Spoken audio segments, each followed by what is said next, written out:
Bam.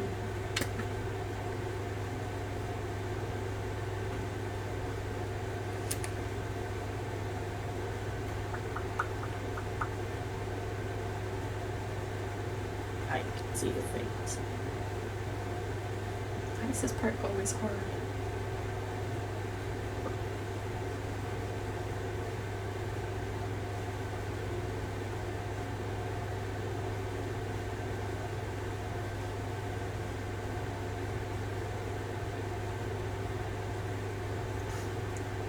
Well, let me get to the video part.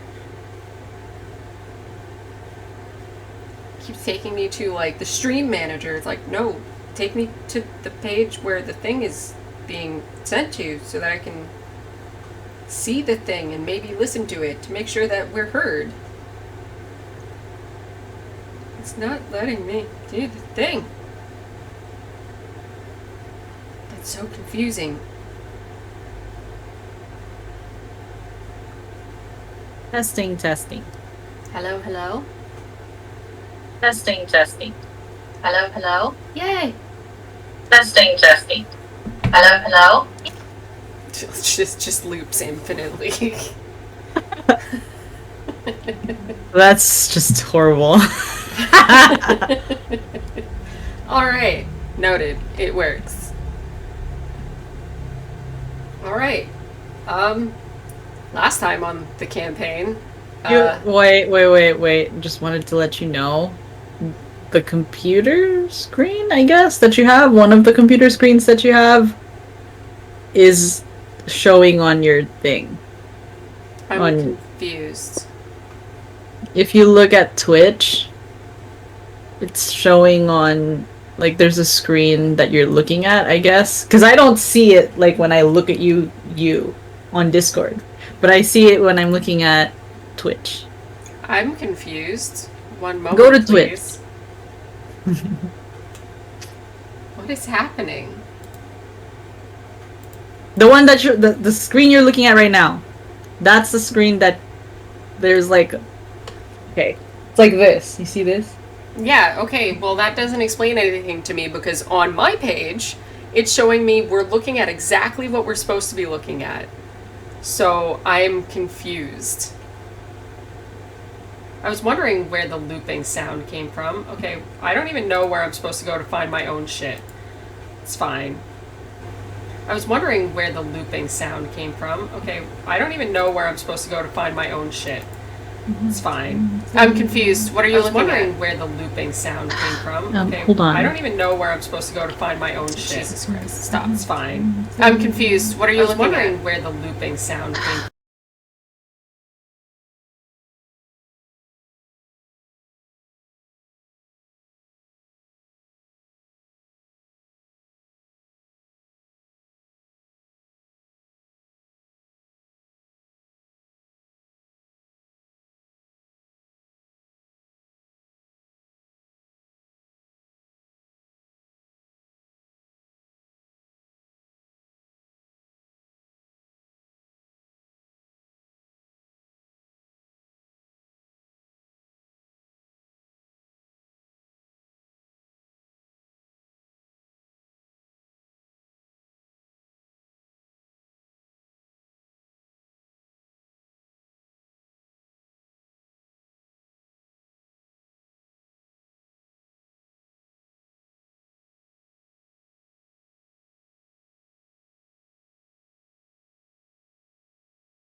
It's because I'm Filipino. Alright. Now don't that have that a lot of debacle is despair. over. Because I'm Filipino. Alright. I Now don't that have that a lot of debacle is despair. over. Because I'm Filipino. What? Alright. I can still hear Twitch in the background. It was looping again. Because when you exit Twitch, you don't actually exit Twitch. It stays minimized until you properly exit Twitch. Fuck. Okay, are we ready now? Are we ready to start?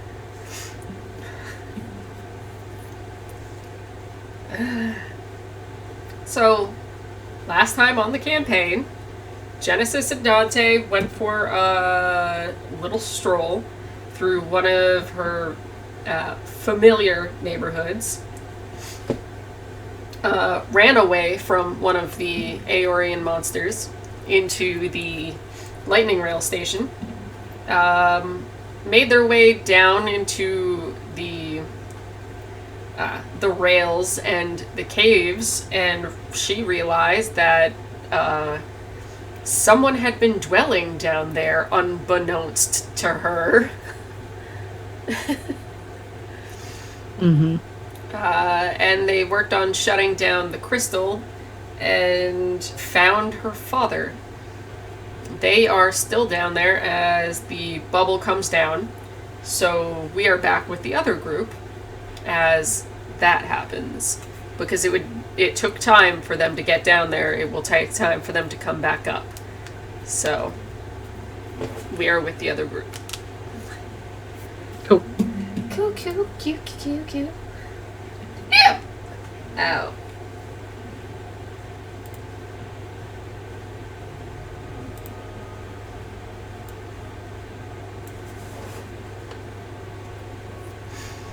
The floor is yours.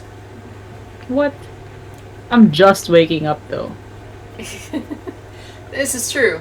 So, you are awoken before your dream with Titania ends.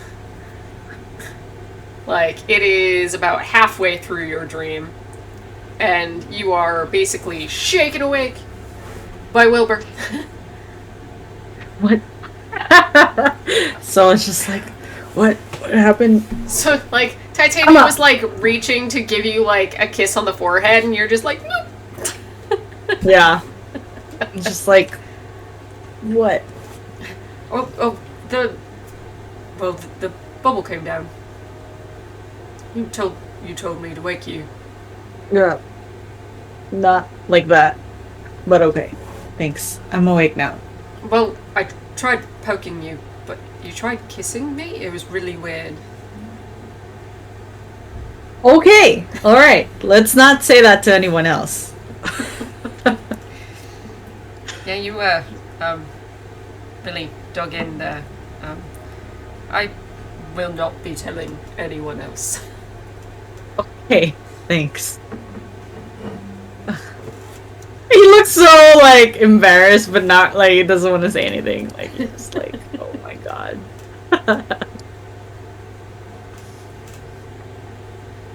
How's everybody? And, he just, like, well, bored, mostly. We were just waiting around.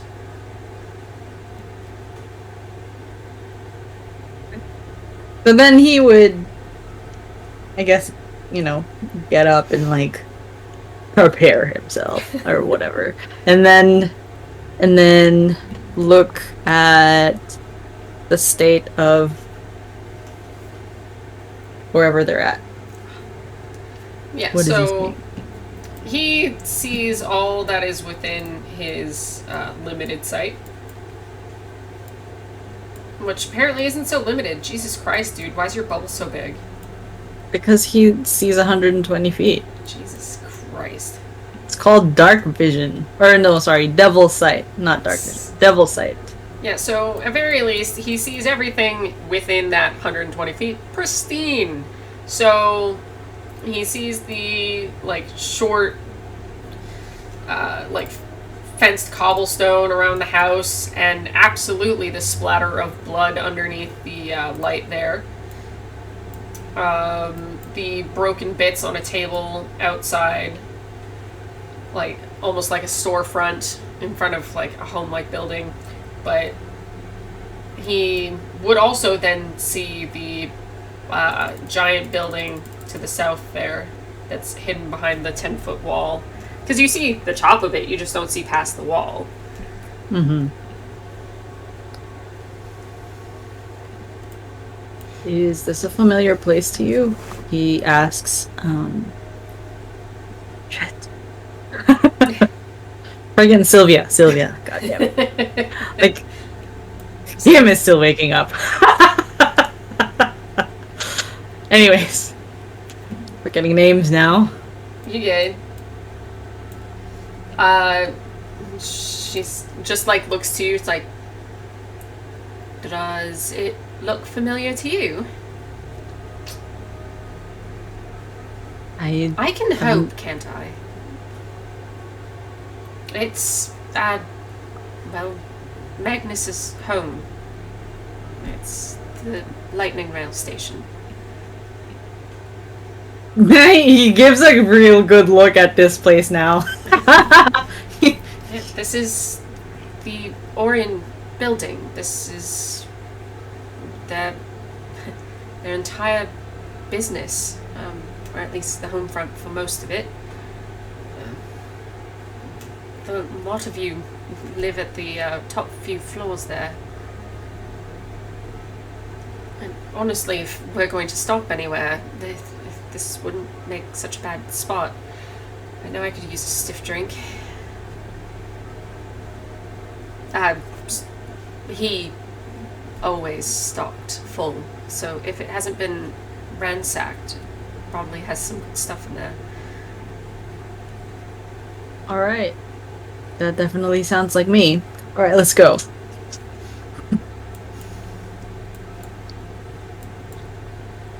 Alright.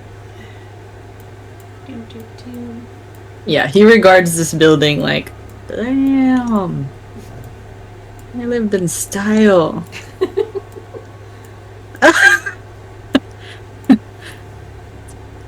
Damn. He doesn't say that out loud. He just looks and it's his just like eyes. one of those low whistles, because God knows Yeah, he can it's actually like- whistle. Oh yeah. So he's just like enamored by this building. It's big. It looks expensive, I guess. I don't know.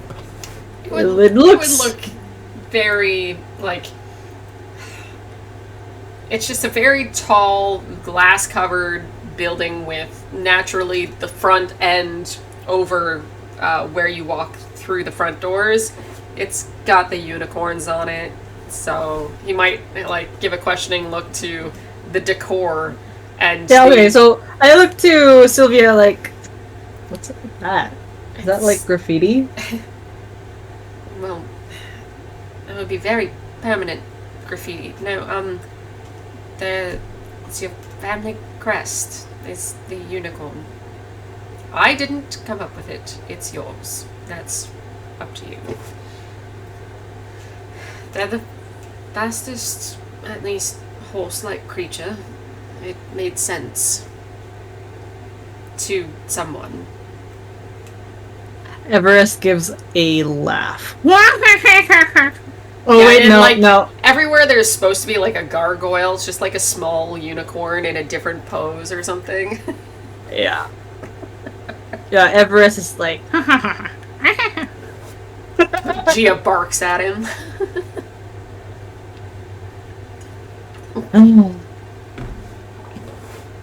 well.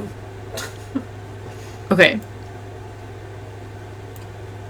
I would like to make a perception check. Go ahead.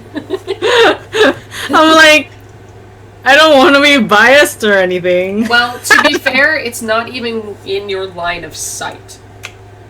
There is a wall there that is 10 feet tall, so you wouldn't see it. You got a 12. But, There you go. but, that 12 is a natural 1. Yeah, so you don't fucking see it. Yeah, I know. So he's like looking at this building like Like, if anything, as you're like Wow. coming across the car that's smoking, you just like Yeah. you can't see anything because it's smoke in frozen time.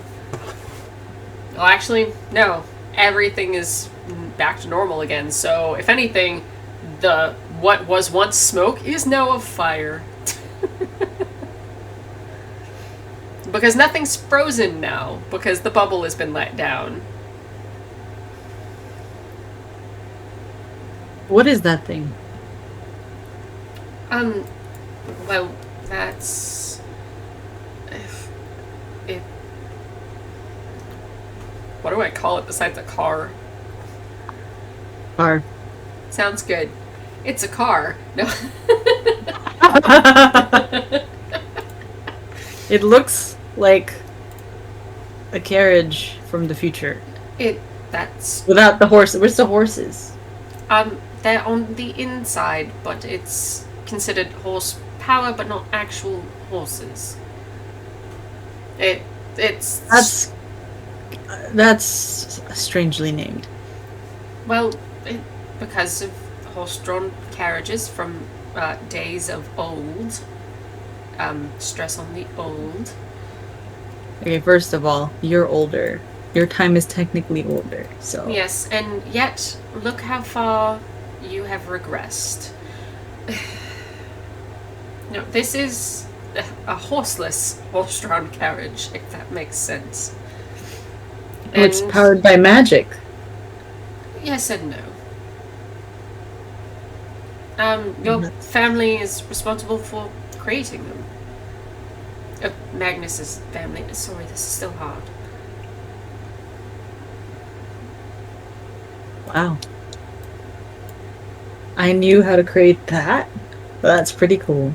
You knew how they ran. You knew how to put one together and take it apart. It's quite simple, actually. When you've been learning your whole life.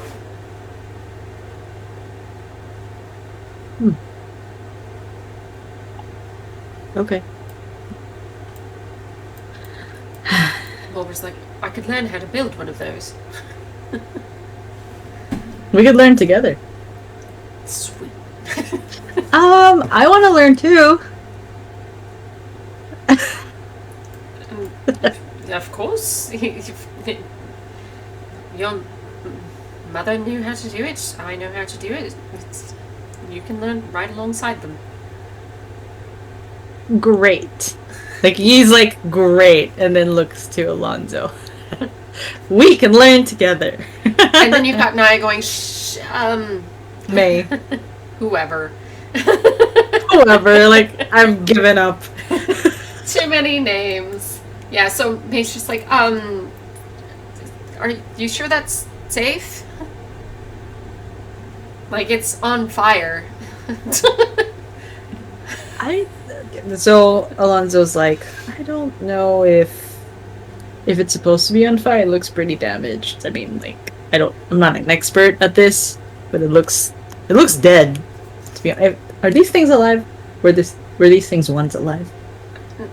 They're not living. There's no living tissue within them.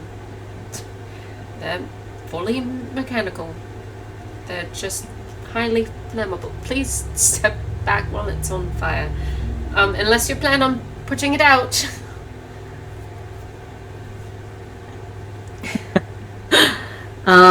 He is. Coffee. This adventure Wow. is fueled by coffee. At 11 o'clock at night.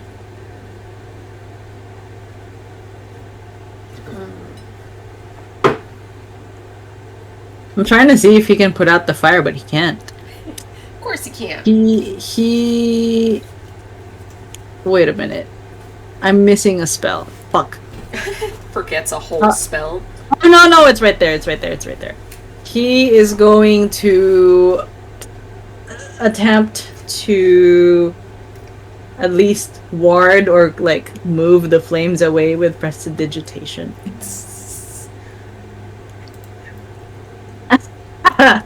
As he's just like trying to inspect this thing. It's like, ooh, piece of candy.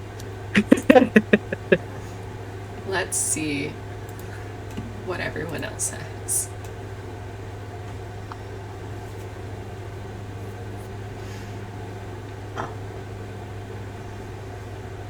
And then Yi runs to follow suit. I'll help. Because he sees him do the prestidigitation. She does prestidigitation as well. So, how is it that you're doing this?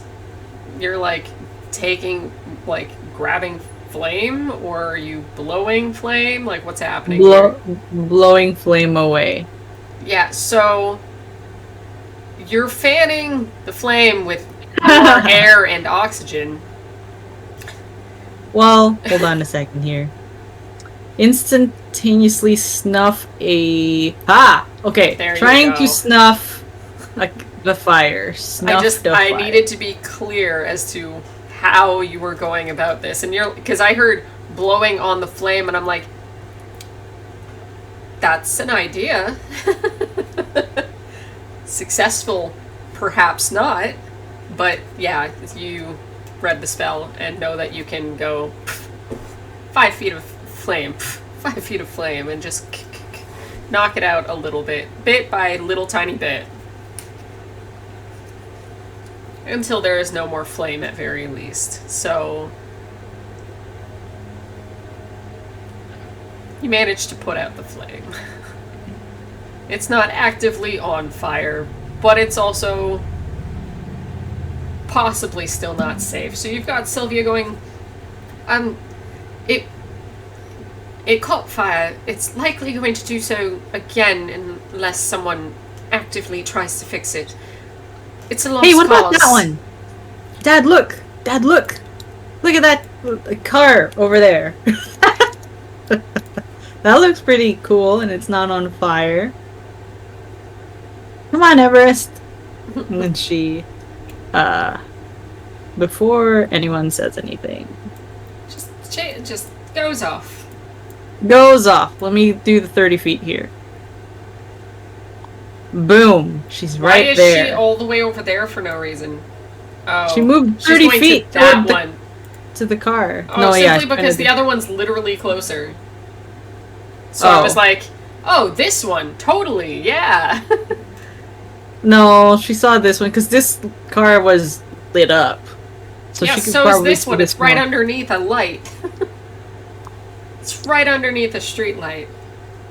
And this for one some looks reason better. I would assume that a teenager would be totally all over a yellow Volkswagen Bug. But that one looks cool. Yeah. Can I use my because that's the movement and my action to move over there. So like that would put me here. Yeah, and she was running. So yeah, she just runs out into the middle of the street. It's fine. Yeah. So perception Like- check. Yeah. Was that agreement or her name? Yeah. Yeah. 27. So she got really excited. Yeah, so she like, poof, and then like takes in her surroundings under the lights and goes, oh. Roll initiative. So at very least, she's not being blindsided. Mm-mm. Yeah, so she's just like, oh crap. The gasp. Yes. Yi got a 13. Oh, I don't have the friggin' monkey. God damn it. I didn't have think the monkey. I didn't think to put Everest in Foundry. Alonzo got a 9, which is really upsetting because He's usually the fastest, question mark? his initiative is really high, supposedly. Supposedly. Why is it a 9? His initiative is +9. Why would it be a 9? That doesn't make sense. Now that means something's wrong. Wait, wait a minute. That doesn't make sense. You don't make sense. 1, 2, 3, 4, 5, 6, 7, 8, 9. Oh, it's the total of. No, wait, it still doesn't make sense. Neither does the fact that two of these are named the exact same.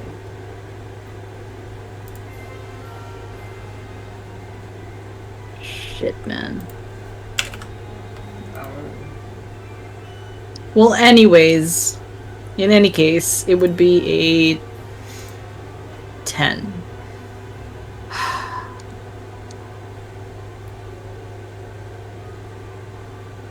I know what I'm looking for.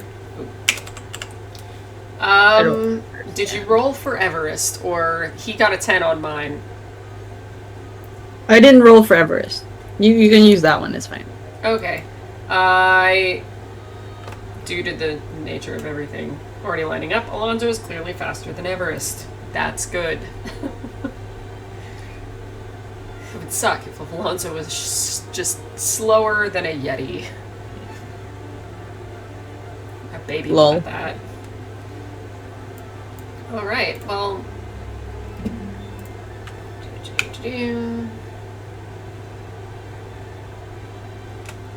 Just pull these bastards up.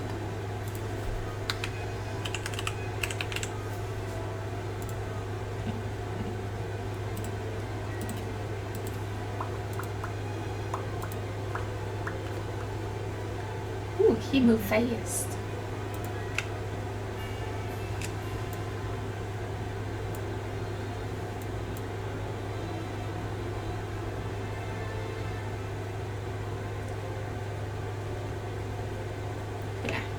Distance attacks, so he just runs straight up at you, just like this giant gorilla using his fist to move faster, just jetting towards you, but is unable to take an action. Okay.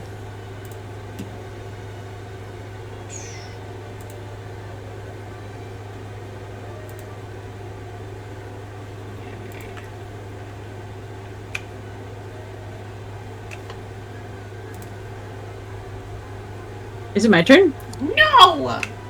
Okay, I was just wondering. It was suddenly quiet. God. Yeah, because I'm trying to do math. Just wanted to make sure. God. Hush! Because I'm in the middle of fixing something, so that's why I'm like, wait. No. Just inspecting these guys. These guys, luckily, they don't have any or anything beyond melee. And I just wanted to see how close this guy would get to you. For its other thing. The horrid gnashing, which won't happen until Yi's turn. Okay, so in that moment, did Yi scream, or did she just, like, go combat mode? She did the... That's it. She didn't scream. Well, and these things have all been making noise as they canter towards you.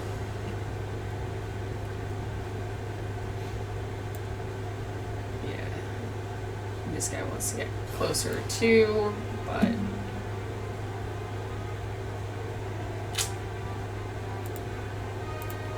Then that works. God. 10 to 10. Holy shit. Oh god. What? I just saw the fucking battlefield just now. Oh god, why? Like, I hear you describing it and I'm like, okay, so I'm getting people attacking me and then suddenly I see what's actually happening. Oh fuck. Yeah, luckily they had to move farther than they could to get to you, so they couldn't use their action. Mm-hmm. This is my dice tower. I'm so proud of this fucking thing. Oh my gosh. Yay.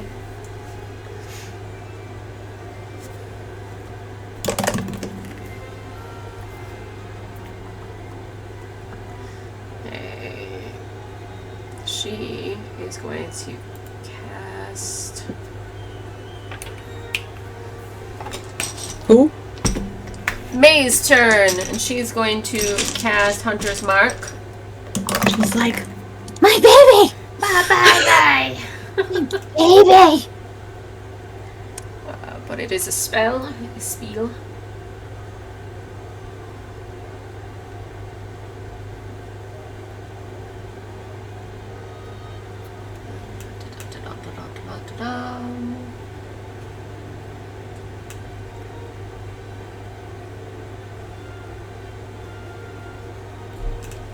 Alright. She hits twice. 2 6 DH. DH.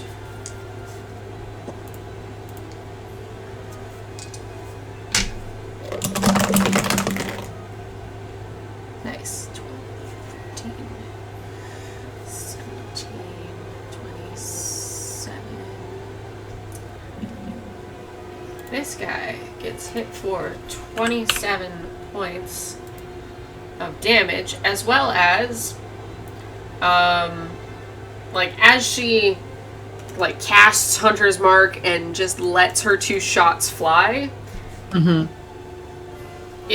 She just manages to get her shots in as the thing slowly becomes encased in crystal and is frozen in place. Ooh. So currently, he is some form of paralyzed. Undetermined whether or not it will go away, but for the moment, she has done something that wasn't expected. I just forget how to do this.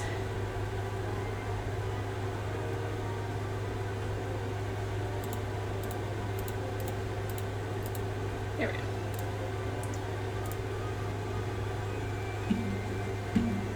Okay, and that is her turn.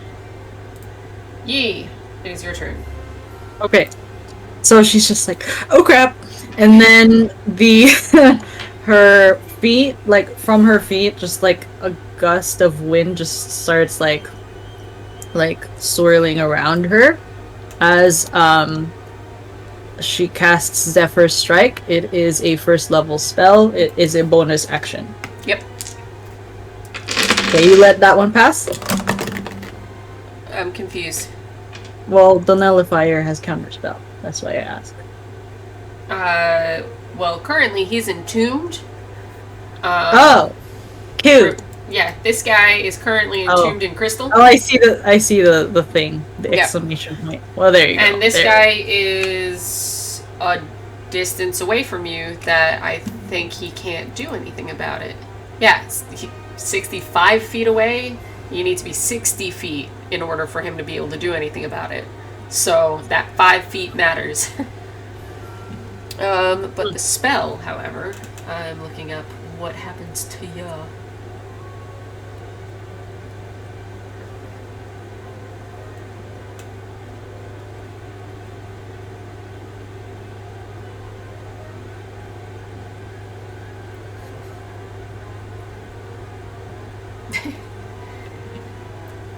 Fun.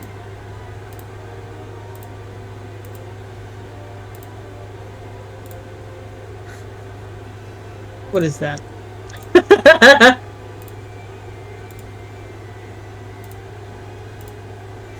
You cast Dancing Lights on yourself. So is it Dancing Lights and not Zephyr Strike, or is it Zephyr Strike on top of Dancing Lights? You got an additional Dancing Lights. So So basically, you turn into Sailor Moon or something as you Zephyr Strike. Boo, boo, boo.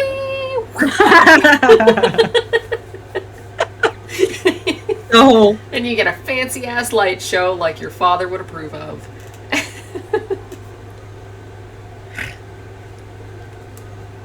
Wow. So just A little bit just of mom, like a little bit of dad. It's fine.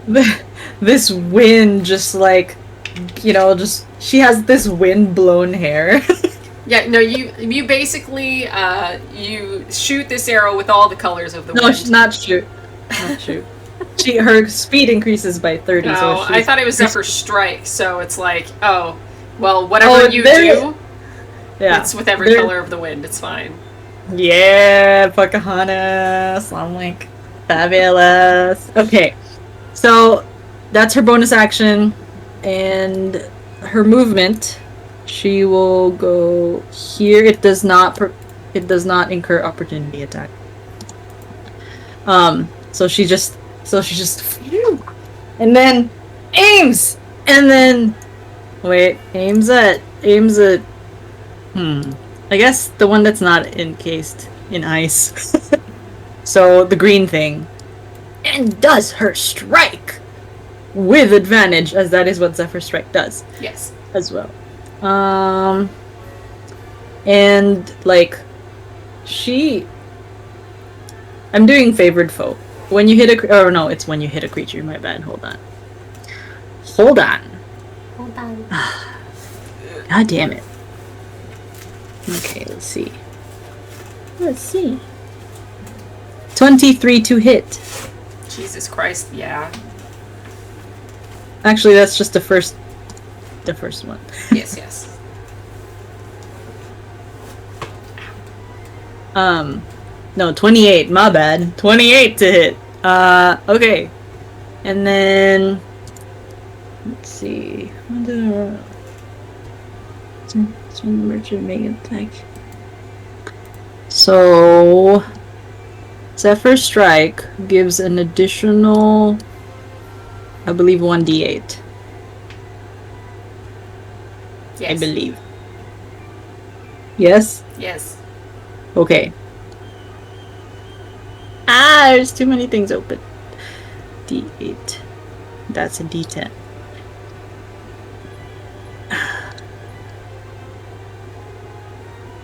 So 8, 9, 10, 11. That's 12 piercing damage. And as she's aiming her arrow at this thing, she considers that creature her... oh my god. Her favored foe. Okay. So that's an additional... First time on each of your turns that you hit the favored enemy, deal damage, blah, increases by 1d4. So another 1d4. Roll. 3 additional damage. Hot damn. Hot damn. Alright, second attack, as she has extra attack. Yes.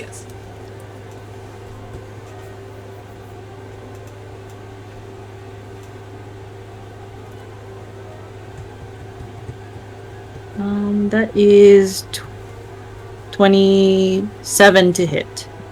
Yes. 27 to hit, 11, 12 piercing damage. So her arrows are just like... Pew, pew. Pew, pew. Yep, just like that. Alright. That... She still has... she still has like 35 feet. Ugh. Oh shit. Oh shit, she left her little thingy in there. Hold on. Her monkey. No! She's not gonna leave her monkey. God damn it. That's why I moved him. Oh, okay. Well, I figured because he's small size right now that he's clung to her. Oh, okay. Cool. Because she still has another 35 feet of movement. So if I moved more, he's gonna move with me, right? Yeah. Yeah. Son of a bitch. Where's the ruler? 30, 35. It's the edge of the map. Haha. Girl, you go the wrong way.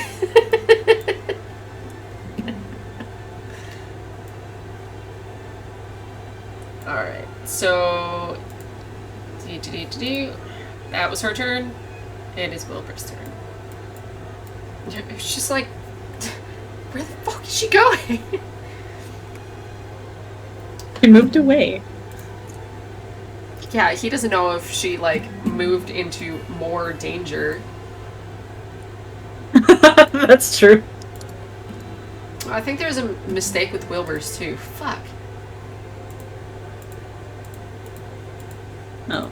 That's my role. Well, for me, it was Foundry, so... For me, it's an A. If somehow he only has a +4, but he's supposed to have a +10 initiative, he would have gone a lot sooner. Oh well. Damn! He would have gone before ye, actually. Fuck. Oh well. It's like this now. I'll fix that later. She says and then never does. That's usually what happens. Yeah. I forget. It's fine. Oh yeah, and he's quick on his feet, so he moves 40. We're just assuming the dancing lights are... Yeah, probably just where they are. Just randomly creating a disco show in the middle of this four-way intersection. It's fine. It's fine.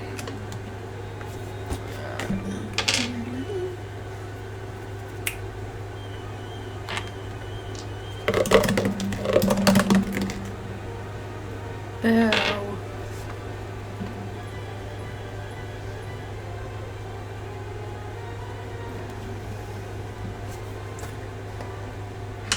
One, two, three. Oh yeah. My dice showed up. Yay! It took way longer for mine than yours did.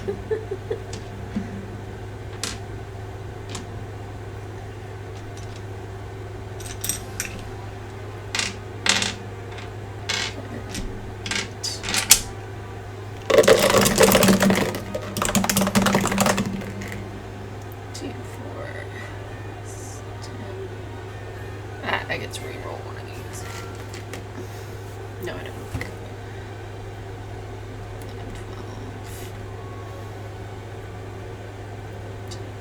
12, 25.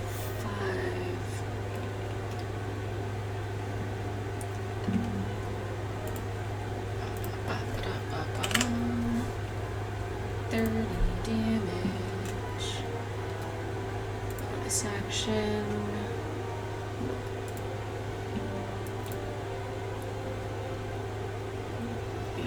Moved his full distance, so now. Next. Alonzo, it is your turn. Okay.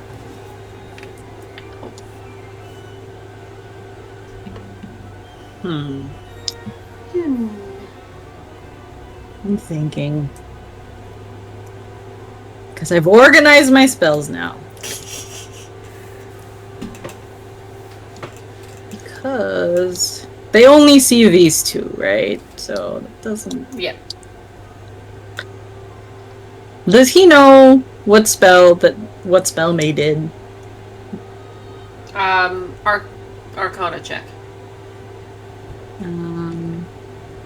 Arcana check. Arcana. Here we go. 34. Damn. Yes, he knows. Okay, so does he know if this thing gets damaged, it will unfreeze? Did I even say that part? I don't know. I'm just wondering. Like, I just want to make sure he's casting a smart spell rather than a spell that's like, oh, I damaged him, now it's moving again. Great. You know what I mean? Just judging by your 30 plus, he knows everything that occurred. Dancing lights, Zephyr Strike, and this thing being entombed in crystal, yeah, if you hit it, it will smash, and then you release the creature once more. It does damage to it, but not, like, enough to knock that thing out at where it's currently leveled at. Right. Okay. He for his bonus action, his whatever armor he's wearing, it's the arcane armor thing, it suddenly, like, shifts itself into something more sleeker as he's, like, trying to get ready to attack. Yes. So it does burst mode. Okay. So then Toggle this away. Put burst mode on. Burst mode! Oh yeah, fuck. He was supposed to make a saving throw at the top of her turn. Why? Because she was within 20 feet of that thing. Oh yeah, well it's frozen. Fuck it. I'm sorry. My brain hurts. Wait. I'm like, I'm so excited to use these things I never get to use. I'm like, wait, no. No. No, you're right. You're right. So he is going to. That's where it went. Shit. He's gonna move over here. Oops. Son of a bitch. That's not a good sound. 30. 30's over here. Okay. Alright, he's gonna move here, and then he's gonna aim at the green thingy. The green thingy. A green monster. And he's gonna do the good old Eldritch Blast 5 times. Classic. Oh, bam. First attack, 36 to hit. Yay, dice. Second attack, 22 to hit. I'm saying this just because I keep rolling. 31 to hit. Yeah. Natural 1. Finally. What do you mean, finally? Fuck you! Hold on a second. You fucking asshole. What kind of DM are you? God damn. The kind that wants to kill you, naturally. You asshole.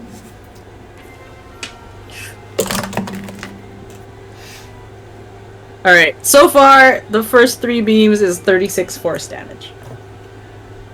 Okay. You suffer the effects of Bane for the remainder of the encounter. Got it. You said how much, sorry? 36? 36. Thank you. Jesus. Alright. I'm so happy. Just because if you tell me Bane, boom, I can just Bane the character that I'm controlling in Foundry. It's just yeah. I love it! I fucking love it! Okay. And then that's the 4th one.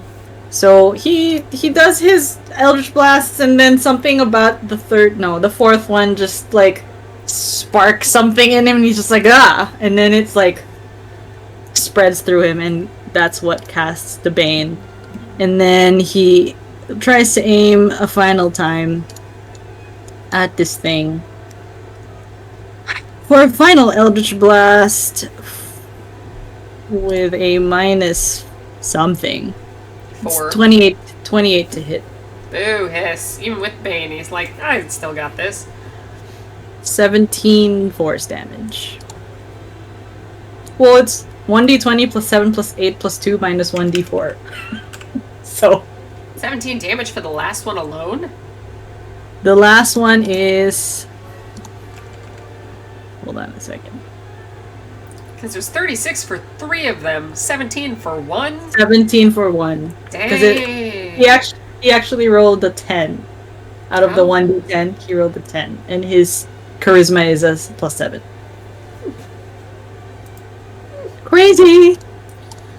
He's putting out so much damage. I love it. Oh crap, it's Everest's turn. I was not prepared for this. I don't know what Everest can do from here. Not a whole lot from a distance if you're trying to not get them to chase you. Yeah, so Everest is just gonna hide on her shoulder. That's Sounds good. Let's see if she will be ready. She will. Itchy.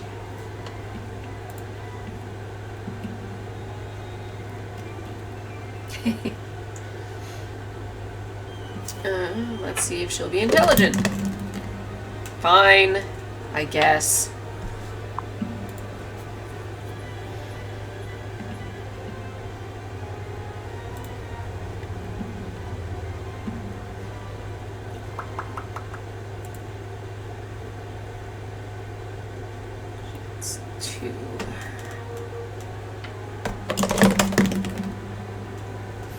It's cooked. That's better.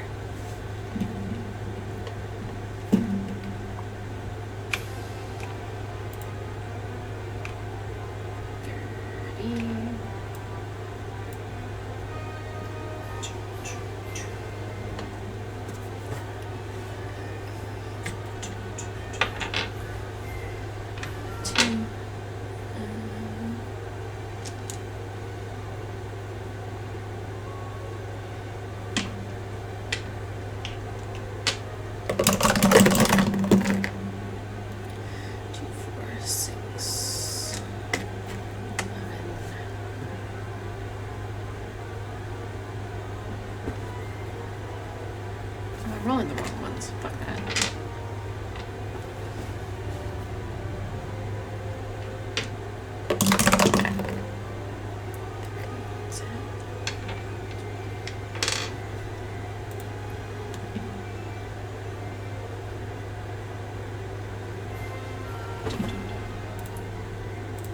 Hey.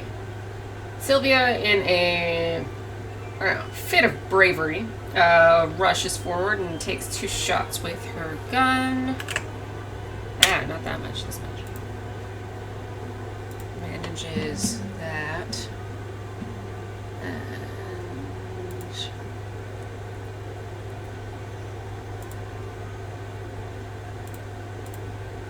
fucking, I hate math so much.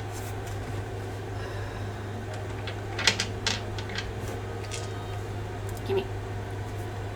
2d6 for first. Ooh, fancy. 10 extra spell damage. But she gets the repercussion of using the spell slot.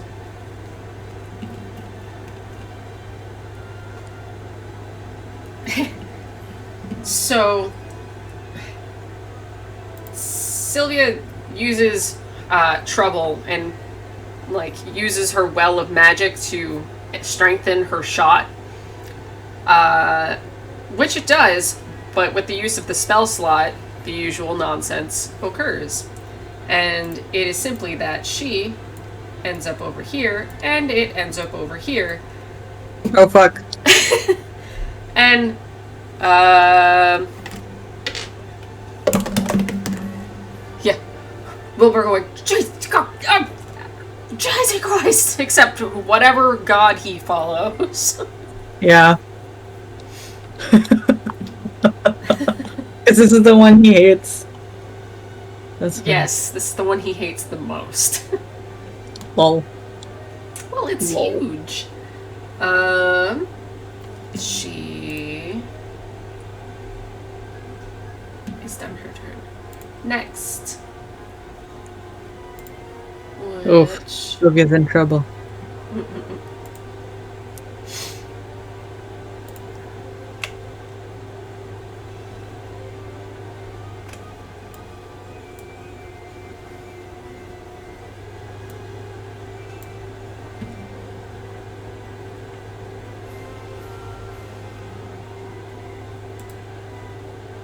Alright. Poor Wilbur. It's the top of the round.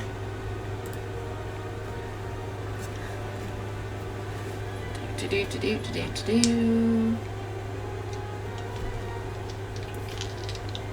attacks. Bite. Claw. 12 plus 20 to hit. Absolutely hits.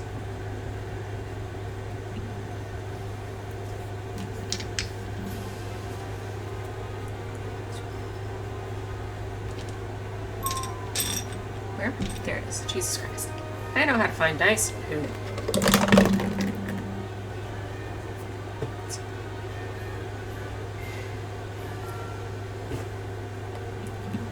So the reverser that just got switched places. Mm-hmm. Very The reverse confused. places. Yeah. Heh. Just played an Uno reverse card on the reverser. It's fine. Lol. Well.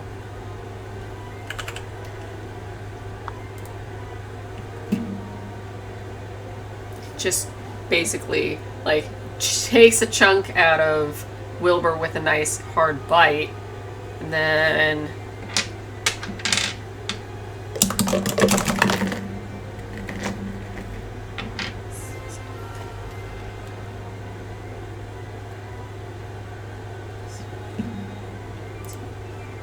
takes a nice swipe at him. And he lets out a cry of pain as he is now less than half health. Oof. By something that is desperate because it is on the brink. Mm-hmm. Mm-hmm. Yeah.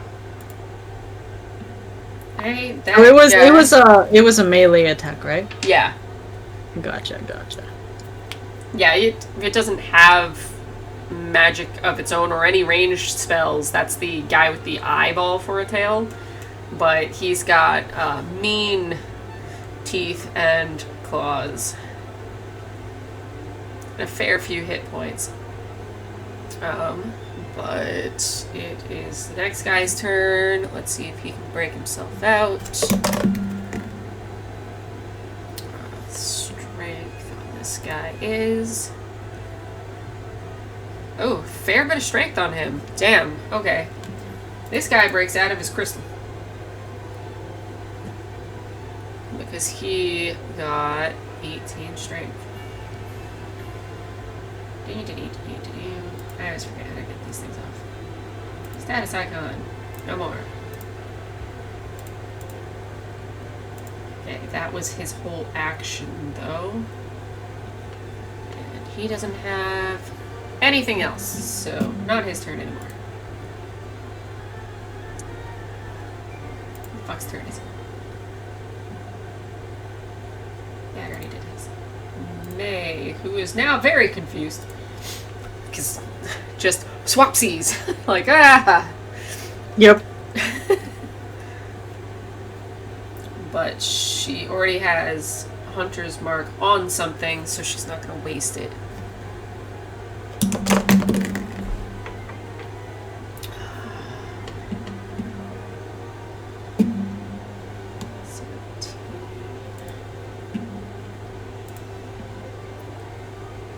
Oh yeah, she's fine.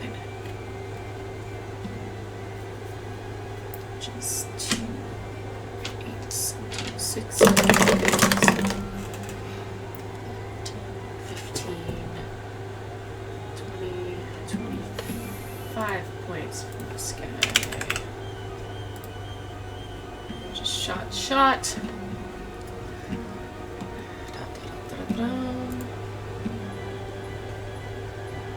For some reason, me moving it along isn't passing the buck. Okay, it's Yee's turn again. Okay. So she hears, at least, Wilbur's agonizing pain. Yeah, she's too far, though, to do anything. Well, do anything physically for him, but at very least, she's not too far from the fight to physically shoot things. That's... If she is... She's 65 feet from the closest thing to her. Yeah, I know. She was gonna target those ones, rather than the one that Wilbur is dealing with. Okay. If she can physically do that, it's only 95 feet away. Well, it depends on if she has a short bow or a long bow. No, she can. It's just... She knows that Sylvia's, like, right there. Yeah, and she's a wimp, so someone save that poor girl. Oh yeah, that's a straight-up artificer that there is, and she does not have any constitution. That's basically a wizard. Oh, someone's asking us if we want to become famous. Damn it. Hi, boyfriend, whom I continue to miss. I'm sorry.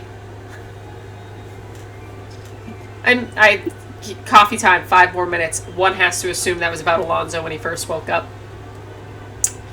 Yeah. That was a long time ago. Yeah. Let's see here. She is... Go back to work tomorrow already.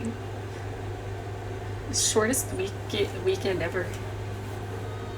65. So with her movement, because her movement is now 65. What do you She mean? is here. Did she cast it again? Zephyr Strike is a concentration spell. What? So, Zephyr Strike is a concentration spell. Oh, up to What? 1 minute. Okay. I was like, because it was like, you move like the wind until the spell ends. And I was like, okay. And then it was like, once before the spell ends, you give yourself advantage on one weapon attack. So my brain, like, put the two together that once you do that, your spell ends. Like, no, you get to keep the No. speed. Okay. It's a really good spell. Yeah, it is. Continue as you were. Apparently, I haven't done enough studying lately. So she goes over here. Everest is right I was here. gonna say, where's the monkey? And she takes out puts her bow away and takes out her wand and aims Eames. at Aw, I her miss wand. Ames. aims her wand as like just lightning strikes on just like a straight line.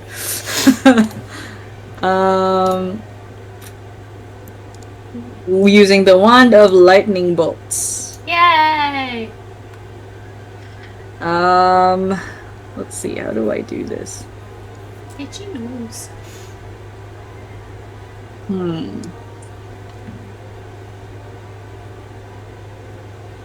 No, it's not happening. 6, 5. It's not working. Shit. Something I will have to think about later. Okay, that's good to know. Alright, so... DC 15. Fucking shit. Hold on. Lightning bolt... So violent. Oh my god. Lightning bolt spell DC.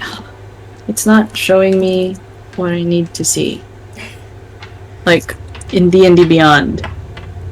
What do we need to see? The spell lightning bolt. Dexterity saving throw. That's what I wanted to know. Fucking shit. Dexterity saving throw. Ow. And we are shooting both of these guys, right?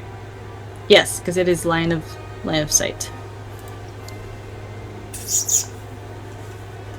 Uno, dos. That's cocked as fuck.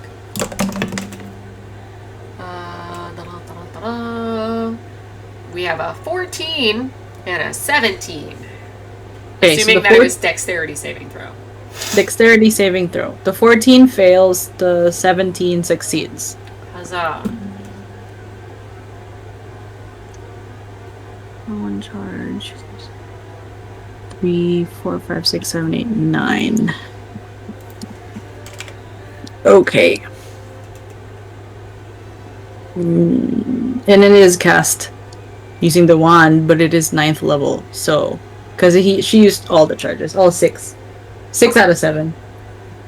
So...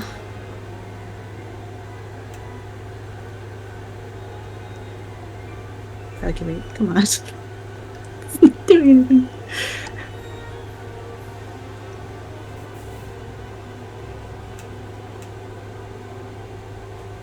$55. Okay, so 55 for full, and then half of that for the other guy. Why? Yes. 55 lightning damage.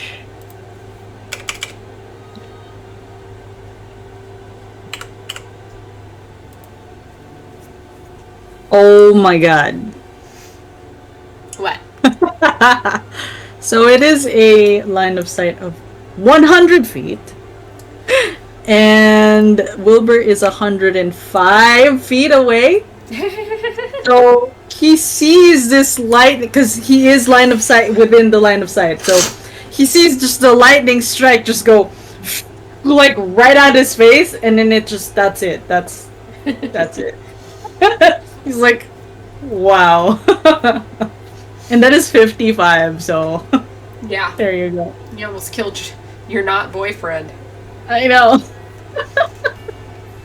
How does Wilbur feel about that? Just lightning, just. Oh fuck.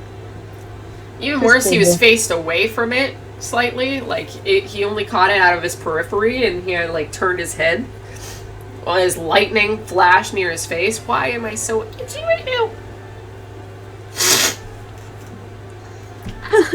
I hate it. Anyways, yeah, that was a life, like, flashing before your eyes kind of moment. Literally. Yeah. Just like, oh god, I'm dead. And then it just fades away. Fades away. And then it's his turn. Yes, I believe, because I don't think I can do anything with my bonus action. Bonus action, I will. Say a little bit You're- for you. I will say a little prayer for Sylvia as I conjure this melodic tune. And it floats on Sylvia with, so it is a bardic inspiration. Huzzah. How much? 1d6. A D6, you say. Hopefully I fucking remember it. Alright. Okay, so Wilbur, who... Yes.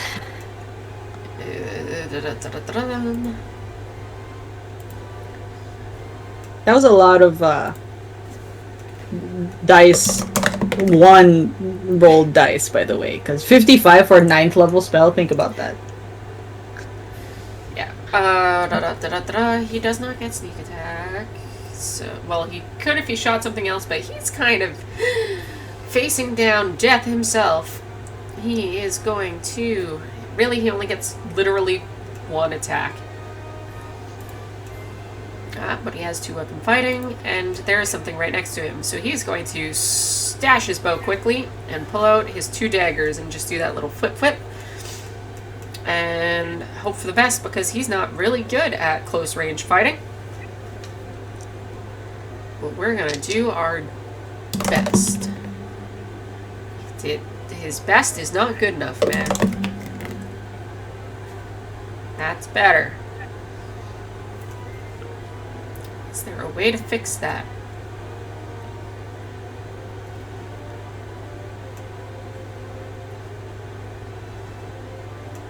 Actually, because I don't read enough about my personal characters, I will retroactively give him his reaction to when that guy missed him. Because he has repost, and he can make an attack.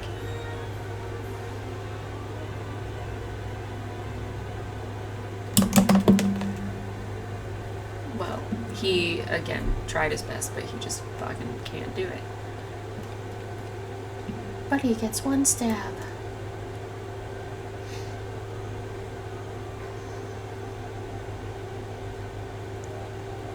God damn it. Kill this thing. Well, the good news is the one he did stab with is his Dragon Tooth dagger, which adds an extra 1d6 acid damage. So he does get that. So d4 and a d6.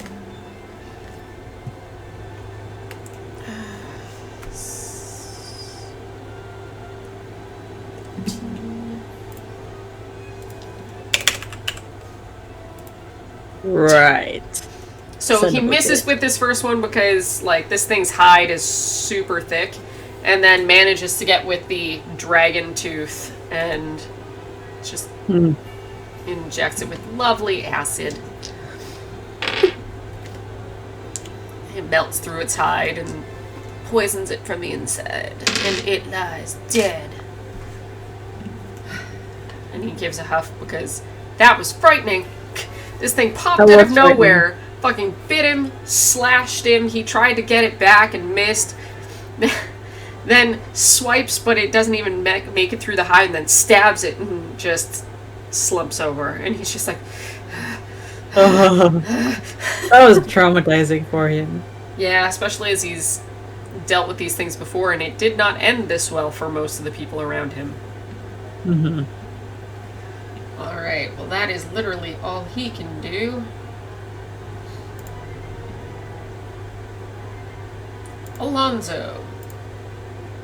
Hmm.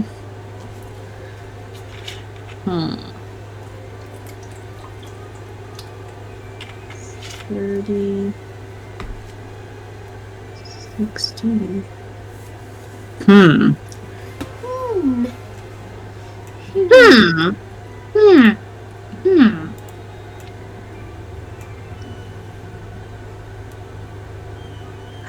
Sylvia's like right there.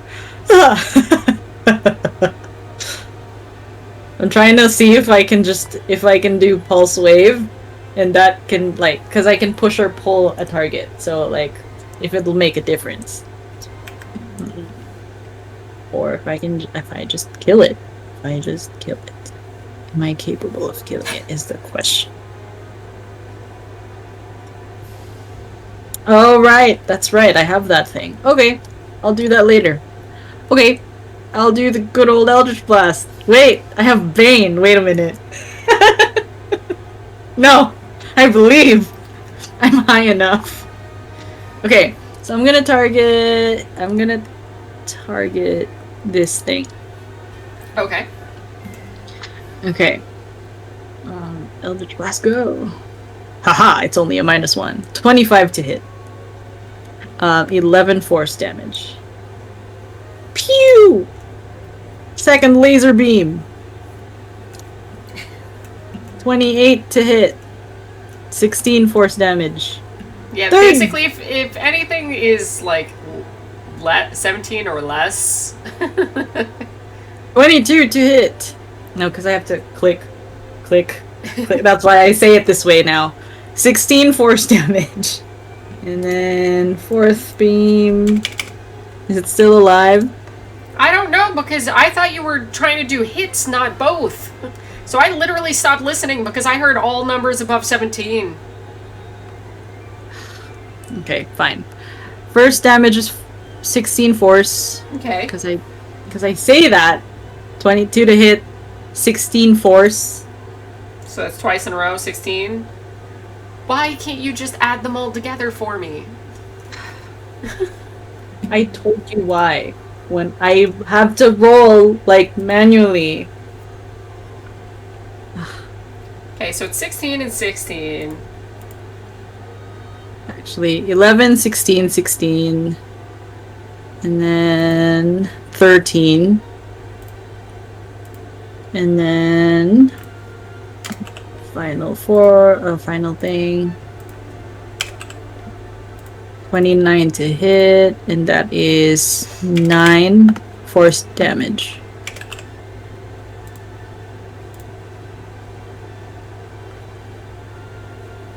No, it's not dead. So Okay. I heard a 9, 16, 16, 14, and an 11. Not in that order. It was 11 to start, then 16 and 16, and then 14, and then 9. Technically, it's 13 and then 9, but you can give me the bonus 1 point. You It's can fine. take the 1 point. Fuck you, I'm giving it back. You're like fucking shit. Yeah, fuck you.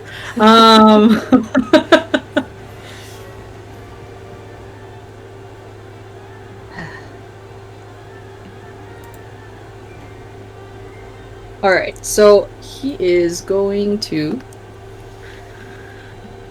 Oh shit. Move 30 feet. Here. And actually...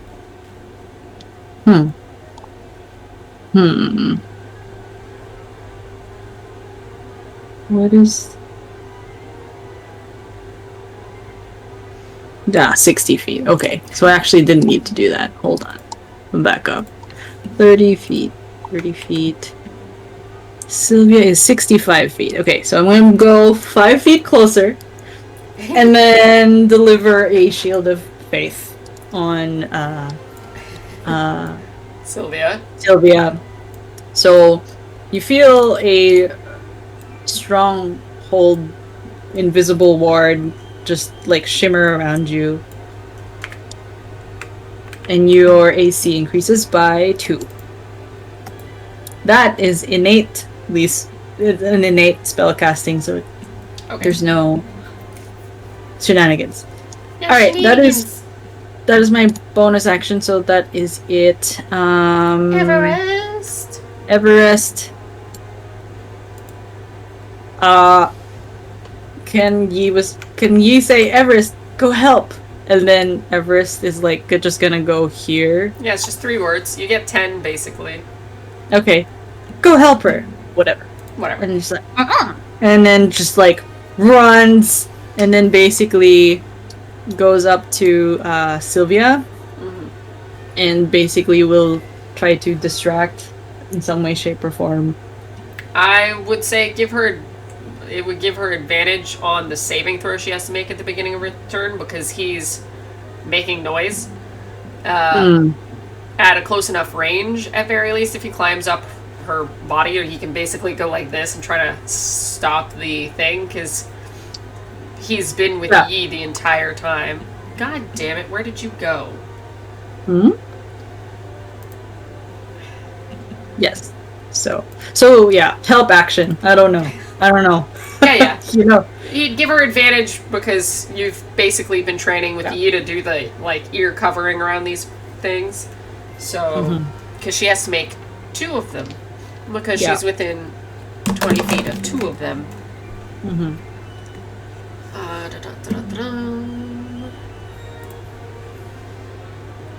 Let's see.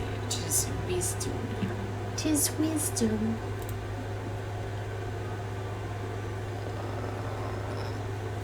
So the first one just makes it. Oof. Did not make it on the second one.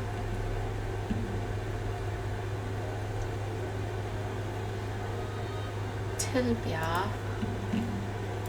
Why? Ooh, nice. Okay.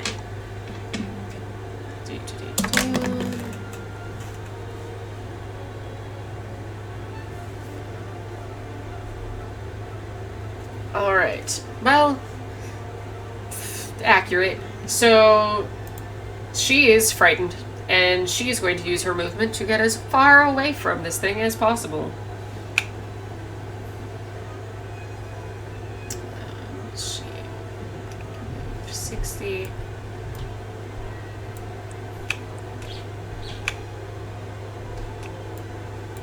Basically puts her at the edge of the map, assuming that she gets there, but I would assume that she gets there. Because it gets...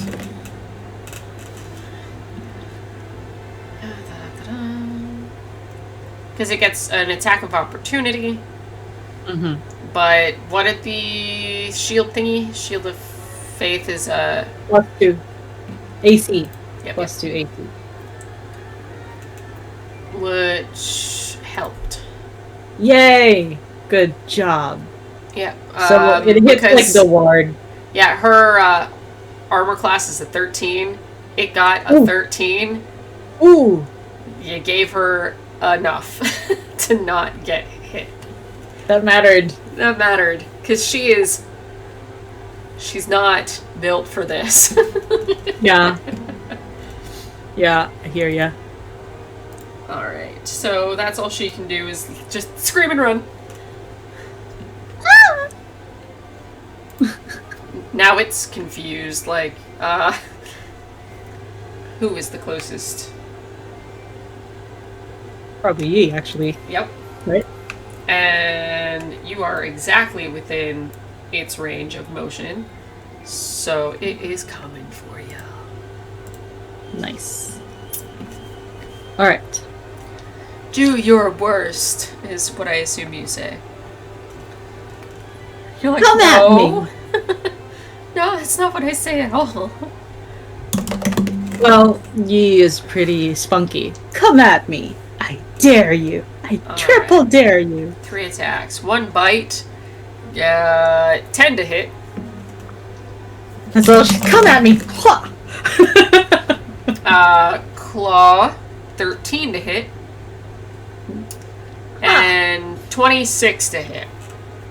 All right, so this claw or is claw, right? It's claw. Like Okay, so this the claw- giant fucking claw.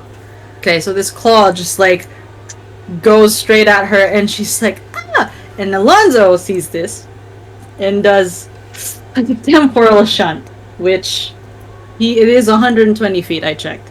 Nice. It targets this thing, obviously. And just like, not my daughter, or whatever. And you need to make a wisdom saving throw. Wisdom. It gets advantage because of magical nonsense. It got a 21. 21. What is my... I assume Hold on it's a a second. 23 at this point. Yes, it is. First of all, it is a 5th level spell. Thank you. Well, it was successful, assuming that this doesn't end poorly for you. Mm-hmm.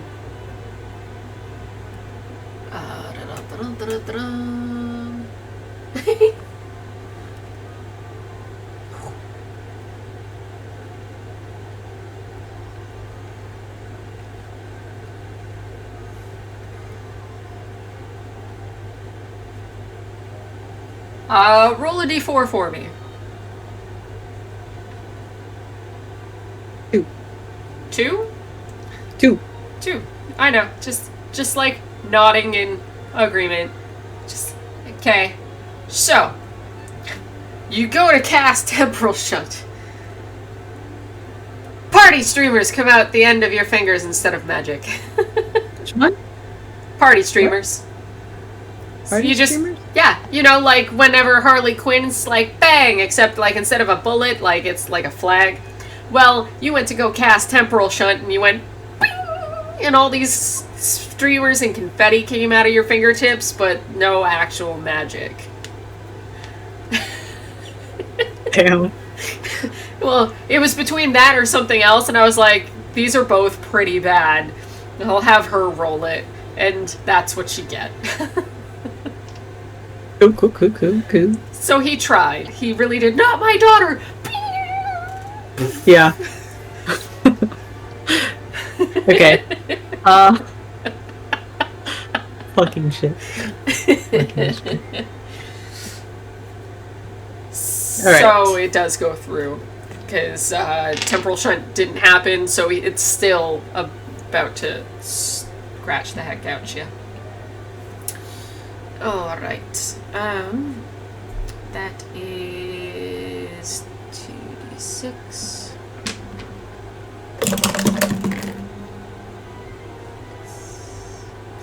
Plus.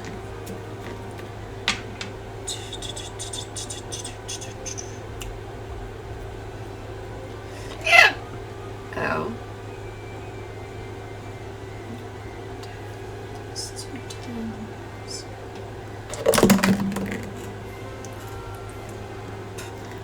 Minimal fucking damage. 15.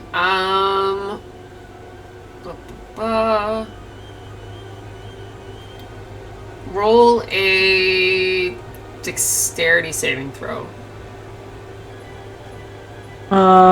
Okay, hold on a second here. Because I just read that I had something.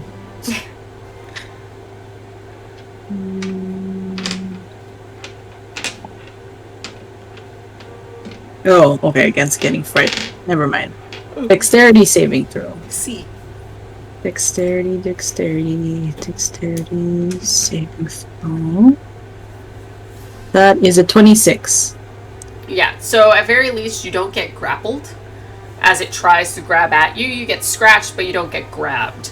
But it only does it was 10 slashing damage and 4 force damage. So 14 altogether. Okay. I am going to make a concentration roll. Okay. 18. Yeah, you good. I'm sorry, 27. I think you only needed 10, so you're good. Yeah. Alright. That brings it back to the top. Which makes it this guy's turn. Need to update the HP. Let's see, what am I at? This is 94. Alright, Okay. this guy. Who was the last one to hit him? It was you, but he wouldn't know that.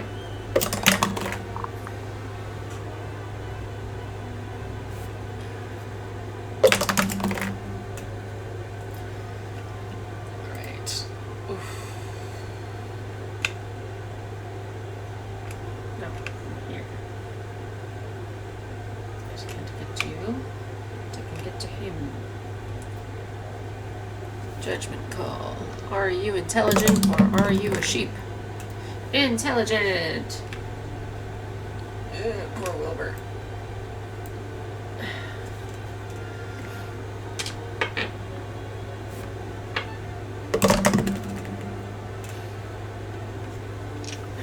Okay.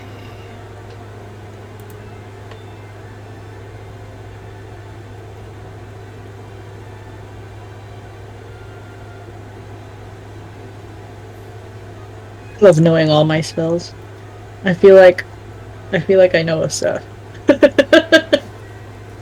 Alright. Let's see. Yeah, I have too many characters. I constantly forget the specifics of certain ones. But at least I know this time for this one. Yeah. This is why I'm trying to make it as automatic as possible. Because then you don't have to remember anything. It just knows. Yes. Okay. That's the beauty of the thing, the program. Alright. All 3 of those hit, so... Poor Wilbur.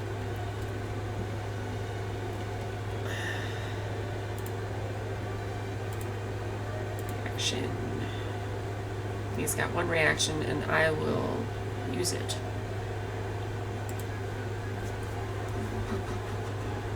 First, it's a bite. 2d12, 2d10.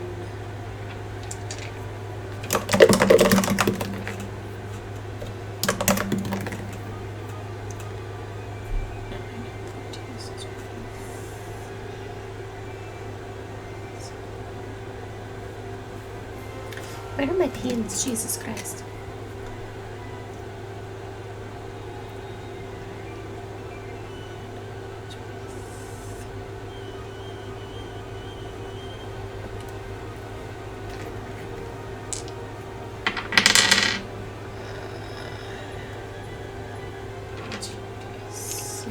Do do do do do do do do do. That was super late. A little bit. Yeah, it was super late. Yeah.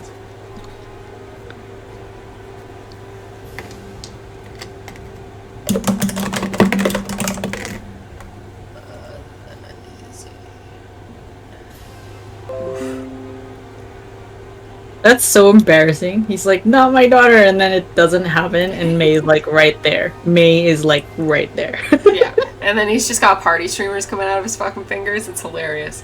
Yeah, he's just like, why? Ah. He's just like frustrated. Let's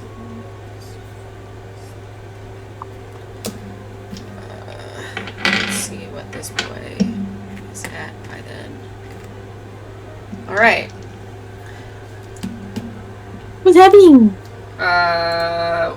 Hit number 1. Wilbur is going to take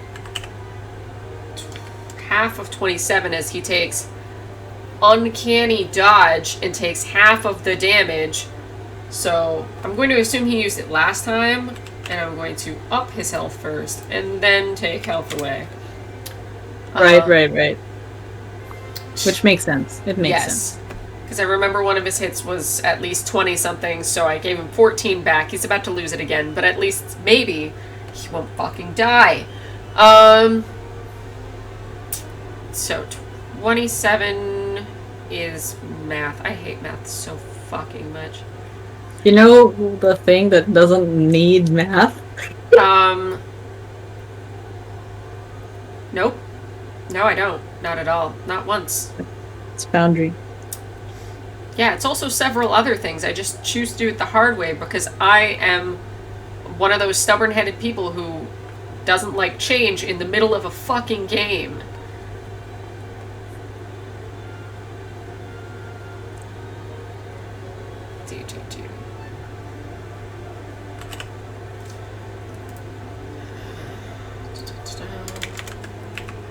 I think you'll enjoy Avatar.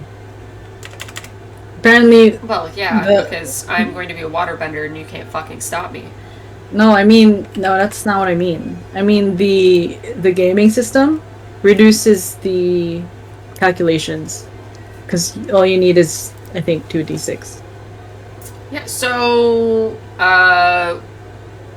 Wilbur takes a slightly light bite at very least as he tries to dodge away from it, but then he takes claw, and the second set of claws knocks him out, and he is now grappled and in hand.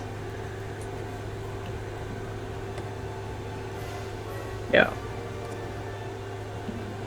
And he's being waved around like a poor ragdoll.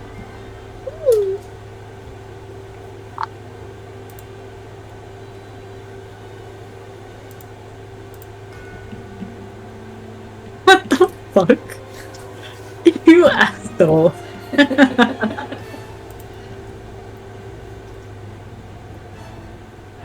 Alright. That makes it May's turn.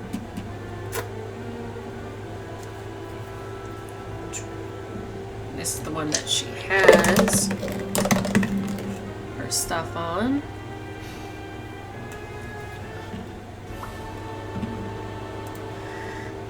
Just hits. Just hits.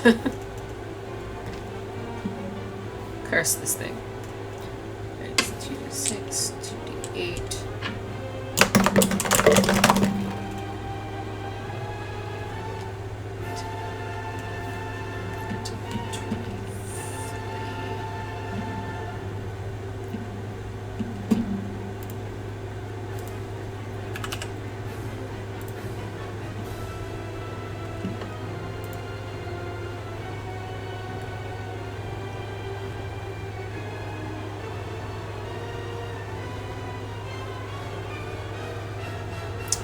She is going to command... Fuck this song, man.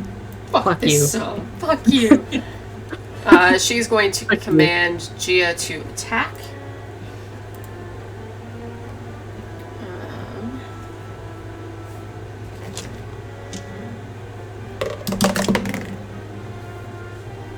Nice.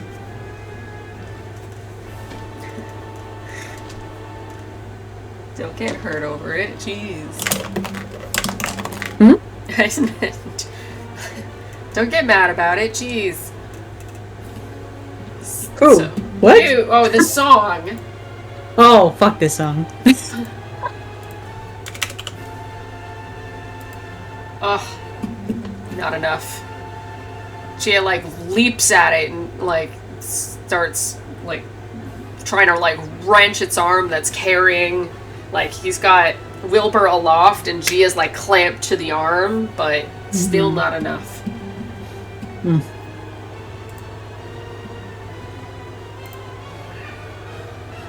That is Yee's turn. Yee's turn? What? Yeah. Oh, it is Yee's turn, is what you're saying. Yeah. The gnashing. Thank you, because I'm horrible at this. Yeah, so you have to make a wisdom saving throw. Got it. Wisdom saving throw. I have a question for you. So, I have advantage against being charmed or frightened. So, just let It you know. depends on what happens. Yeah, right. I know. I'm just saying. Just FYI. Wisdom saving throw. Wisdom save. Where's my wisdom? Here. Wisdom saving throw. That is an 8. Yeah, so you fail. I will roll a... So you're... Sorry, against being frightened and what? Charmed. Okay. So one out of these 3 options, you might get to re-roll. But you are currently stunned until the end of the turn. I need to know what that is. Hold on a second. Stun, stun, stun, stun. You basically can't perform anything. Can't move. And can speak only falteringly. Yep, so no spells for you. Okay. No spells or actions. So basically the end of your turn is then seen. Yes. The end of my turn, that's it, right? Yep. Well, basically, it skips. Gotcha. Yep. So it is Alonzo's turn. Wilbur, death save. No, fuck you. I do my own death saves. I ain't Okay, telling so- you shit. So... No, you don't need to tell me the result. I'm just reminding you to make a death saving throw. But, okay. So, Alonzo sees all of that. And then he feels this overwhelming feeling. Just like nothing else matters.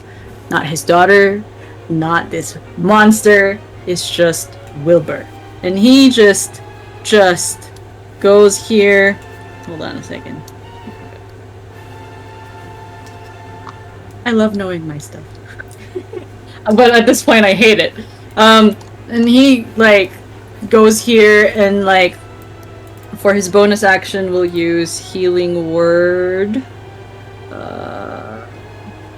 Does it have to be max? I didn't read that it had to be max. It just says to heal.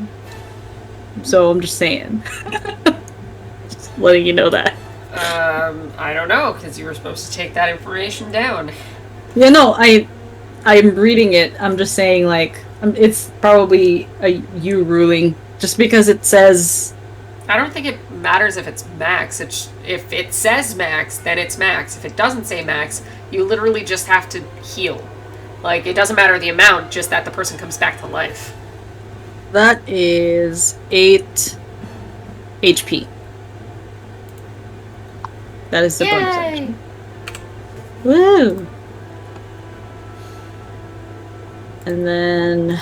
Let's see It here. undid a little bit of his death. No, I'll fix it. Because he's at, like... Oh, wait! He was negative 20 because he was hurt over. I What? can reroll. I can reroll.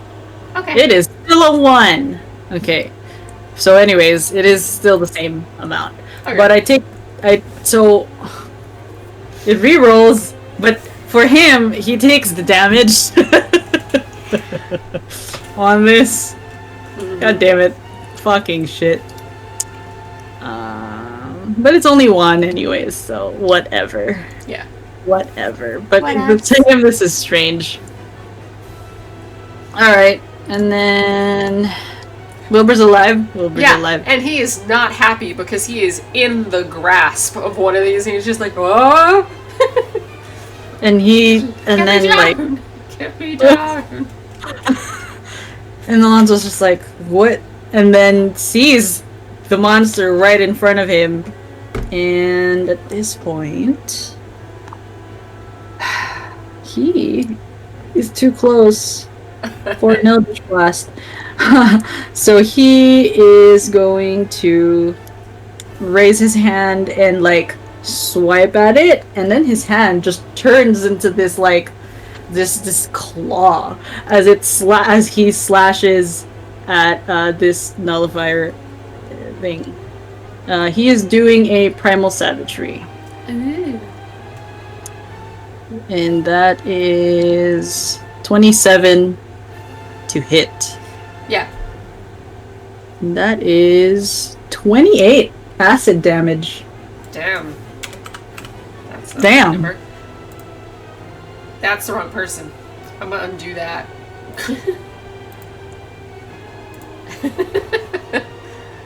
What happened? I accidentally killed Wilbur again.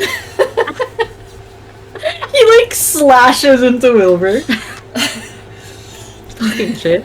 Anyway, so Yeah, so it goes down and Wilbur is released and Gia is let's go.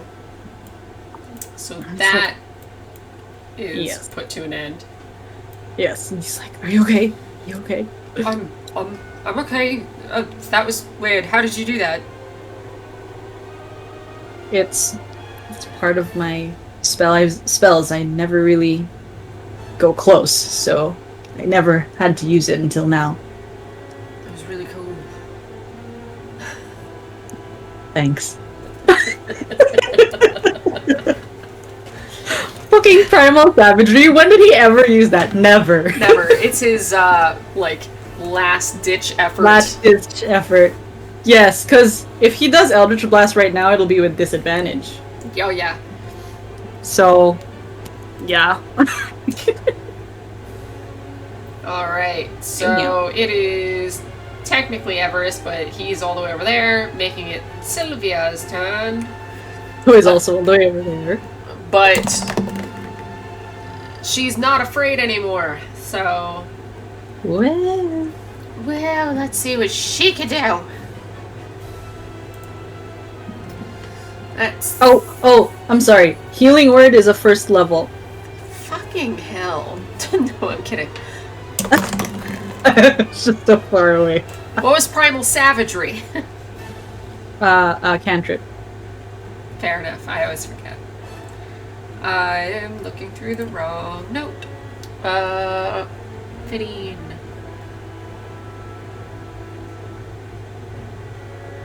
That's not bad. Damn, I didn't realize Primal Savagery hit so hard. Holy Damn shit. deer does. Calculate for yourself every round. For the next minute, you gain 5 health points. That's not temp, is it? No, it's you just regenerate 5 health points every round for the next minute. Oh, okay. Yeah, so if the game ends before that, you can just like tack it all up and add it on. But yeah, so congratulations. The health that you took from yourself comes back to you. My 1 hit point health.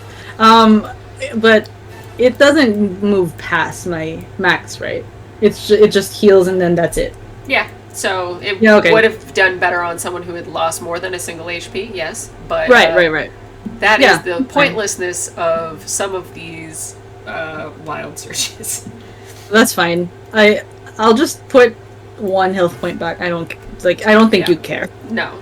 It's like it's 1 It's fucking one health. fucking health point. So, yay, I got it back.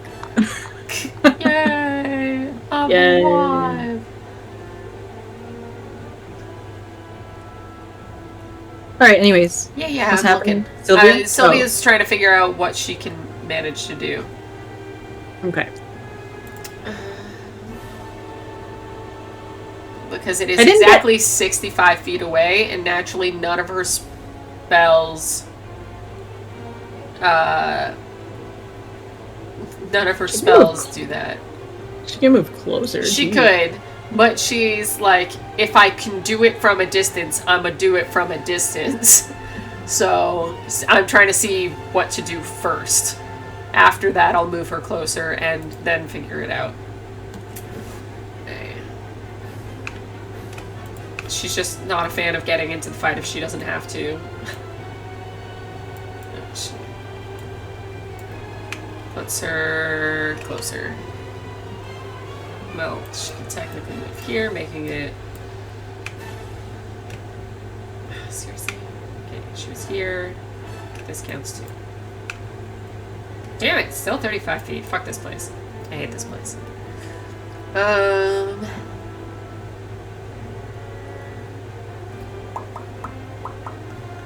Guess she will use that one. And... Oh, right. 94.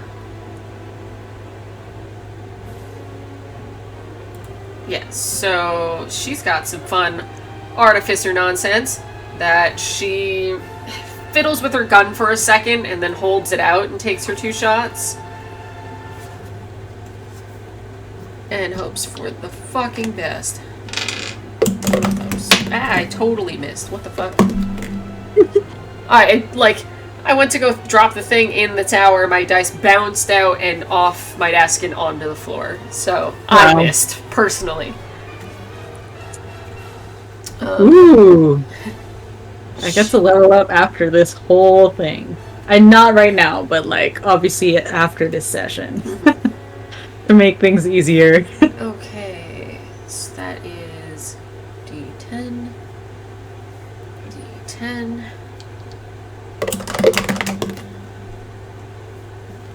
Then, because of her lovely tinkering,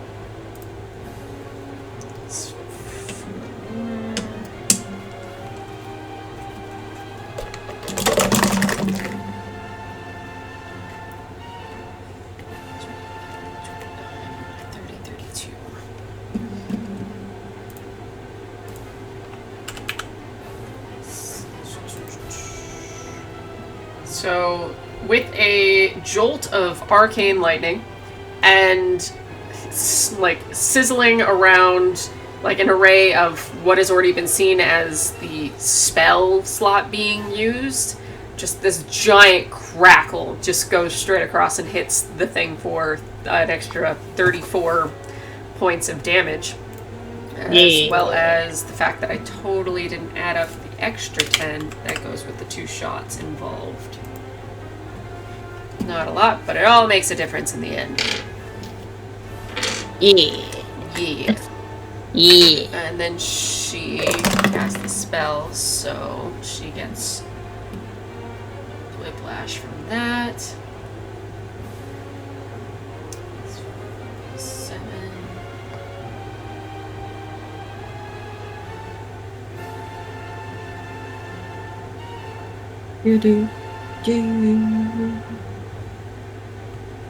Aw. So, what happened? Completely random. 4-leaf clovers start to sprout in her hair, and not that anyone would know, but the next time she rolls below a 5 on an attack roll, save, or ability check, she can re-roll it. The clovers rot if you do not re-roll, and if you do, they get expulsed from your hair and slowly fall to the ground. Huh. That's adorable. So right now she's just bloop, bloop, bloop, bloop, bloop, and she doesn't know it's happening. She's just like probably feels slightly itchy. Like so Everest is like, ah! Everest is distracted. Stop that. My itches. Just like plucks one. Everest is suddenly very interested in her. Yes.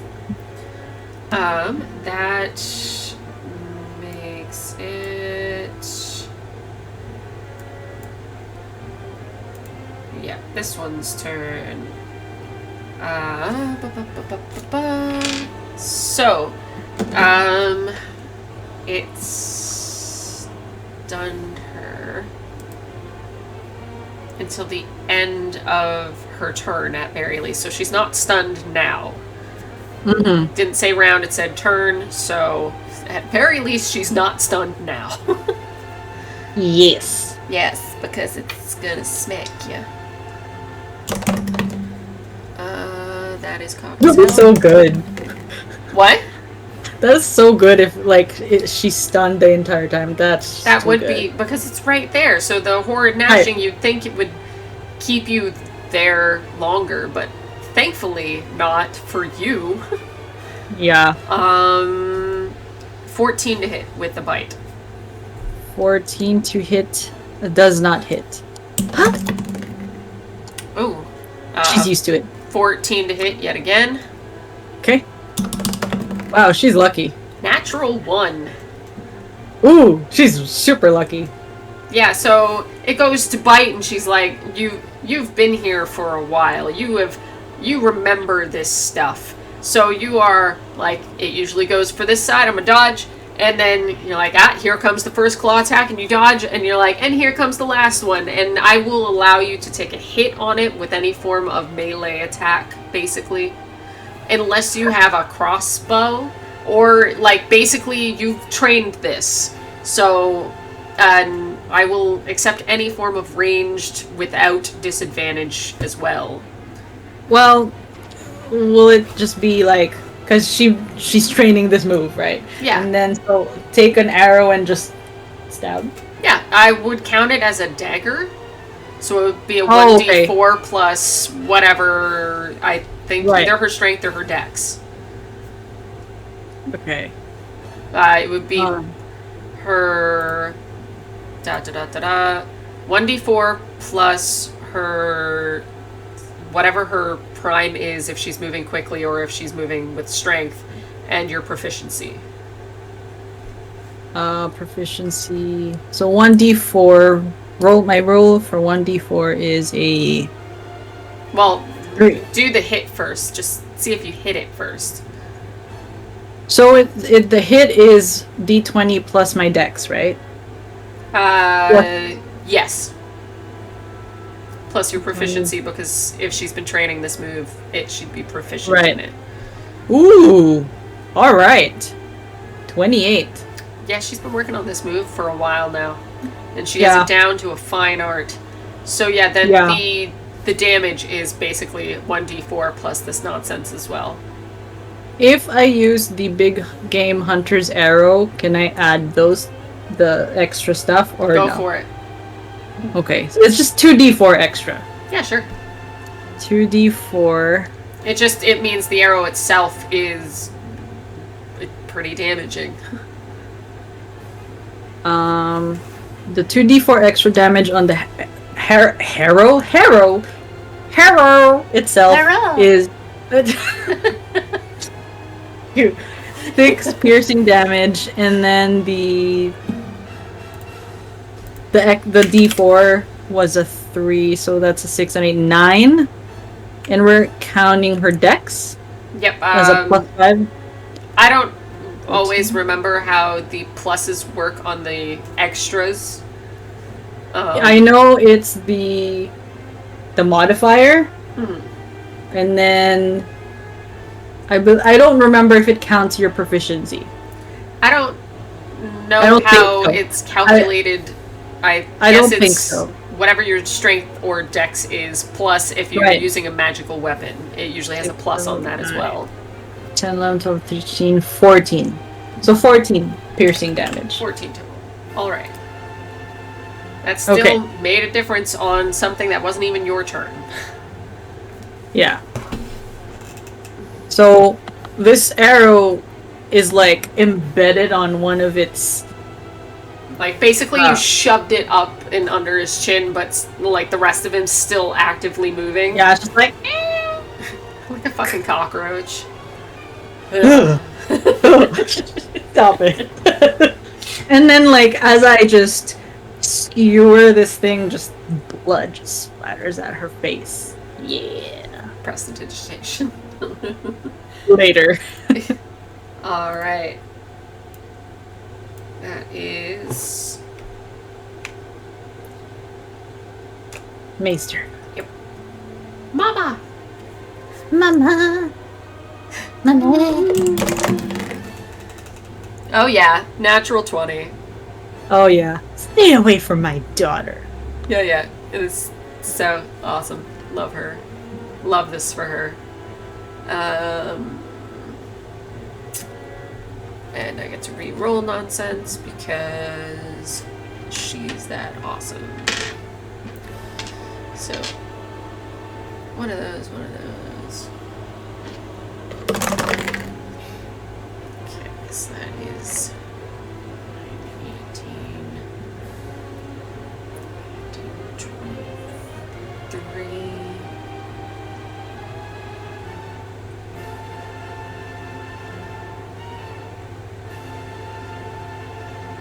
There we go.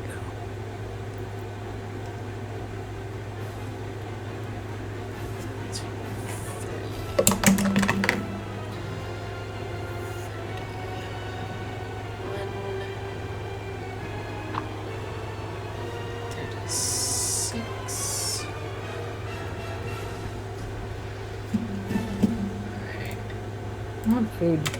Me too. 36 damage. Just. Yeah, she just aims and then releases and then goes straight through. Okay. Yi moves in one turn. One moment she's over there and the other moment she's here because her Zephyr Strike is still up. Yep. And she's like, Wilbur, are you okay?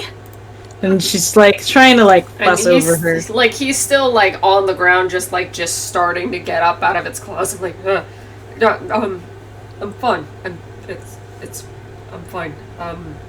Don't know why, but I'm. Yeah, do something. Okay. All right, so Alonzo is going Sylvia takes her sweet time.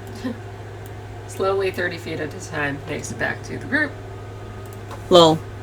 Sylvia. See, now you have me saying it. Alonzo is putting on his gloves of healing and examines Wilbur and will take out his healer's kit and will heal him. Alright. It's not working. Nothing's happening. Positions. I am not sure what I'm doing. To be TBH. I am not sure what I am doing. Where's my healer's kit? Feature. I don't know. Ah, here we go. I knew it. Fucking shit. Healer's kit. Alright, do it. That is a 18 healing. Using the healer's kit. And then the physician's pendant. Oh, that's just casting a spell. Okay. So, what's Wilbur at? After 18 healing. Not even half. Not even half. So he still feels bad. Oh yeah, he's still achy. He's still sore. He's like it. At least whatever horrible scarring he had, some of it's like lightened up a bit. Yeah. And so Yi would be like, Dad, come on, do more. Like, I know you can do more. Where's my cure wounds? I don't find it any. Oh, you know what? It's in my spell list. Fuck. Okay. So he's going to cure wounds him. And that would be 20 healing. And as he's doing that, his physician's pendant, so the pendant around his neck just glows, and for some reason he doesn't feel like his magic was used up. So physician's pendant is roll a d20 when you cast a spell on a 17 or higher roll. Yeah, okay. I'm just letting you know that that's what happened. So I don't know if you're still gonna roll from the thing. I It will consume the spell slot. roll a d20 for me again.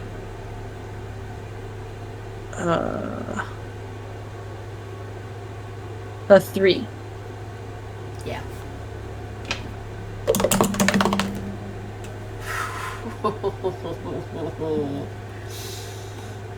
What's what spell slot was used again?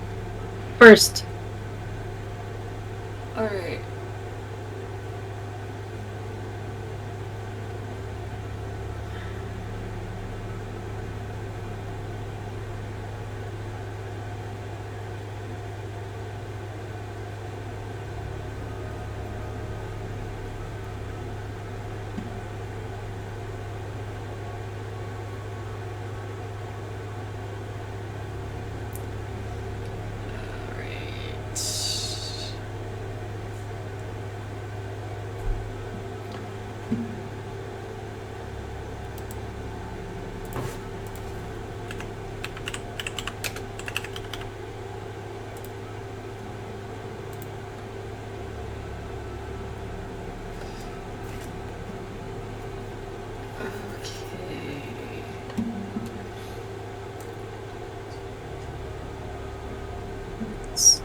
Where are my pack slots? What the fuck?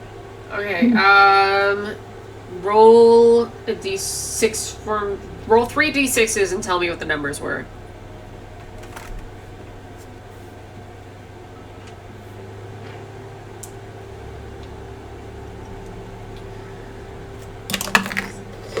Two, 3, 4.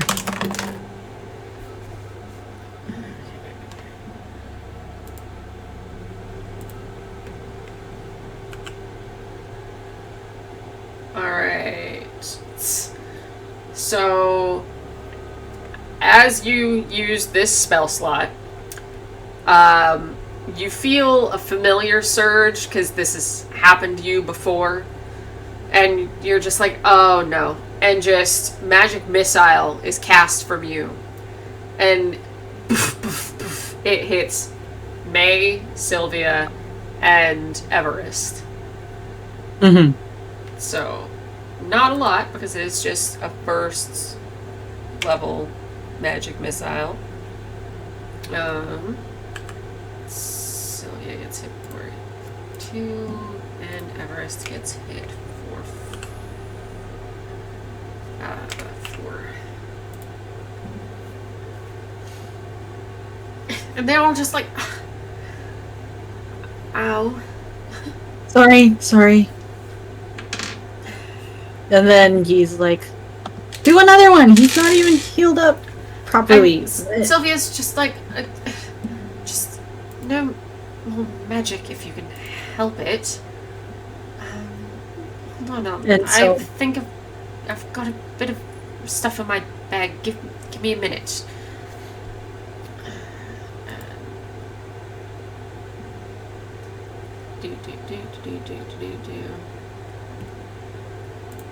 Actually, so does Alonzo. He'll give him a potion of healing. 2d4 plus 2, which would be 7. 7 more.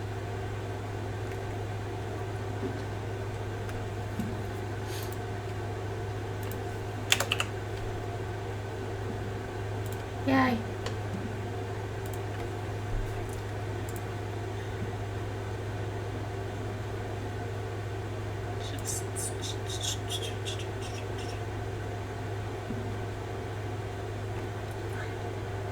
Sylvia forgot she had this in her bag, and now her health is a little more. Huzzah! Well.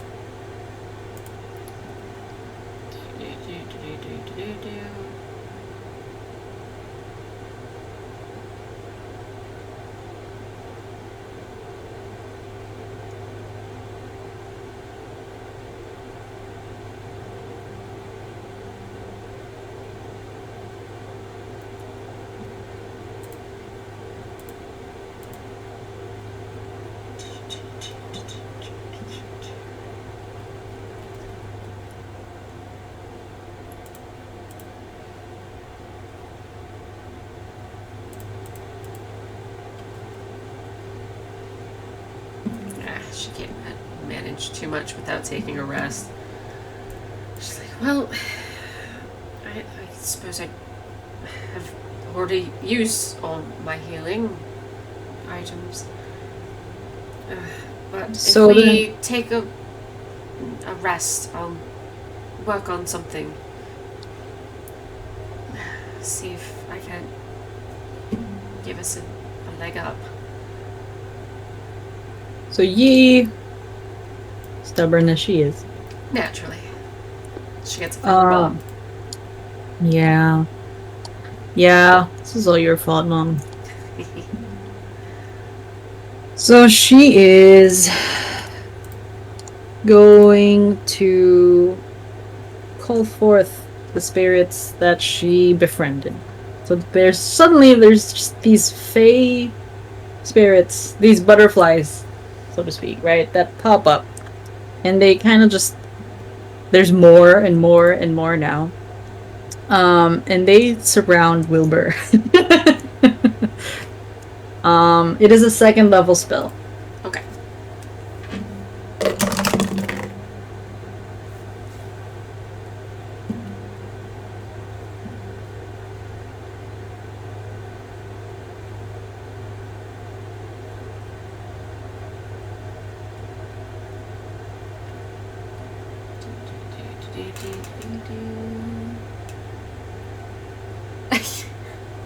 But basically, just more illusory butterflies. Just even more. Just pop out. Yeah, okay. It's just because you're So- using a healing spell, it just even more. Yeah, so these fey butterflies are just like surrounding Wilbur. Yeah. Just Um, whirlwinding around and just heal him. Cause the spirit to restore 1d6 points to that creature. The spirit can't heal constructs or undead. The spirit can heal a number of times equal to 1 plus your spellcasting modifier. Spellcasting modifier is I believe charisma. No, this is her ranger. So it's wisdom, which is better. So 1 plus 5. Okay, so she can heal him 6 times. Nice. So that would be 6d6.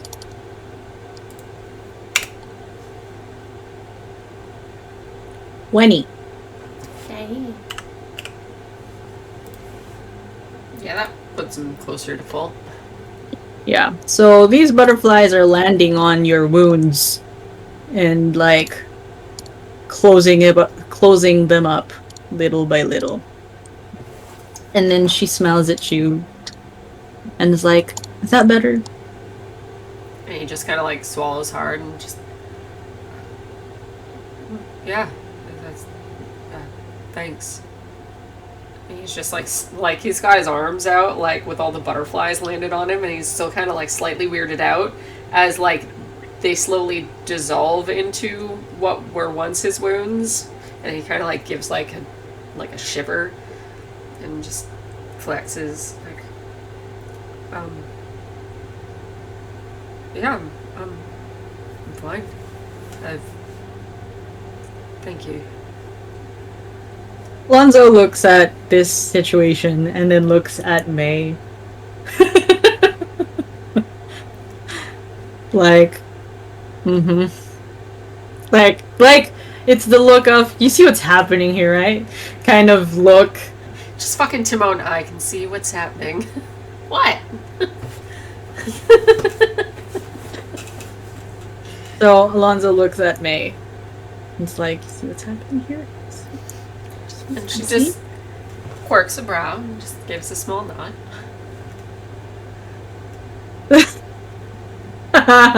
Alonzo doesn't know how to feel about this, and he's like, anyways, we should probably head inside.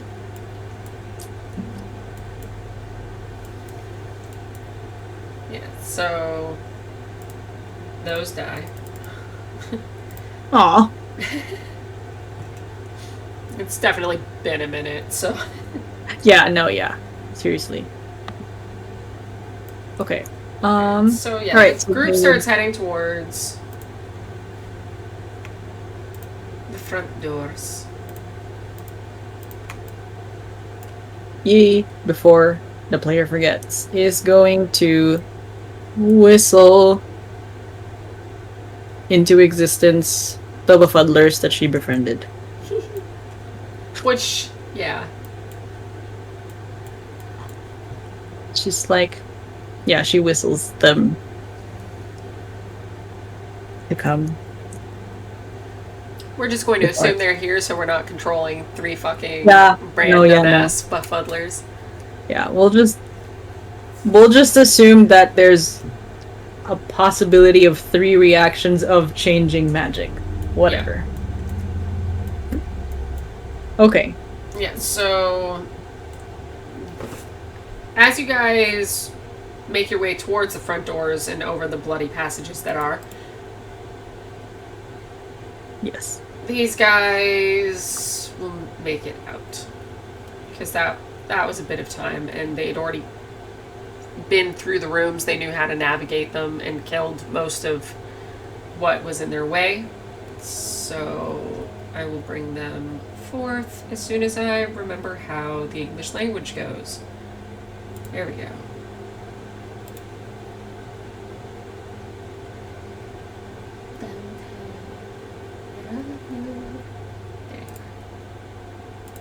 You and your fucking nonsense. I don't have him.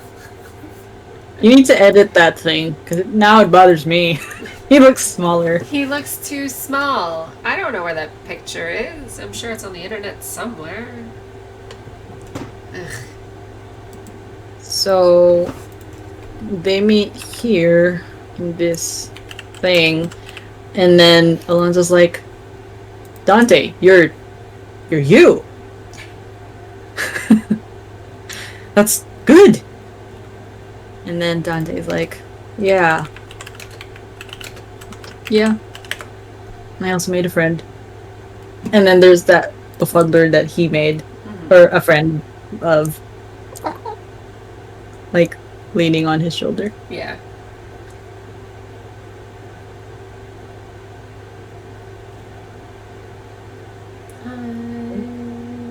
Where's Daddy? I'm working on it. I couldn't remember what name I put first.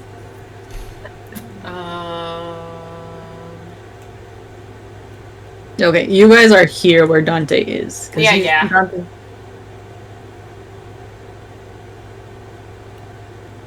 I don't know where that exact photo is. He has so many. Like, why does he have so many black and white photos? I don't understand. You know what? Let's just forget about it. Yeah, I'm going to, because I figured it would be in the top, like, 17 results, and I was wrong. But now I got stuck looking at him because he's pretty. Anyways. Yeah, he is pretty. He's like so he pretty. is. He's such a distraction. Like seriously though. Yes. Ugh. God. Ugh. So. Are we done ogling? Yeah. Do I we was need like moving another on. minute? Okay. I'm not done. I'm not done. No, sorry, continue. I'm trying to find if I have like that exact photo. Like, don't we think I have do. it in the Dante appreciation thing? Oh shit! You know what? You're right. I just You can't probably- access it because your face is the whole screen. So, I'll do it. thank you. Dante appreciate. Son of a bitch. This I'm is gonna why we be have these so- channels. I'm gonna be so disappointed. It's not there. Is it?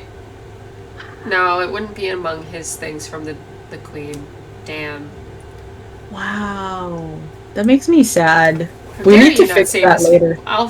Yeah. I'll even But know. we'll have that picture on the Dante appreciation. Like he looks good in that one. Yes, he does. Anyways. Anyways. It's fine. So yeah, Genesis and Dante and Evandris. And then... So, Evandris sees Alonzo, and Genesis has to, like, lay a hand on him, like...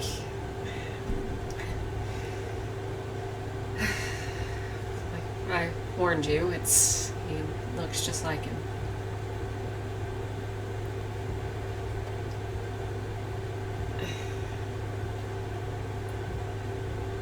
Who's this? Alonzo. This is mine and Magnus's father.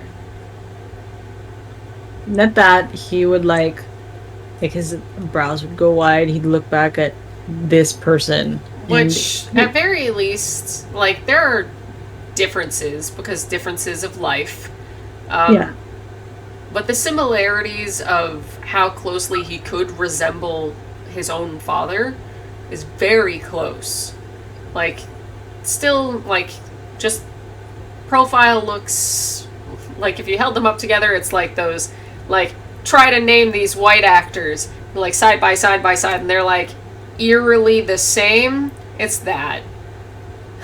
Yeah, so he would like look in shock and like kind of give him a good look, and he feels so weirded out, and he says,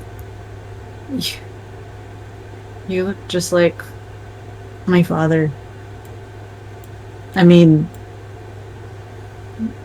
the one from this life." That's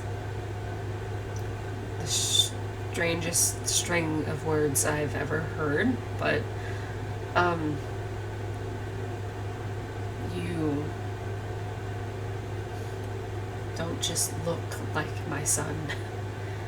You are every bit his image. Maybe the clothes, a little bit different. The armor No, I'm hold on, still not actually- used to. No, the armor is for Aeorian, remember? Yeah, the armor, but he can see beyond that. Like, Oh. like, that it's not quite his level of, like, sophistication. And and the hair's a little different, Yeah. but... His style is different. He's not Magnus. No. Not at No. all. No. Like, you have the same face. You don't hold yourself the same. But... I'm not sure how to take that, sir.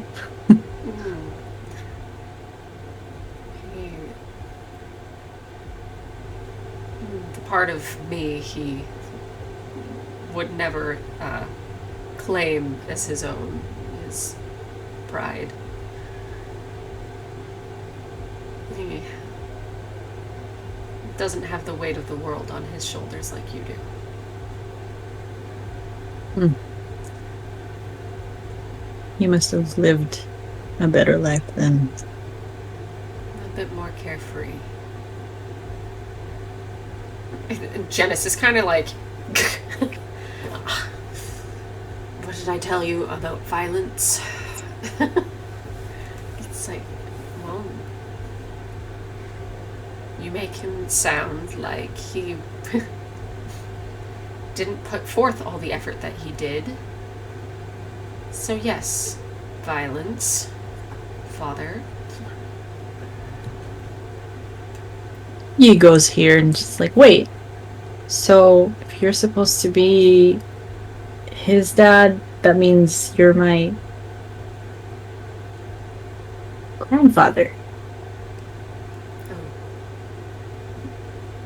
And he's just like, I'm too young. I'm too young. You just see a few more whites pop up. It's like instantaneous. And then Alonzo's like, well, actually, I have a father. You meet him. Don't worry.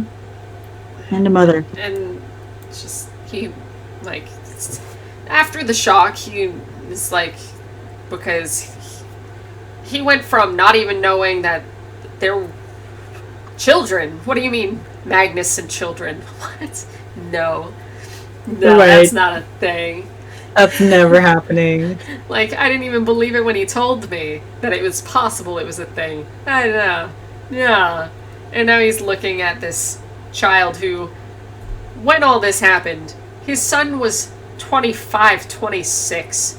This man before him is a little older, and this girl is definitely older, and just like then he would have expected a grandchild. This man is barely hitting his 50s, and he's seeing a 19-year-old girl claim to be his granddaughter, and he's just like,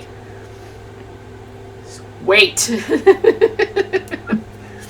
Hold back the hands of time, because this is nonsense.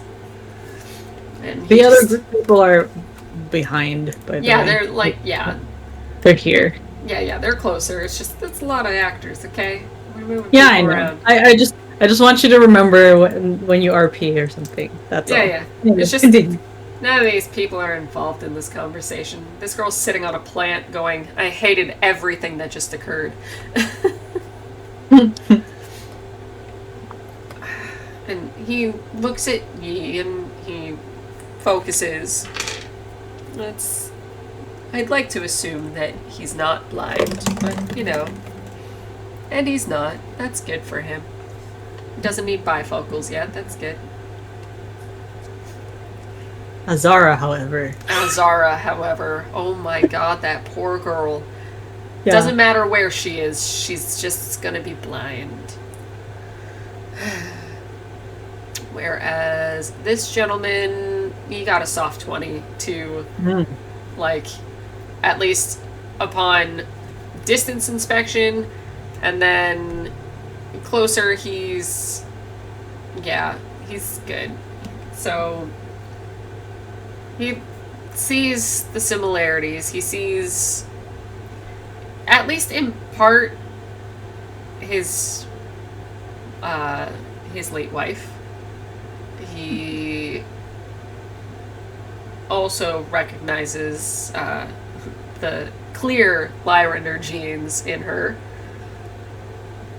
but he catches those hints of his family. Just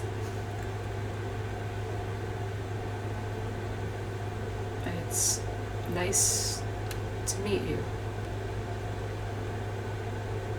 Nice to meet you too. My name's Yi. And he, like, slight bow. Even though he is not at his finest. He's wearing ragged clothes. He's, like, it doesn't even look like they were nice clothes at any point. It was like he completely changed from, like, niceness to, like, hobo garb simply to be among them. But they don't know that. But he's not dressed very nicely, and he probably isn't giving off the best of smells either. But he still does all the graciousness. He actually has blood on her face. Yeah, well, he's barely one to, like, he probably has patches of dried blood and random gunk from being down in the caves. So Yeah. they're not exactly the most impressive pair. Yeah, it's fine. Yeah, I think they get it. yeah, they get it. But still, he does the bow. Just, I would never have believed my son would bear any children, but I can see him in you. Alonzo is a bit like he's starting to warm up to the idea that he could be somebody else, right? But like the whole parent thing is a bit. This one is a bit different for him because he loves his mom and dad. So Yeah. he's kind of like, he's like, okay, all right, you have another set of grandparents. They're in Taldore. I will not take away from that. This is an odd set of circumstances. And then he's just like, well, I get. She's saying this to her dad. I get that, but if everything we've been hearing is true, this man is part of our family too.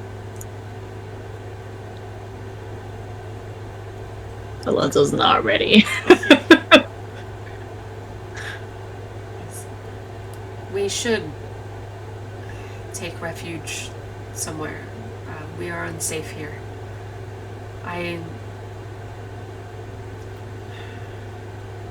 Well, this is our home. There are places for us. 3 to choose from, really, but we should get off the streets. Okay. So, he's talking about getting back inside, right? Yeah. Yeah. So, Alonzo would agree and say, like, all right, let's head inside then.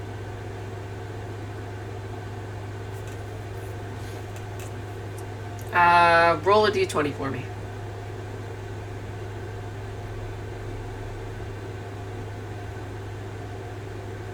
$11. Alright, so at very least, you may pass through safely.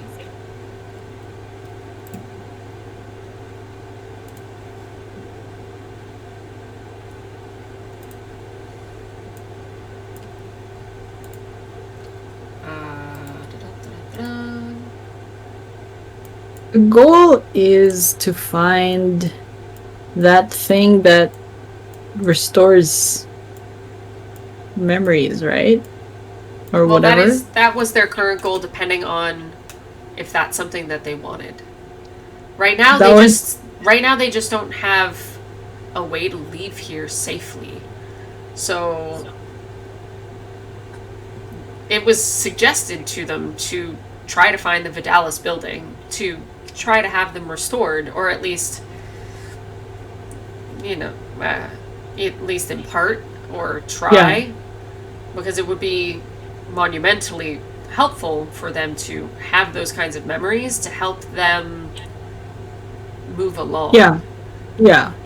Because they also need a way out of here. Right. So then, right now they're just kind of seeking refuge. Also, I assume that they went a distance before taking an actual long rest. The only one who got they had a short rest, and someone who would have gotten a long rest was Alonzo, but he was cut short. Yeah, that's right. So they do need to rest. Okay. I assumed so, just because even I have quite a few spell slots missing on, Sylvia and stuff. So he's just suggesting a place to rest. He assumes that, the penthouse suite of this building would be safe enough. Are they going to Magnus's house? Yes. Or apartment? Ah, yes. It's not as big and fancy as I'd like it to be, because man, do I work all week.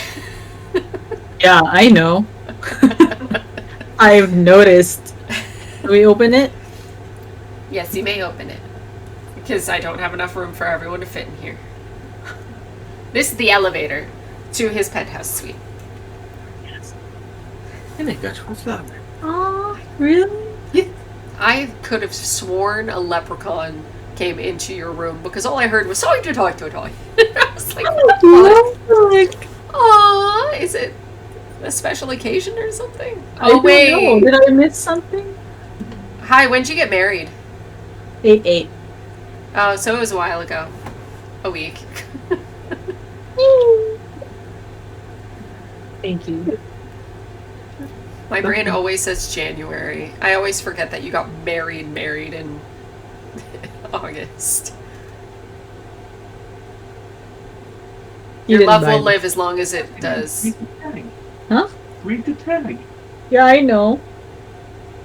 Rounding with physicians improves our teamwork and patient outcomes. That's why I said, oh, you didn't buy this. You don't want flowers. Thank you for the food. I was going to say, there was food involved though, right? Yeah. You're like, oh, you didn't buy this. Fuck, Married life. I want chicken nuggets. Fuck. So good. Bitch. I don't even have fast food I can just grab. I have to cook everything because I've been forcing myself to cook things. Damn it.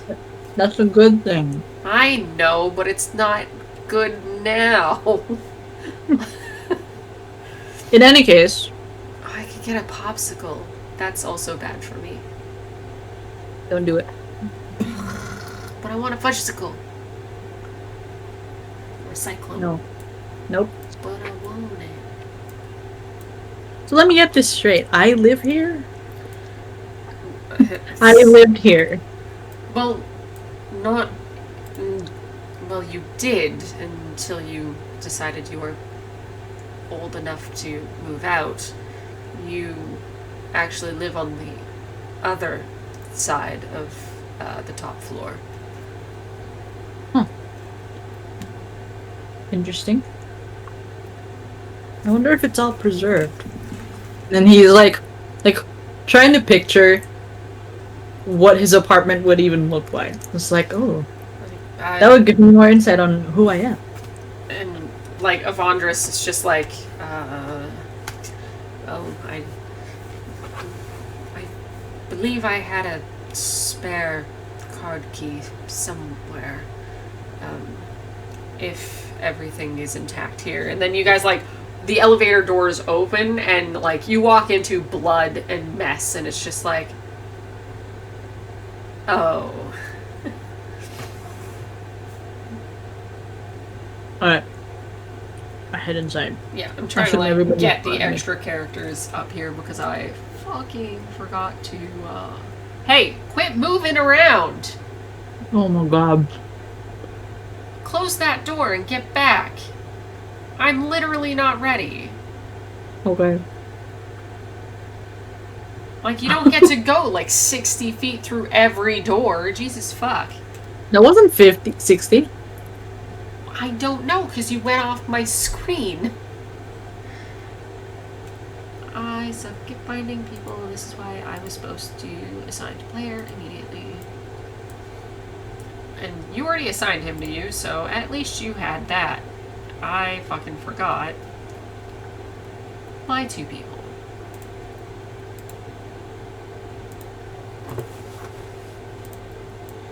Anyway, so yeah. You guys move into this room where there's broken glass, there's blood on the carpet. A few things have been knocked off of shelves. Not everything. It looks like someone was physically thrown into a shelf kind of thing. And things just tumbled. Not that anything has been stolen, at least within this room. And Avandris steps forward. Just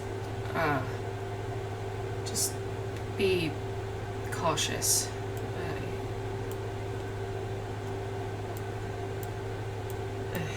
Anything could have come up and down that elevator, apparently.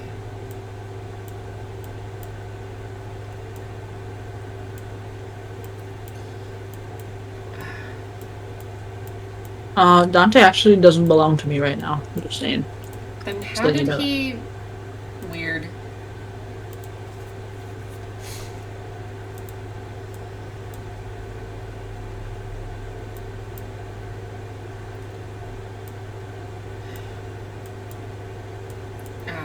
Wait, Evandris.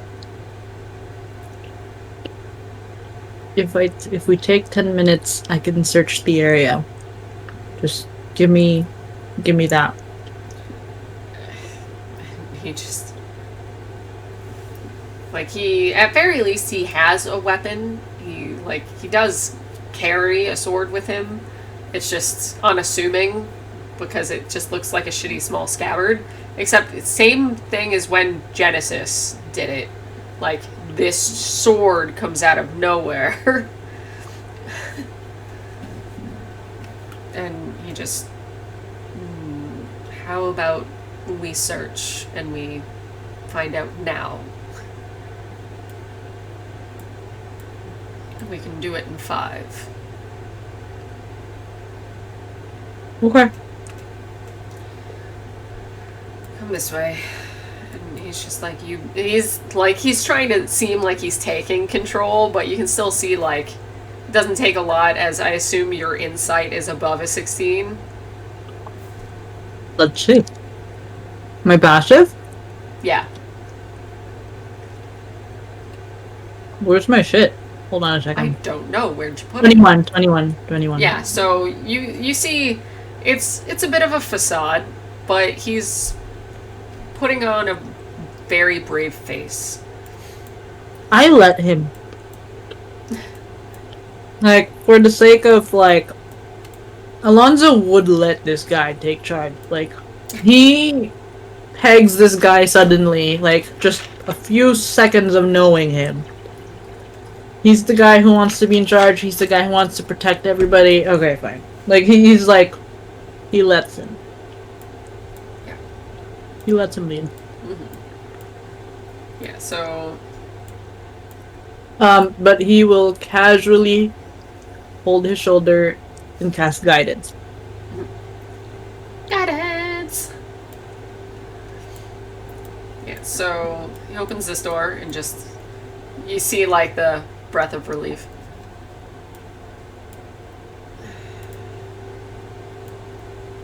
Suddenly, Dante.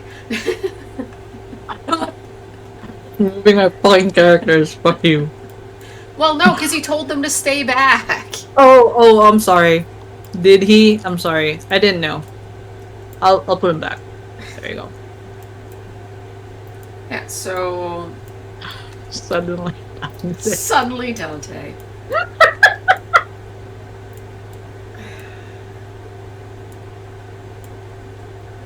Perception check. Perception check.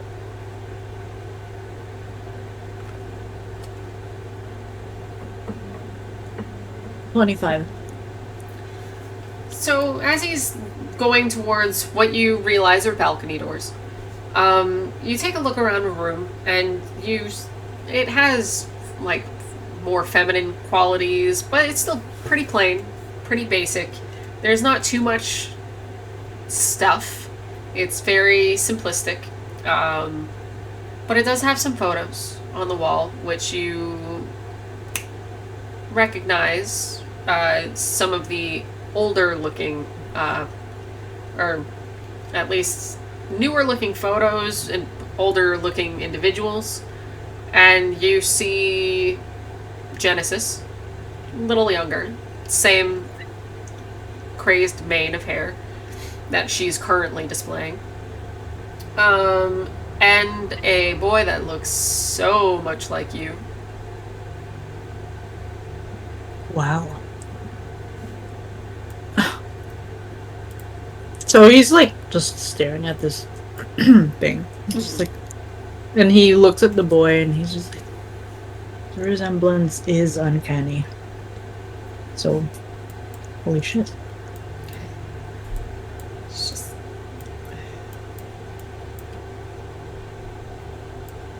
And Vandris reaches to another photo, and you see the whole family. Younger, harder to distinguish Genesis from the group because you are smaller. But you see another small one of you, and then you see a happier looking, little less time-worn man, and it looks a little closer to being the carefree Liam, and someone who looks very much like your mom.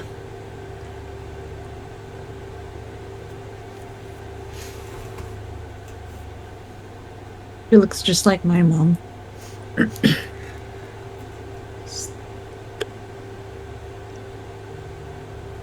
Whoever your two are, they treated you well.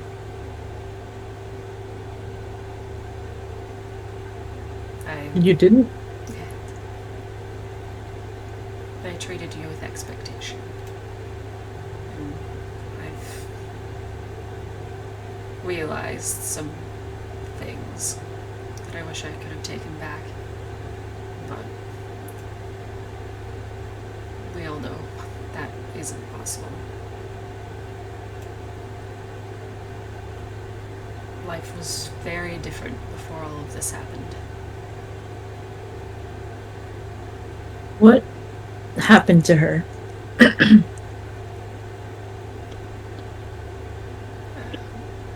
And then he clears his throat. Just, she grew ill. She passed before Magnus was even 10 years old. Sorry. Her loss was felt. Not just in the days, but the decades later.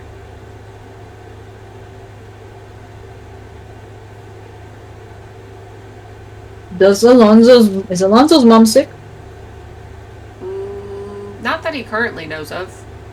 It's been a while since he called his parents. Yeah. That's a fuck you.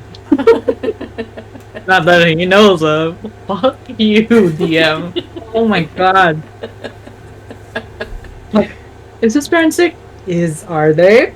I don't know. You haven't asked them. Fucking son of a bitch.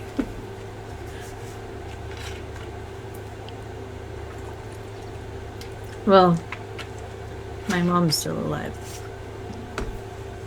Luckily for me. His life would have been much different if she'd still been around.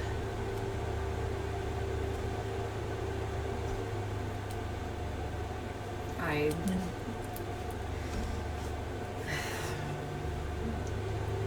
wasn't the same. I didn't realize how much I needed her. How much I needed her help.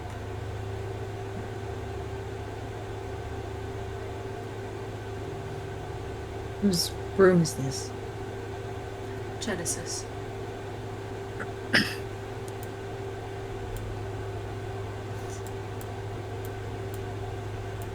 Yours is the next one. Or his.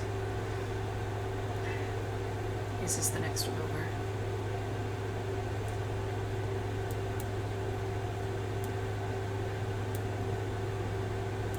He'd like step back and like leave. Like, so it did. No, you are locked in.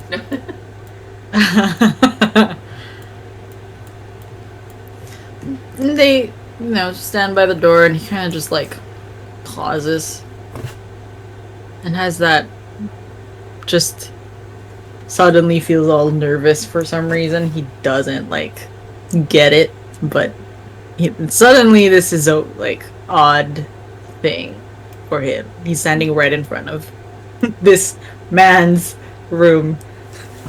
Yeah. He couldn't open the door. Vondrus lays a careful hand on his shoulder and even if you aren't him or don't believe you are him, this can still be difficult. You don't know what the truth is. And I'm sorry if I'm feeding you ideas that you don't want to believe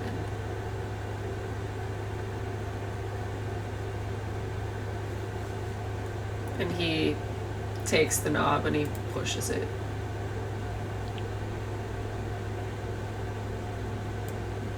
He hesitates. He still stands there, worrying kind of with himself. Which if Vondrus steps in and like does the look around the corner because he knows the layout of this room, which it's all very reminiscent of like what kids' rooms look like in their like college years, and then before they just like disappear from the home because they go start to their own lives, but the parents haven't like packed up their rooms yet. Yeah. So So he still has He- banners that have like college. so Alonzo steps in Which- and is taking it all in. yeah, so he sees the books on the ground, the open notebooks and writing, the computer over here, not on, you just see like one of those like screensavers just bouncing around.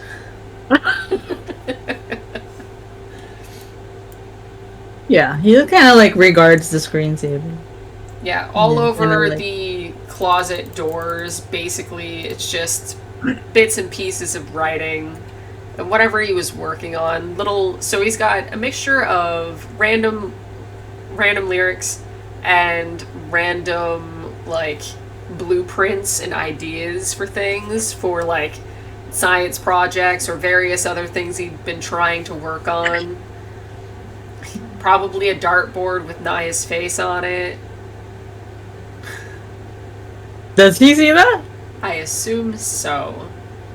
So he looks at that and it's like, is that? And he laughs. And Evandris steps over and just. Your rival. May was my rival. I thought, Naya Lyrander.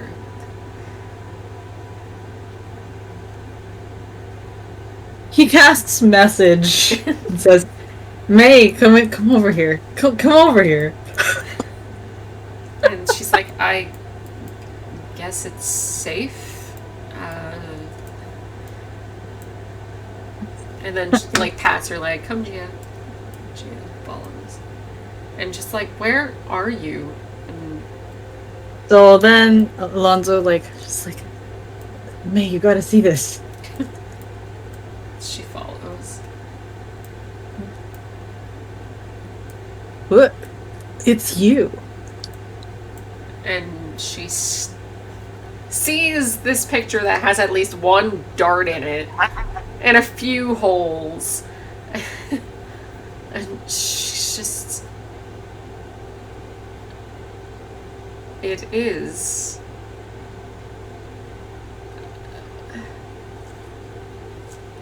Why? Apparently they were rivals. This was my room. She like takes the dart out and takes the photo. Just. Did you hate me that much? I don't know.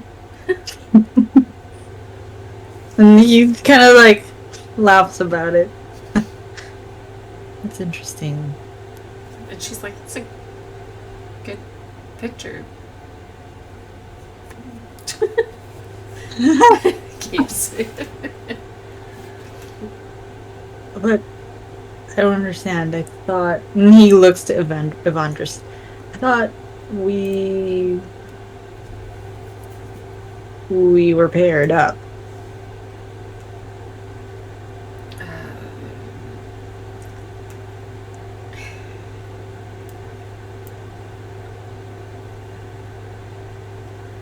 I suppose there's no delicate way of saying that it wasn't your first idea. It was mine. Oh, and her parents.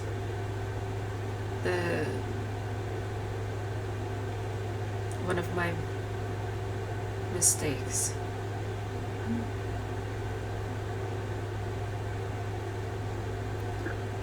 Suddenly, Alonzo feels awkward that May is here. And so, You were rivals, and I had originally meant for your for Genesis and Naya's brother Nereus to be married. But you two,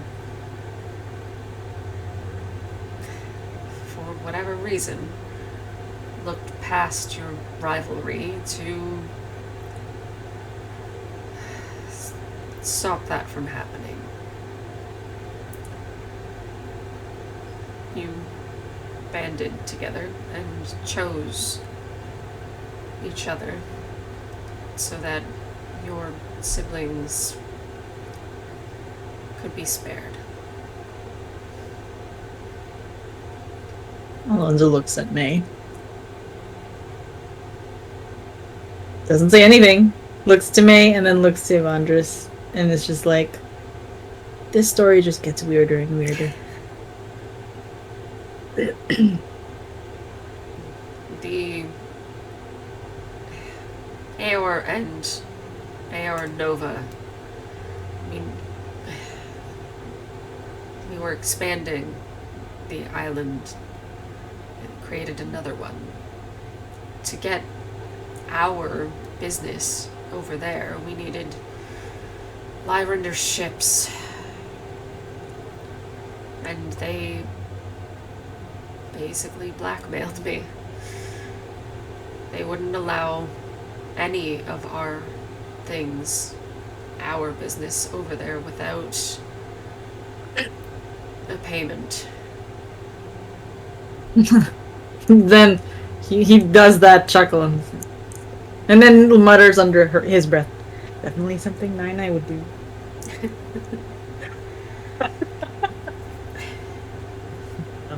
Nine. Grumble. But May definitely heard that. Oh yeah. And she just elbow. Hey, it's true. You can't even say no to that. It's true. And he kind of just shrugs off. The Lyranders were going bankrupt for some time, and well, were far from that. So they wanted what fortune they could gain. They wanted it in the form of matrimony. Later, I found out partially why they were throwing their son at us, but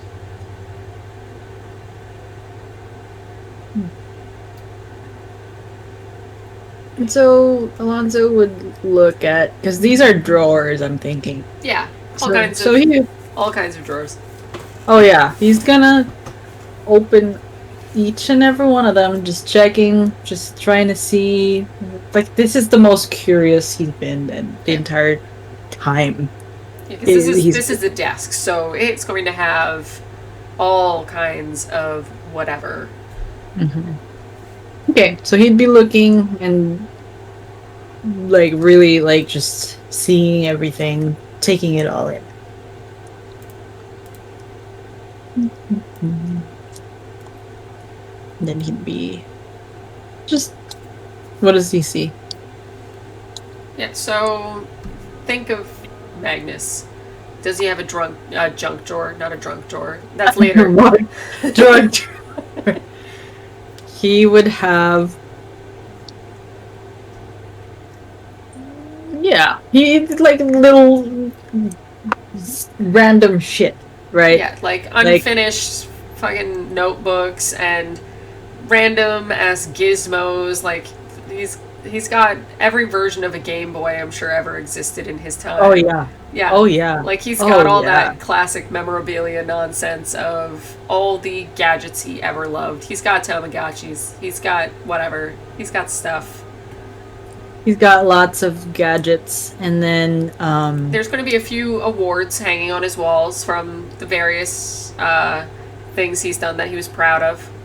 I don't know if he'd ever take like a newspaper clipping of the academic decathlon thing, or whatever. He'd have a board.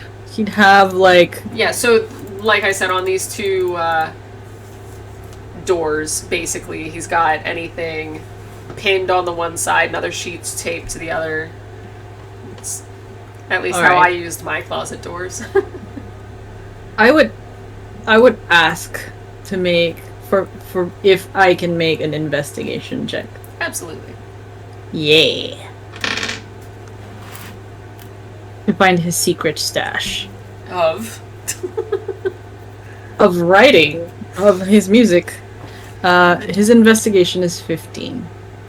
Yeah, for me, because it's his bedroom, I don't think he hid too much of it. That's why I'm saying, like, he's got notebooks even right here down on the ground. Oh, it wouldn't be laying down on the ground like right there, because he's trying to hide his songs and stuff. So at the very least, it would be in these drawers. Yeah. Yeah, 'cause he has no parents problem finding it won't because he's not. It's not like it was like treated like drugs. It was just no active singing in the house. Writing wasn't forbidden, Okay. and he So then still performed everything he needed to do. He got A's in school. He wasn't babysat, like, really, like, Yeah. not because Evandris was at work. He didn't pay that close attention. It's just when he was home at the end of the day, there was no singing, there was no music, there was no. Right. But he didn't have to hide it. It wasn't something that required, like, deep, devious, oh, well, I have a hidden drawer underneath all of this. Like, no, he didn't have to do that. It's just he got the evident feeling that he wasn't allowed to be vocal and talk about it and do it out loud. Yeah. So then he would find his notebook. Absolutely. So there was definitely more than one of them. And then he would find the lyrics that he wrote about Naya, about being a total pain in the ass. Pain, she's a total pain. Yes. Yes. Oddly enough, it is his own handwriting, and he recognizes that it is exactly his handwriting, and he's just, like, weirded out right now. He's reading through it, and it's like, whoa. And then he looks to Evandris, and then looks back to the book, and it's just like, this is good stuff. His writing, I wrote music.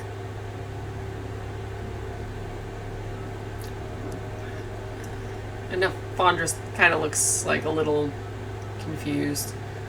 Just mostly because he didn't know. Yeah. And then he would like browse through the pages, and he would show Evandris the page where Magnus wrote about the song about his mom. And there's like musical notes in there. And with the lyrics, he would Alonzo would sing it because there's notes in it, so he can read it. It was just perfected when he was an adult, that's all. Yeah. When he actually, like, had his own time and not, like, devoted to school and homework and, like, it was his time. Yeah. So he would sing this. At least the first draft of this. Because this is the first draft. Mm-hmm.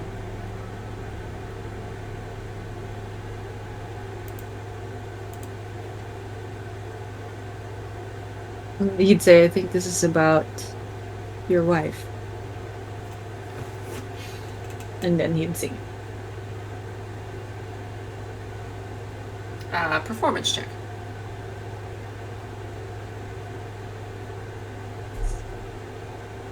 Roll. 27. I said who because that's not his best. I'm aware.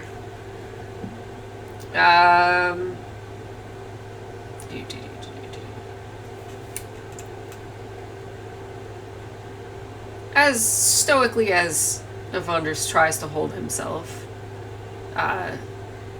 he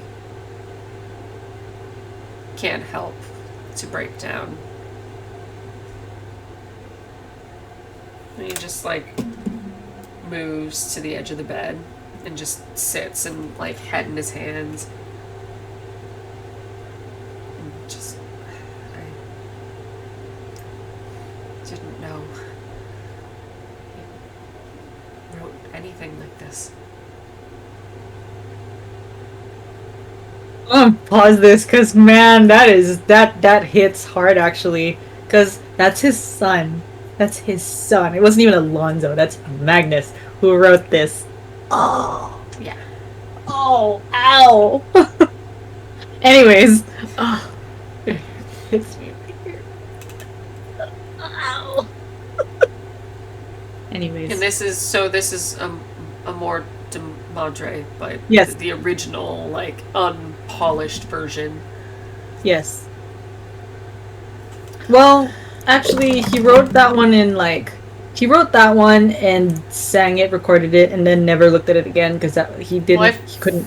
Figured he, like, yeah, writing, but maybe once he got good at writing, he recorded it. Once he Okay, yeah. perfected the song, like he's doing for the play currently as That's Alonzo, he That's true. wants the song to be written right. It's just he probably worked his way up to singing it because that's a lot. He knew he'd probably only do a one and done, so he wanted Yeah. it to sound right. Mm-hmm. So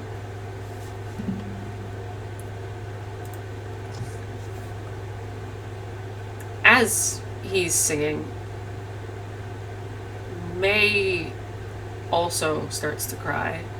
She doesn't quite understand it, but there is that odd, ghostly familiarity of this song. And it hits her deeply, surprisingly. Oh damn. She does not understand why, but it hit her exact. She remembers this, but she doesn't know where that memory is coming from. Alonso goes to her and kind of just holds her. Doesn't say anything. Yeah, because, yeah, she did not make that, like, like, at the same point of, like, she got the memory, but she didn't make the save for keeping herself together, and she is not doing well. She's blubbering like a baby. Yeah, so She also looks so confused. yeah, kind of just holds her and lets her cry, but he just stays there.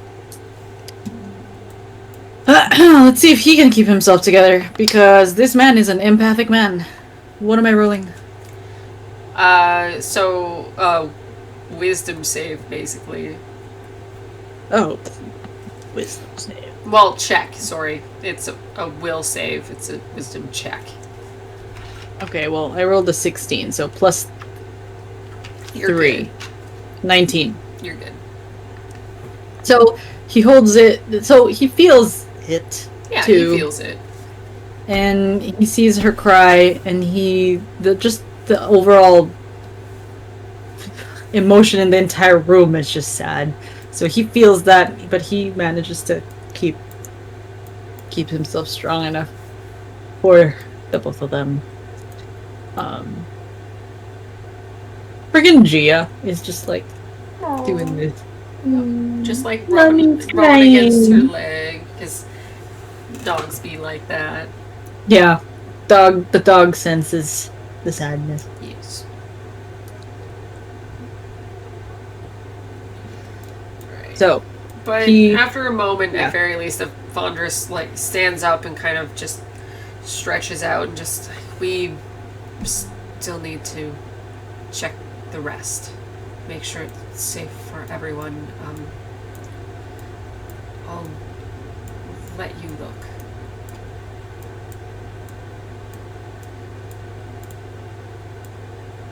He pulls out a handkerchief. Gives it to her.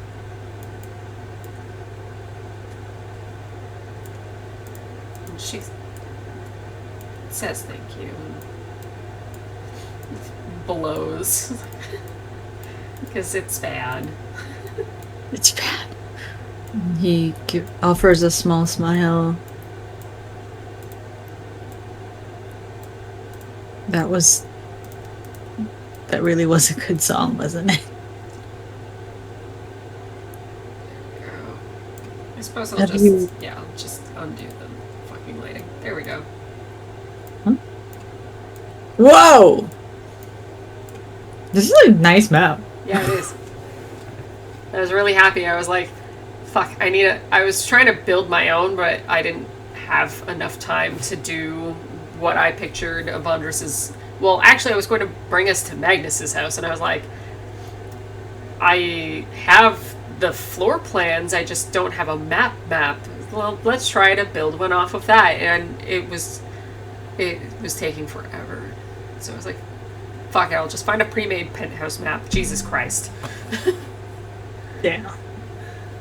That's where your, like your rookie, like me, comes in. Your rookie obsession. Yeah, I was putting way too much like detailed effort into it that the program I was using wasn't giving me.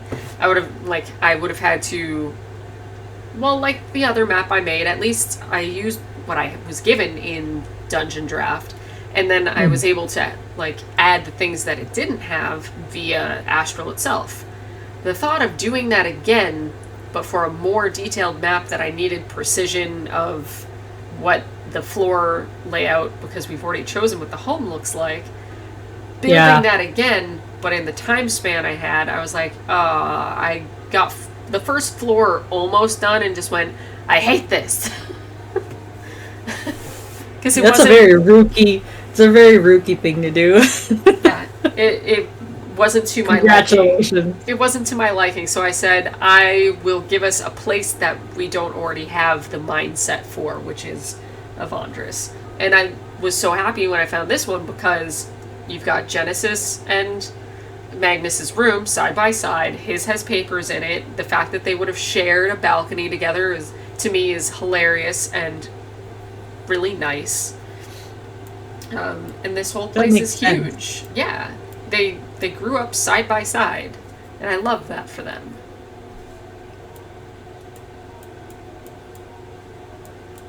And then this place is like huge. It literally has like a rec room and a bar, so that's like Magnus grew up with that in his childhood home. Of course he's gonna have a bar in his adult home.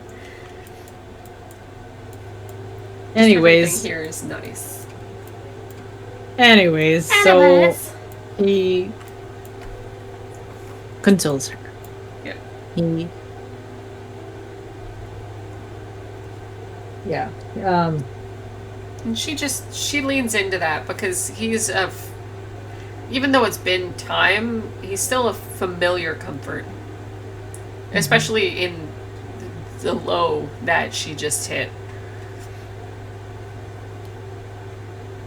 So she, after the time, she will back up and she'll apologize, like, I'm sorry, it hit me. Okay. It was a heartbreaking song. It was a painful song.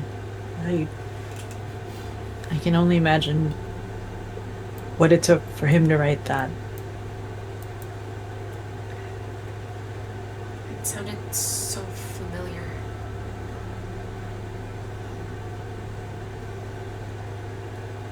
Like I'd heard it a dozen times. I knew each word before you sang it.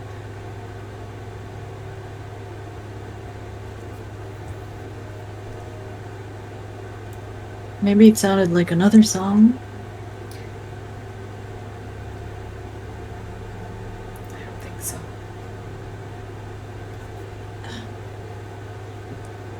But that doesn't make sense. I mean, I guess if this is all true, then that's the only explanation. But it feels weird still. It does.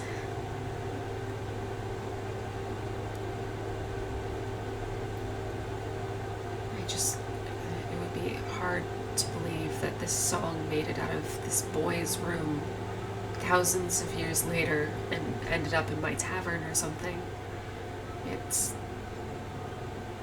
That's the thought that's hard to believe.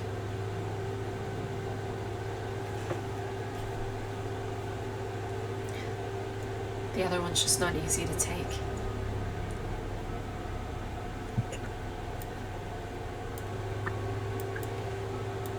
Wilbur, however, like, while this is happening over here, Wilbur's like, I think it's safe. Let's go look.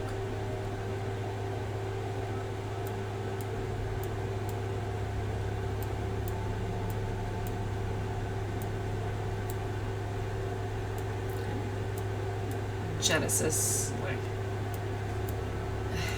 just like chats with Dad, like, really, you haven't changed anything?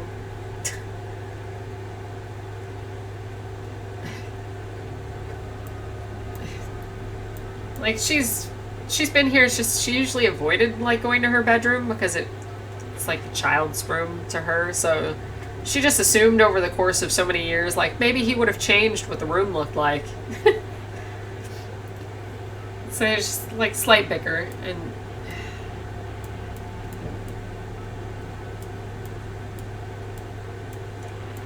makes her way, because there is hopefully food still here. Would only be so many days old at this point, because the stasis bubble was perfect on this one, right? Everything was pristine. So everyone else so far that you've met they'd been around for 3 days their time. So here it's depends on when the last time a person was in here. So yeah, everything in here is 5 days old at best. Like at the freshest, it'll be 5 days. At the not so freshest, like freezer or anything like that, yeah, some things will be older than others. But that fridge will have fresh-ish produce. Strawberries, maybe not so much, because strawberries be strawberries, those bitches. Alright, so Dante is checking out the bar.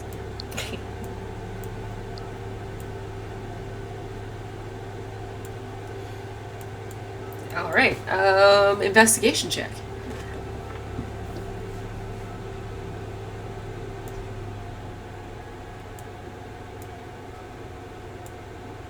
Six. Which is weird. Not so much that he's... Well, this is a kitchen that he's never really been in. So, to be fair, he doesn't know where to look. So, Genesis is just like, what are you looking for? Figured you stored liquor here? Well, yes. Just, if I remember...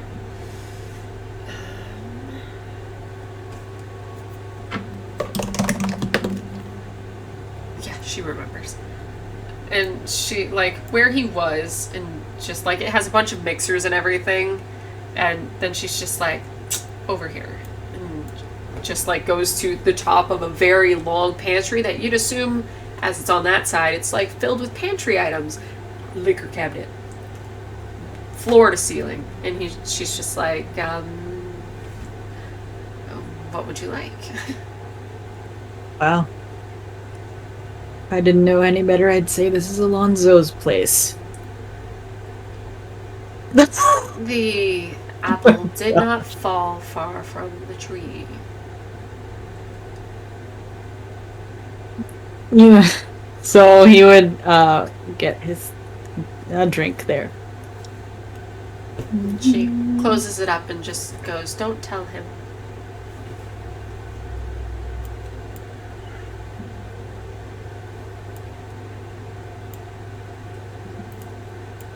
So Wilbur, just like looking, just starts opening things. Wilbur's just opening things. What are you doing? Just trying to find something to eat. You've been opening everything. I want to see what my options are.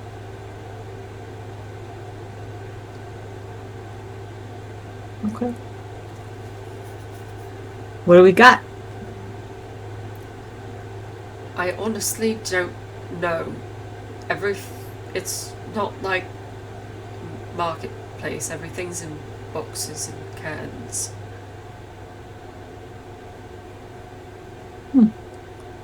Here. She learned a little bit about this because she lived in Aor for a few months. So Yeah.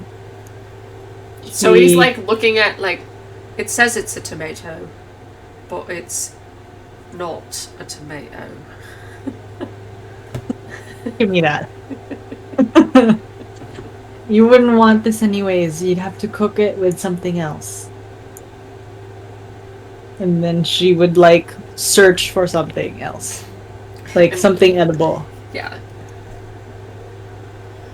And he like starts like, he's like mac and cheese boxes, and he's just like,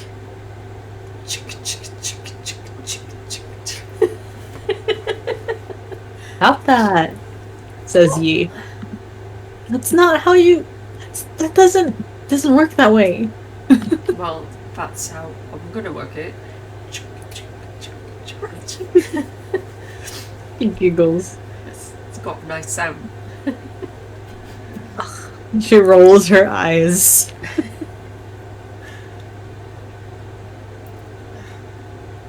Alright, Yi is gonna try to find something she is familiar with. I don't know. I don't think she's gonna know what to do with, like, the oven or something, because she lived in, like, she froze, right? So, she's not gonna know how to do that, but, like a snack, like the potato chips or whatever. Yeah. And so that's when Genesis comes over. It's like if you're hungry, I can cook for you. Ooh, I can help. I could use the help. We've got a few mouths we need to feed. So you were stuck here. Do you know any of the things in here? Well, and then she would list off the things that were useful to her. Which they're kind of like the Little Mermaid, kind of like, well, the doohickey and the thingamabob, and like not quite full names, or she's saying like some Dory nonsense where like escape, and she's like the stove, like you mean the stove. Well, she wouldn't know how to operate the stove because it'll take forever to cook something. So, like, she'd say something. Either way, she wouldn't, like, she would look at these stoves and go, I don't know what the fuck that is. Oh, right. Yeah. Yeah. And, well, she'd, like, when she sees the can opener, right, she'd be like, this is the circular saw. And I know it opens this container that has food in it. So this like this, and then she would like do it. And she would like take her hands and fix it slightly because she's like doing around the middle instead of around the outside, and she's like, it's actually easier this way. What? Damn it! I It's thought I had that down. it's still a common mistake among people who have used these their whole lives. So It's okay. I know he didn't know how to use it, so it's okay. You pointing at Dante. It was a small bit of argument. It's fine. Dante's not even like he's he's drinking. poured himself a glass and he's just like, this is living, and then drinks it. Yeah. Yeah, he's like leaning and like drinking. He hears this because perception. Yeah. But he's he's like, not bothered. yeah, he's like, fuck you guys. He's gone around this side and he is seated at one of the stools and is just letting it play out. Yep. So he is living right now. Yeah. So Genesis shows how to use the oven and just like flick these on, and this is how you turn these on, and we're gonna boil some water, and let's see what my father's cook had in his kitchen. Mm-hmm.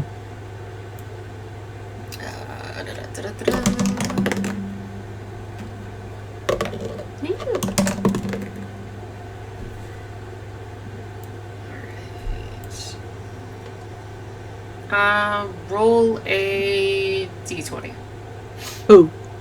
Anyone. That's a d20. It's just a d20. I was like... 2. Oh, a 2? A 2. So at first she's a little confused.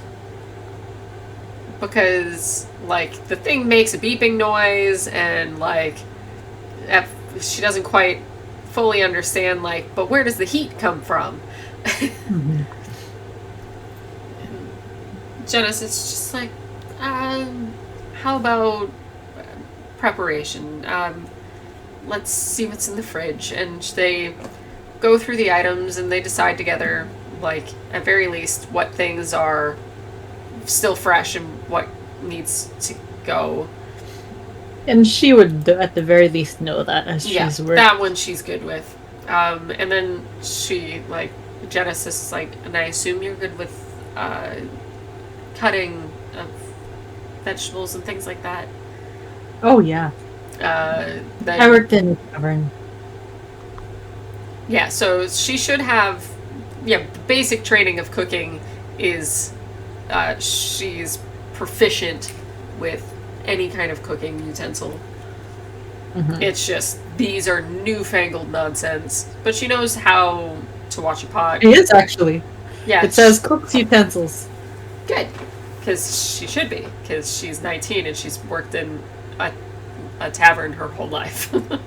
She is proficient in brewers, supplies, cooks utensils, lute, lyre, viol, playing card set. So all that time when she was like, let's play a game, she would always pick the cards. So Genesis trusts her. She's like, oh yeah, I've done all of this before. It was just this that was confusing as hell. Genesis sets her off to go do that, and together we shall see how they fare. So it would be cook's utensils plus proficiency. So 20 proficiency. And dexterity because of using a knife. Okay.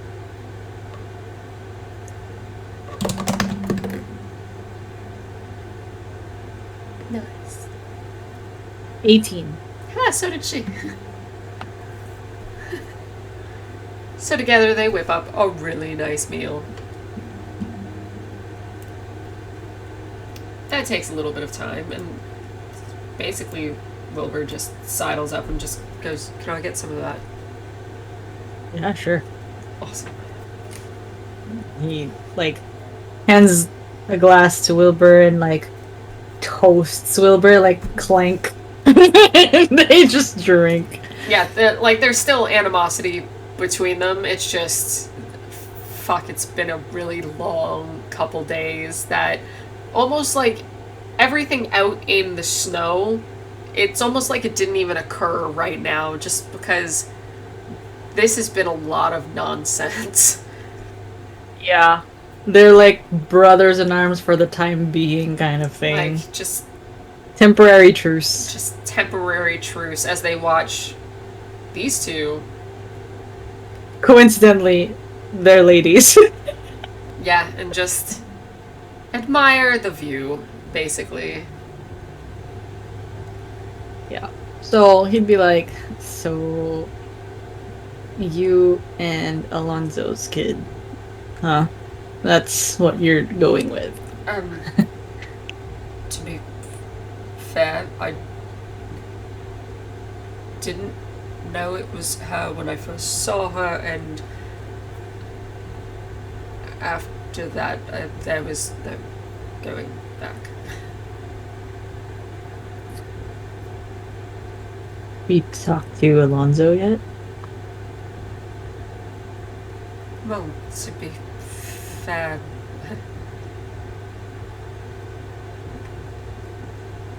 the decision is still up to her first. I'm not going to press anything if it's not wanted.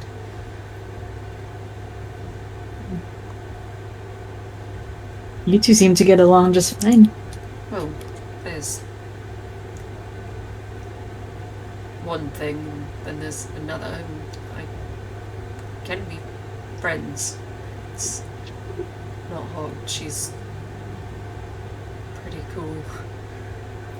I'd be okay with that. You cut out a little bit. Say that again. He'd be okay with just being friends. Just Oh, okay. yeah. So, Dante nods and says, "That's admirable, kid. I would like you a little bit more, just a smidge."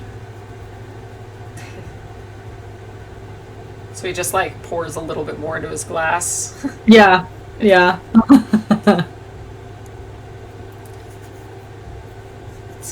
To me, this is Everest is on his shoulder.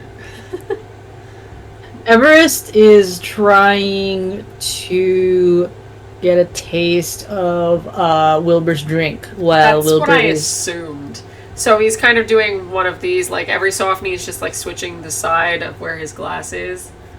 Yeah, and it's just like, Yeah, because the dagger on him, it gives him blind sight, so he knows oh, where the monkey's moving, so he doesn't even have to look, he just knows where the hand is at all times. that's funny. That's funny. So it's just like, no. Yep, nope. And it's been a few days and this nonsense has been happening like the whole time. Just like because Everest has just been bugging him, just because Everest realizes the tension between the two. So he's just like, I'm gonna make this boy regret his whole life. Competition. It's the attention. Yeah. It's like, no, you're not getting the attention. Yeah, so he even does like one of these monkey grab and then takes a drink, let's go, and just That's funny. Yep, they have this little game as he's talking, and for some reason this is not a problem at all. yeah, he's like, I've seen weirder. Yeah. Oh yeah. He has a little thing too. He has Yeah. the befuddler. He has the befuddler doing the same thing. So they're kind of just doing this the whole time. Well, for him, he's probably like holding it and holding his hand over the cup when he's not that's true. drinking. So he's And the befuddler's like, just his weak little fingers going. It's just can't move his hand. So, and then just That's like true. moves it away, drinks, moves hand. That's true. That's why that's why they're like not even, because they're both doing the same thing. They're like, we're not even going to acknowledge that this is the thing that's happening right now. Yeah, we're just pretending that this is normal because we Yeah. need normalcy right Yeah, now. this is the closest thing to normal we're going to get, so let's just pretend. It's for the best. I love this dynamic. Okay. Meanwhile, they've been here for a long time. Well, I imagine that this was happening almost semi-simultaneously. Like, at least the start of the girl starting the meal and the start of this conversation. These two are just starting to roam back. Okay. Or wherever it is that they were trying to be. Well, Alonzo would be, after she's calmed down, be like, "Do you want to see the other songs? That's pretty cool too. They're not that sad, I promise." Sure. So then he'd show her and sing it to her. Like, look at it. Oh, okay, I know how this one goes, and then he would sing it, and then...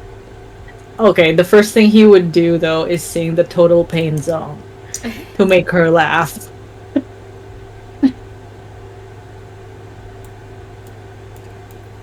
She would just be glaring and shaking her head. If I were you, I'd throw in the towel. She'll make you hurl, she'll make you scowl.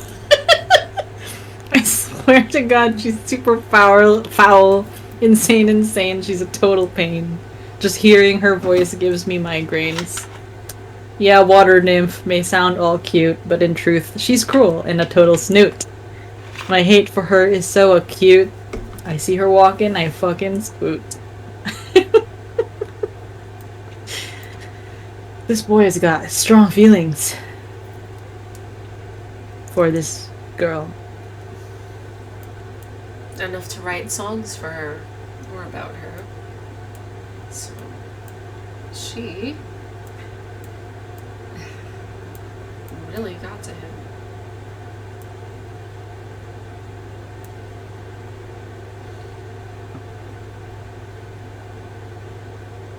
Well, you really got to me too. To be fair.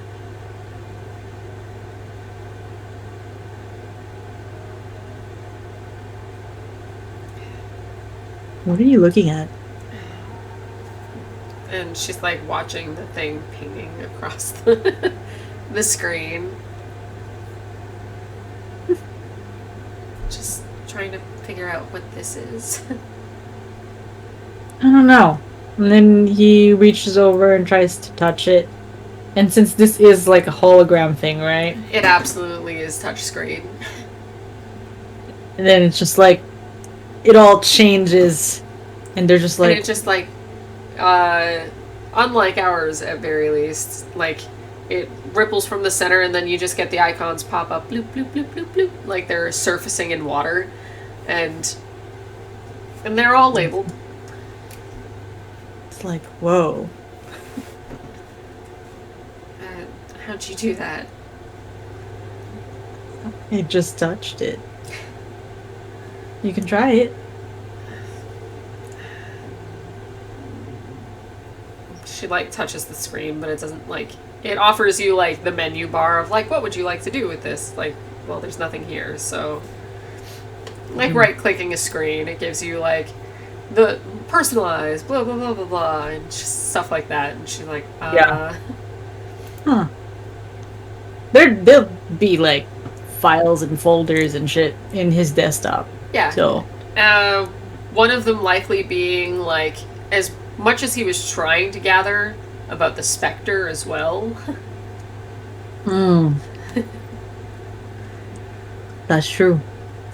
So he like narrows his eyes like, Spectre. There's a yellow, I guess it's a folder that has Spectre on it. That's interesting. Just like they all say something weird and like she just clicks on it.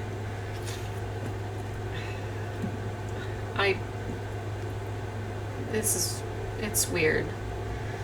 I know that Sylvia girl knows how this works, but I've only seen her from a distance. Like, she has a small one like this, She says that it's not working properly. Something about it's not connected to. I don't remember. But it isn't connected to anything, so I don't know how it's supposed to work in the first place. Well, this one looks like it's working. And she like looks behind it and like it looks connected. It's connected. Yeah, we know what we're doing. And then he like, it's like, I wonder. And then he like tries to. Actually, I don't know how they're gonna figure this out. A person who's never seen a computer before, I don't know. Depends what you're trying to do. Well, just random searches, like reading the title of each document, and it's like, oh, let's try this one. Just random shit. Probably like his homework or whatever. Yeah, there's various files of like random things that he'd been working on, like blueprints of things not so significant as like Icarus or anything. There's probably some like very like roughly drawn up at that point, because he would have at 25 he likely lived in his apartment for a few years at that point, and that's like he went from here to living in his own place, so he hasn't touched this stuff in years.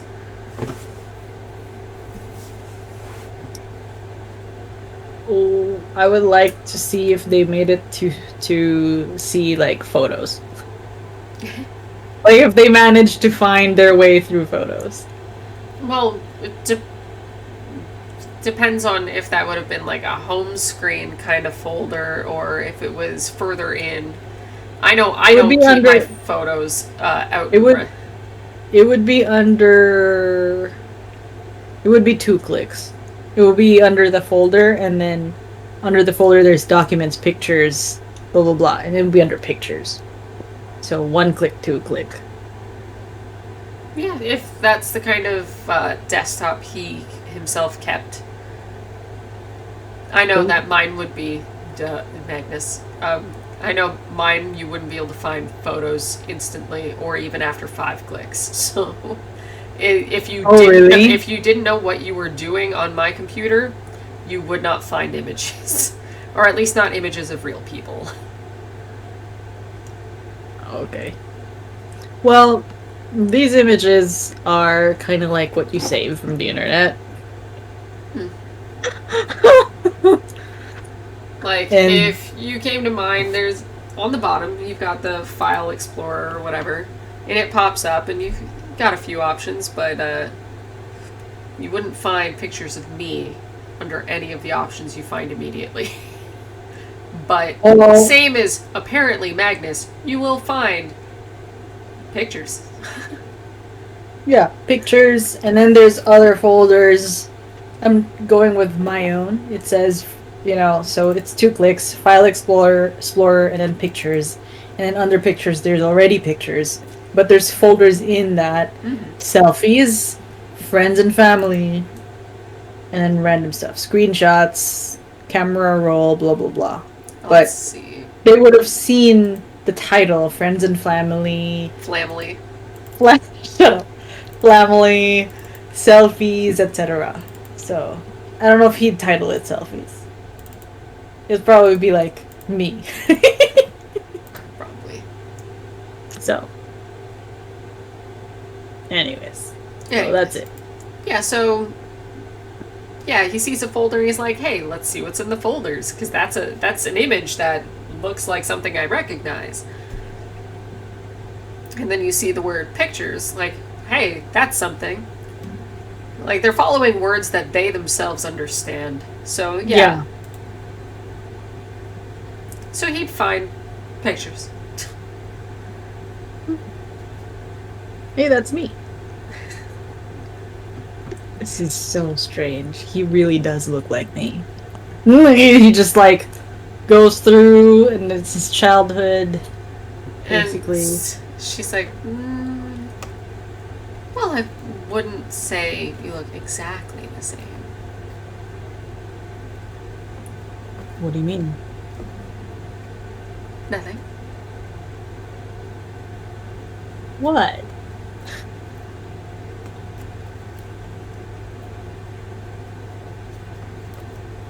Oh, don't tell me you like this guy better than me. Ugh. He just has a certain something. What? Seriously? Ugh. Really? You'd pick 1,000-year guy over me. Yeah, right. He looks happier.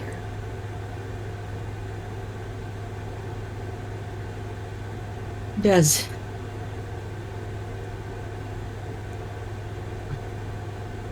Suddenly it's awkward.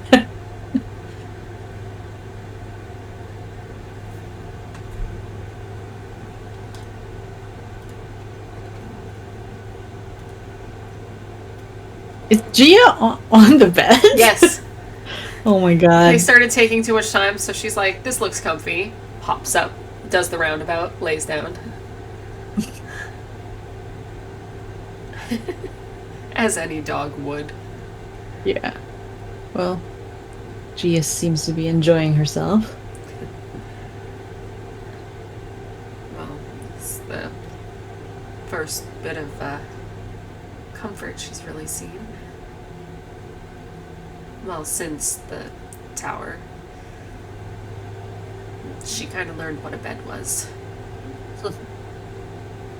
Well, you can take, well, his bed. Well, we still have a few others who need beds sooner than I do. Wilbur needs a place. Yi needs a place. And preferably not the same one. She can sleep with you. I'll, share a bed with Wilbur. Good idea.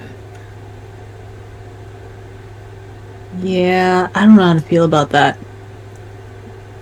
It's not a bad thing. Well, I just got to know her. And then suddenly she's... She's not getting married. She's just got a bit of a crush. You're okay with this? I think in all the nonsense she's been through, this is the least of her problems. This is something that can bring her hope. And he's not a bad kid that I've seen. You've been paying attention to him, haven't you? I have to. I'm her mother. No, he's not a bad kid.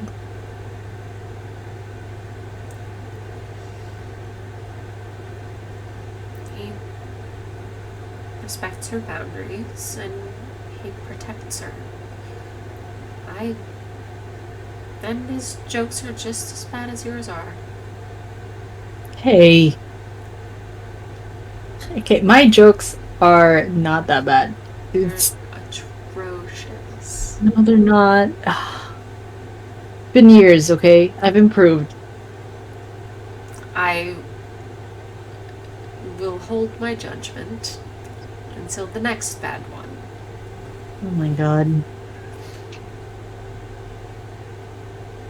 You know, maybe that's why Magnus threw darts at you. How about that? Hmm?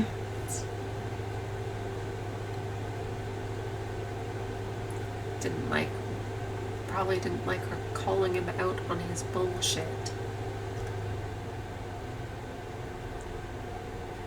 Or maybe you're just hard to please. I don't see that as a bad thing. Having a standard. Or high expectations.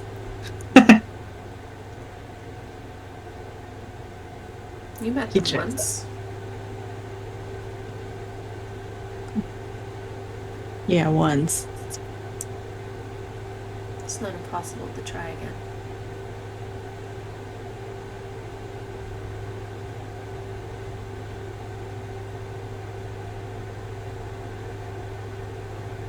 And that's when she's like, sorry. I get caught up in her banter sometimes. Right. We should. We should, yeah. Mhm. I'll let Jay sleep. Let's go see what everyone else is up to. Good idea. Yeah. You first. Well,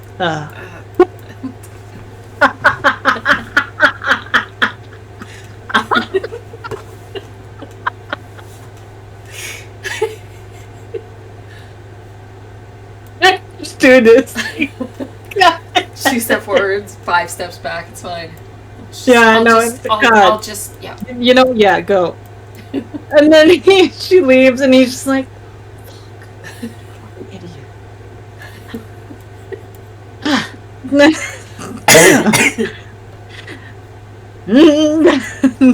Just go.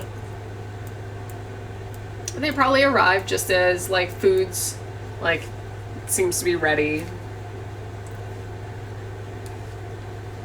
These two are, like, chatting it up. Like, they were, like, this is good.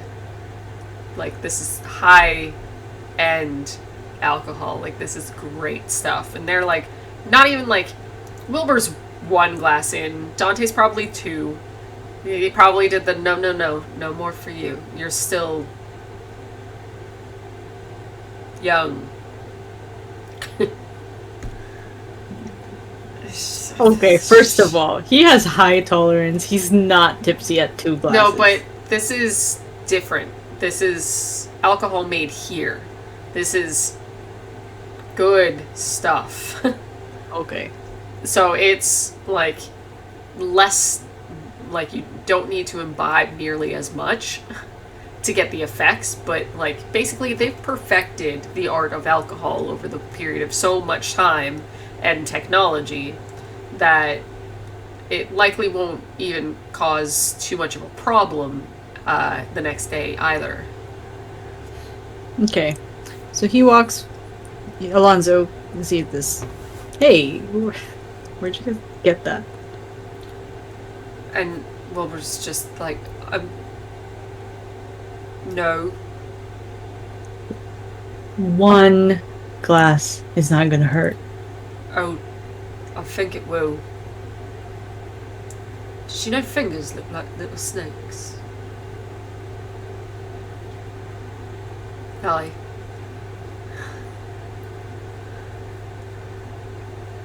Pour me a glass, Dante.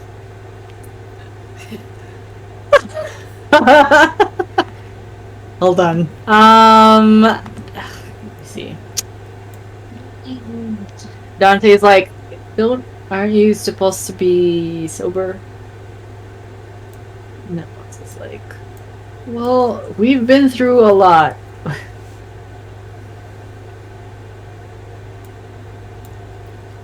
Dante's not gonna budge. No. So, Definitely. Alonzo's like, damn it. So he'd go ask Genesis.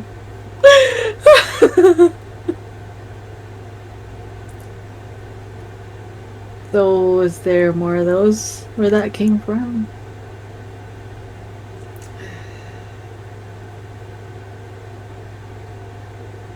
Magnus may have had the tolerance, but, and assuming that you are very close to the same, it would just be safer that you didn't. I'm going to be pulling that bottle away from those boys in a second.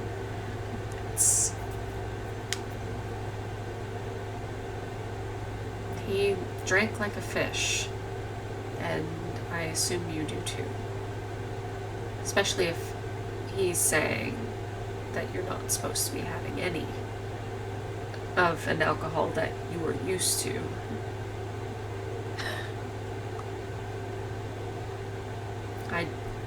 don't want to pull out my big sister voice, but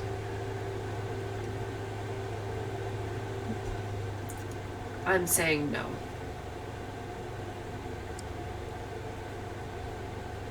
Okay. He's a bit pissed. You're all against me. What? Oh, you're all against me. Yeah.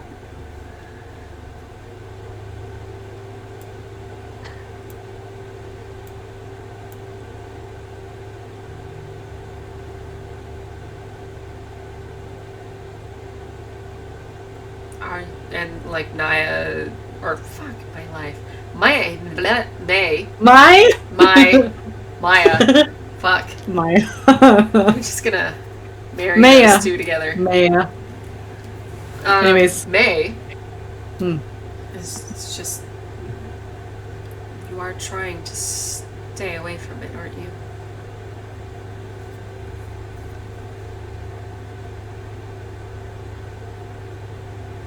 Well, this is special circumstances. I mean, we've been through a lot.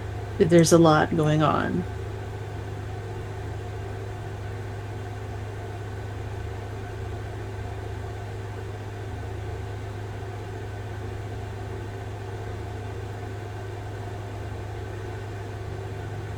I just.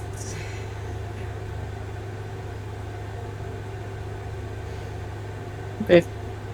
I get it.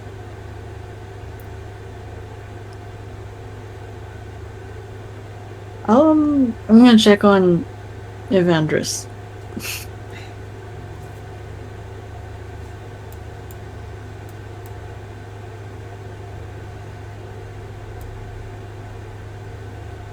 Alright.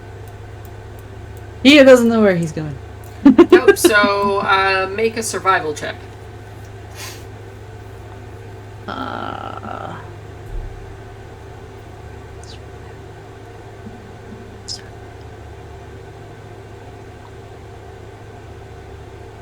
18.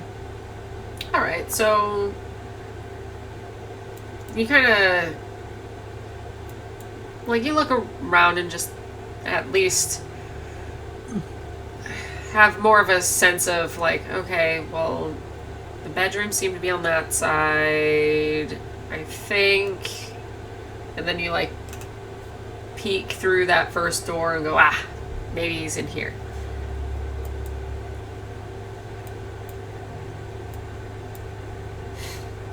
And you see him like looking through cabinetry underneath another large monitor. He's looking at the monitor? No, he's cabinetry underneath it. Hmm. He walks closer. What are you looking for? At least he manages not to be startled. And he just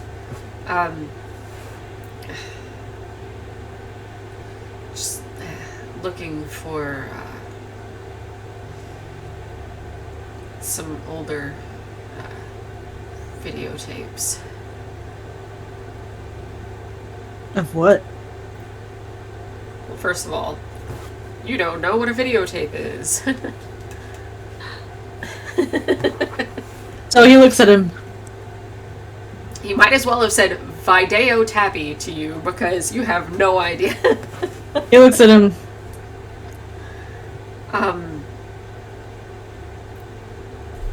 Moving pictures. They play on the screen here. Why do you need them? To reminisce. I know it's here somewhere, and he just digs. Like, she always told me I was a pack rat, and just starts digging a little deeper. He can't find them. He goes closer. Well, if you can describe to me what you're looking for, I can. He's just, and No. he like, he pulls back and he shows you like the lip of like a very dusty at this point VCR basically, and just we're looking for black rectangle boxes that look like they'd fit in there. Not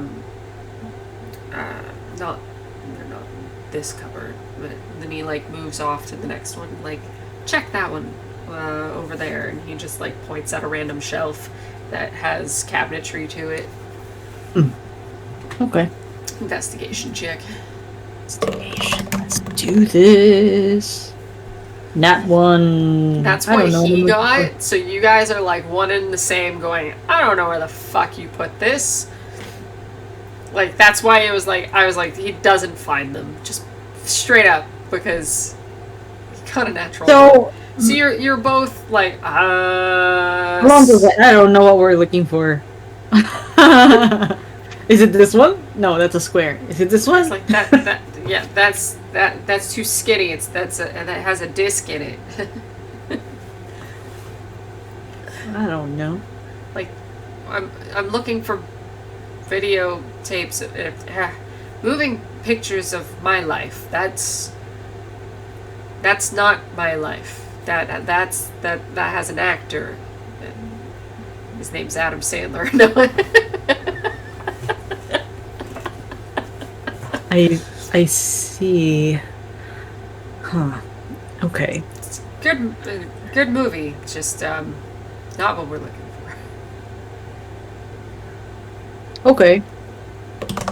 And he's just like, oh, well, at least I have this. And then he just like goes in and he pulls out like a small, like hidden bottle of something.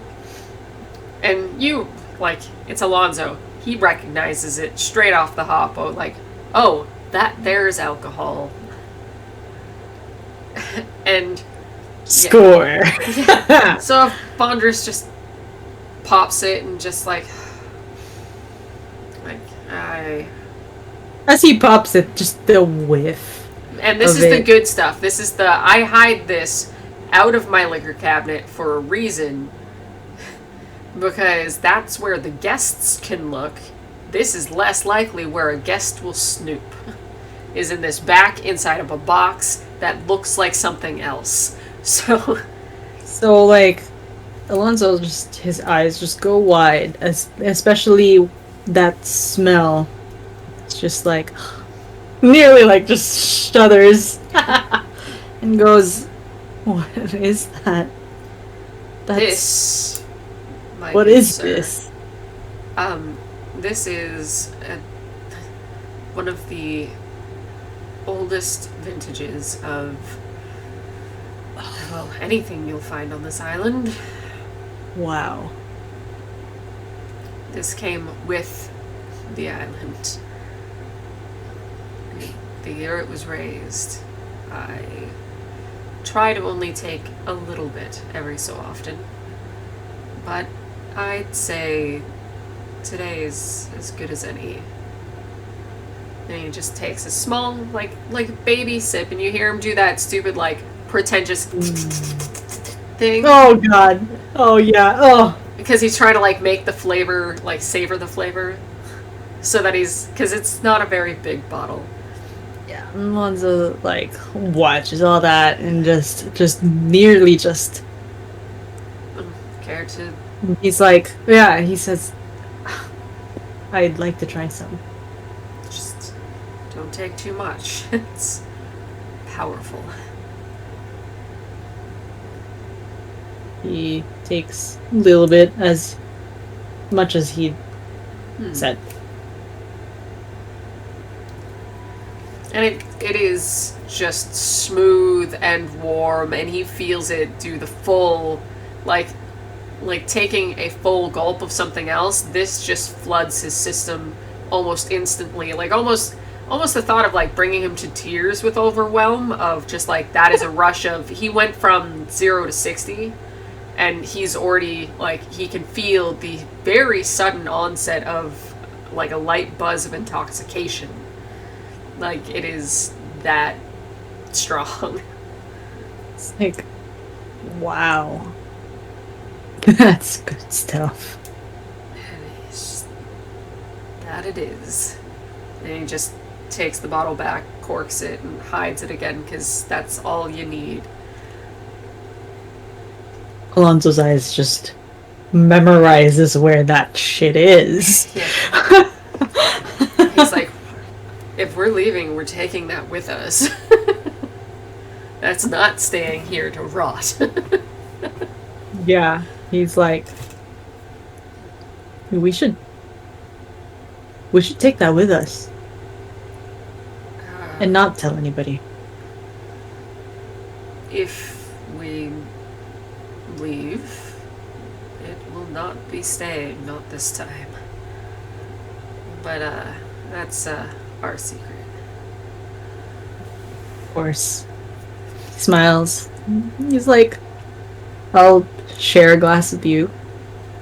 You are my father after all. Now he agrees. Yeah. 'Cause it's fucking deception. He wants this. He is using him actually to drink. Yeah. This Well, is really that was Avandris. Like, now he agrees. Oh, okay. He chuckles. Like, I didn't share this with you before. I find that hard to believe. You don't visit anymore. Oh. I lost. We didn't not talk. We just became more business than anything. One of my many regrets. I wanted you to be at your highest potential. I wanted you to take over. I wanted you to lead our company. But I forced it on you. I didn't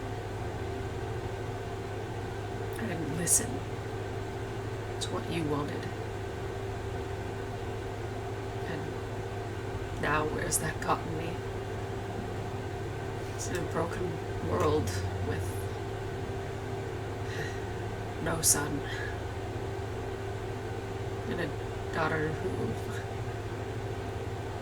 may have spoken to me today, but likely still hates me.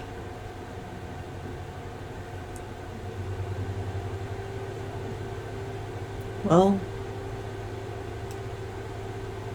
isn't this some form of second chance? You must. This whole thing, you're frozen in time. It must be for a reason, right? It's not the most ideal of circumstances, but it's where we are. And I'm here in front of you.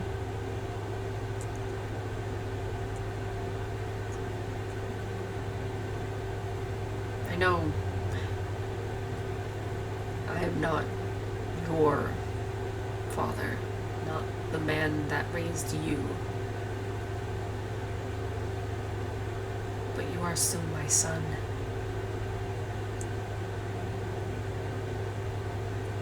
I would happily take every chance that this opportunity has to get to know you as you are.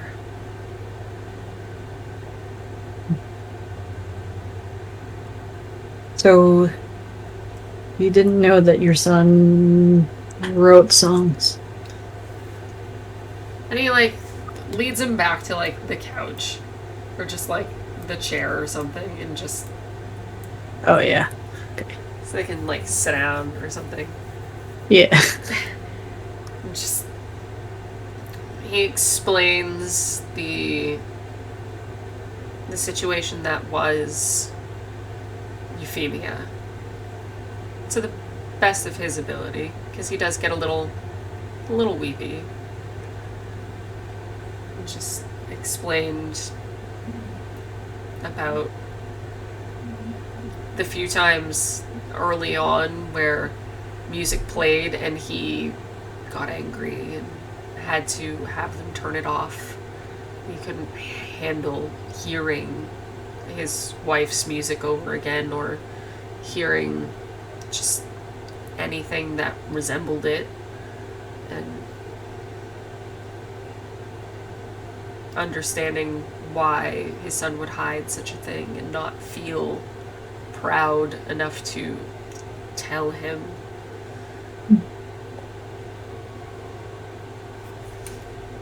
Yeah. So Alonzo would take this time to he'd be like, well, I write songs.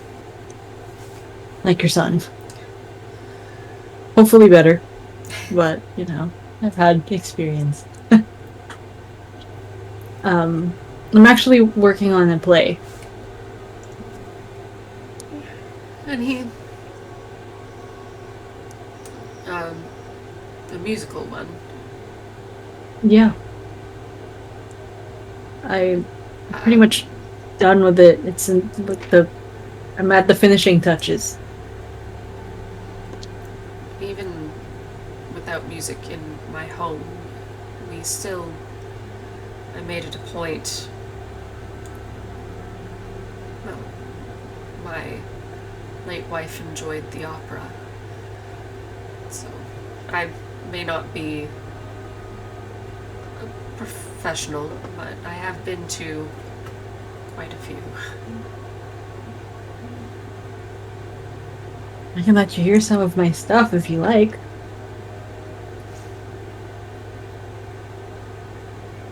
I would like that.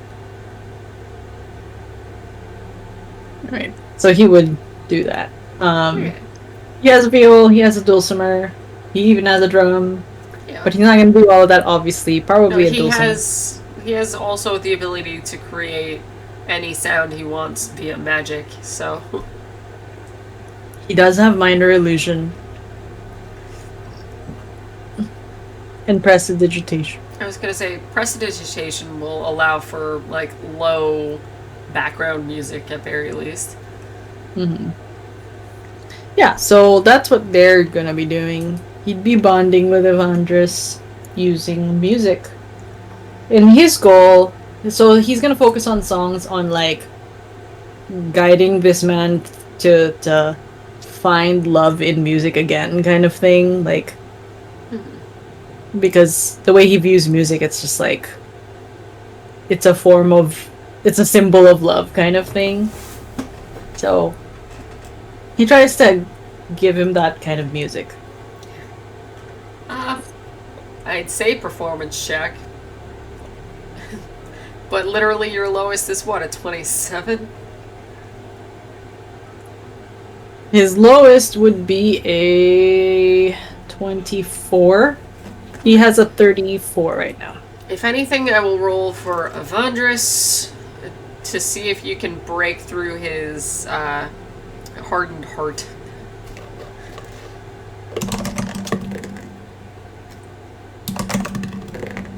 But naturally, it's with advantage because your playing is ridiculously good. So,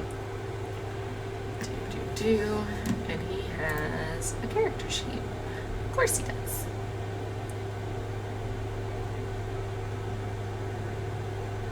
Because,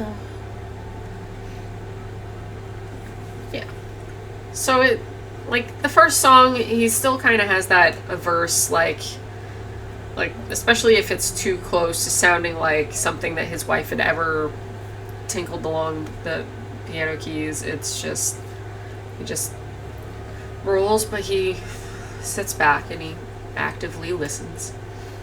And then, like, because you're trying to find the, like, not just the love, but likely some of the joy, I assume there are some amusing songs that you would try to also ring in there. Yeah. It's just not, the angry songs or the... Yeah, no, it's more like the clever, witty songs that can make people laugh, as well as the ones that tug your heart but don't make you sad. Like, yeah, some hopeful love and various other bits and pieces. So by the third song in, the smile starts to pull at his lips. I would say, like, it's a song that's similar to the Inside Your Heart song, the one with In Vivo, the last song, not the grand finale song, but the last song, the one that the guy wrote. Uh-huh. That one was a little bit uplifting, but also sad and bittersweet. So it sounds like that. Yeah. So by the third song, he smiles and he's actively listening to everything that you're performing for him. You, at least when you finish, you are given that hope that you've at least cracked the shell. Mm-hmm. Does everyone hear this music? Likely. They're also right. so they're listening. You've got Maze sitting at the counter eating. Definitely can't help a smile. Yi is very attunedly listening to this.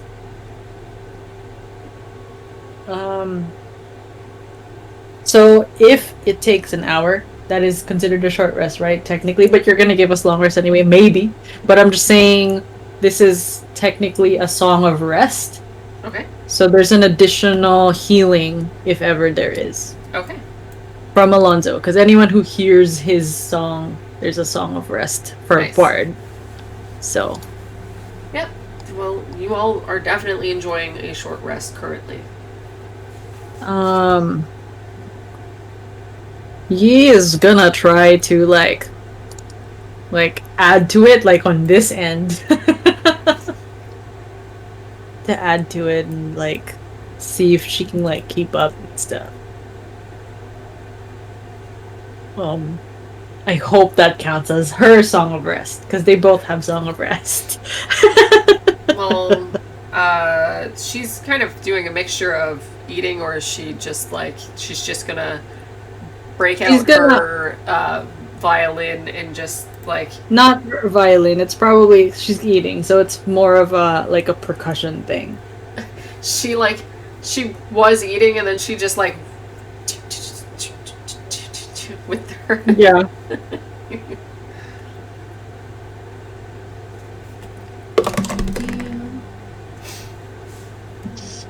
Of rest. Alonzo's Song of Rest is 1d8. I believe Yi's Song of Rest is 1d6. Additional hit points. Cool. So performance for her.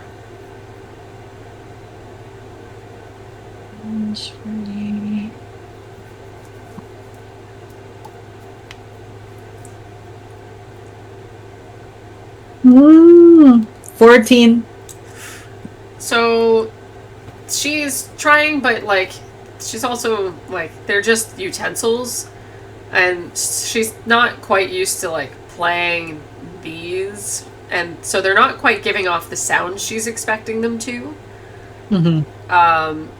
And the Wilbur's like, oh, hey, wait, I've got my own.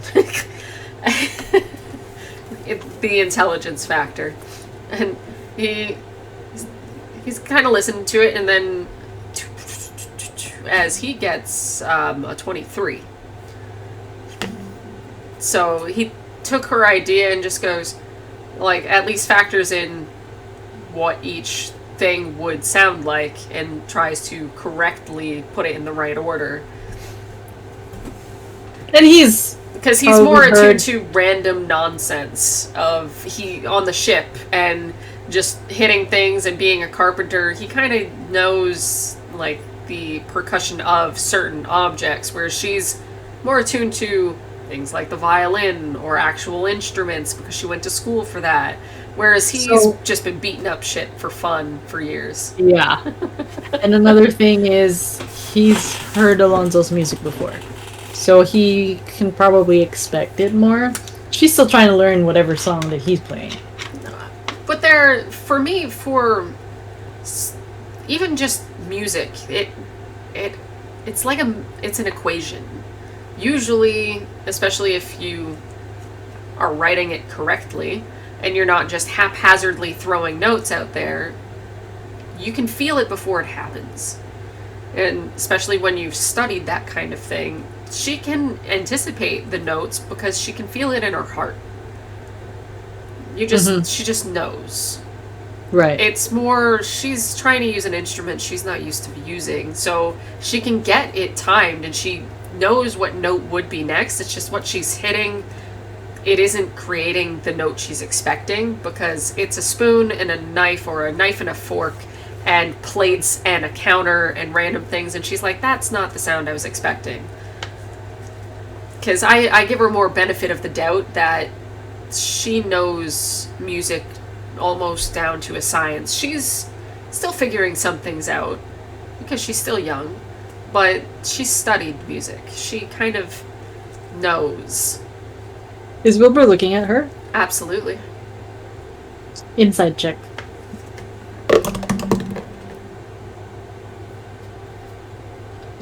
What's your insight, dude? It's a 0. A 12. He looks at you and sees that, and she smiles at you and says, "That's pretty good."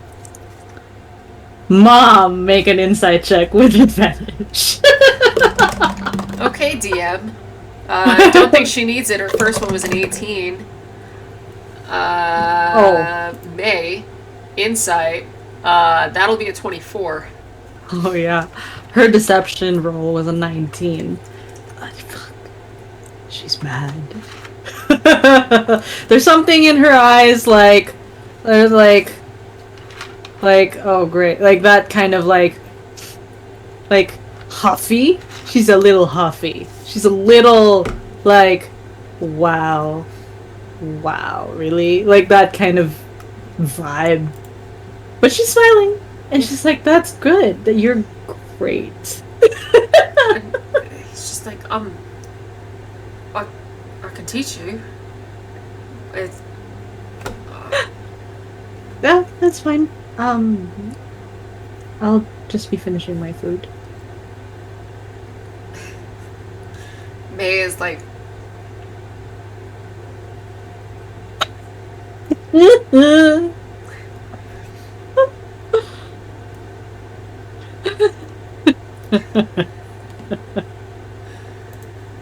so when she finishes up her food, where does she go? Like, does she immediately go, "I'm done, thanks for dinner," and then like runs away? Or Well, what's happening with everybody else? I guess. let's see. Genesis has no idea what's going on, so she assumes everything's fine. So she's just like,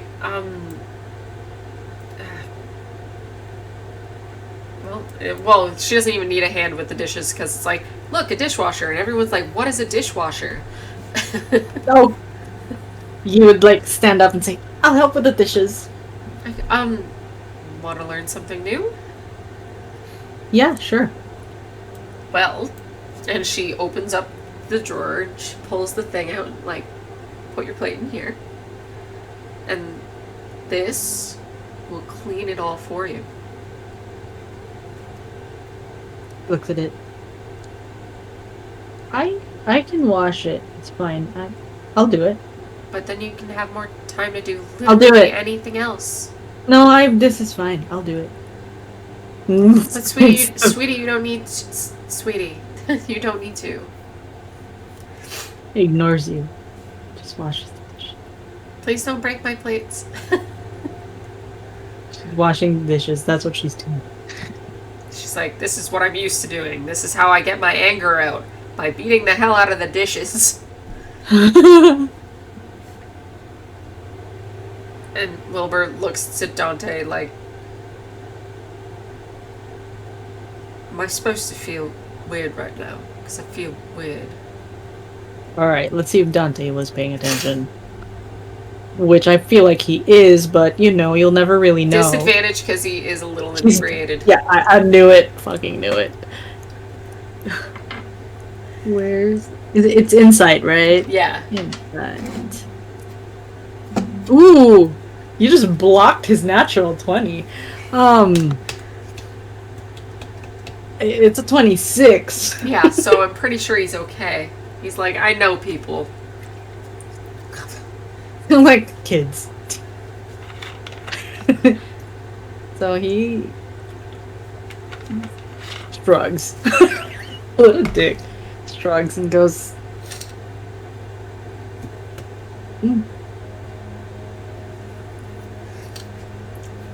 Some help you all.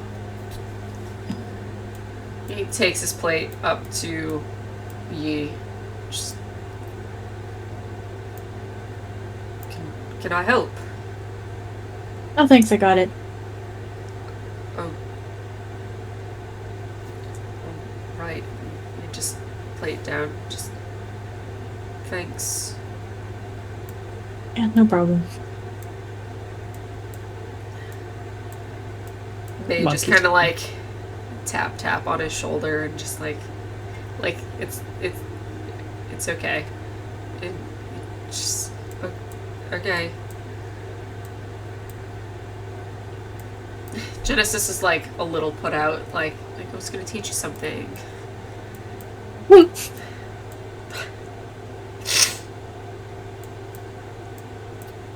And seamlessly, May just grabs whatever and moves in beside you and starts doing, because this is the routine that you guys have regardless. So she just seamlessly moves into the role and goes,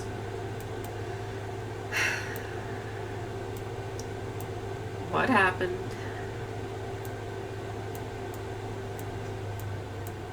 What do you mean? I'm just watching what... I'm just watching the... What happened? No, we're not talking about this, Mom.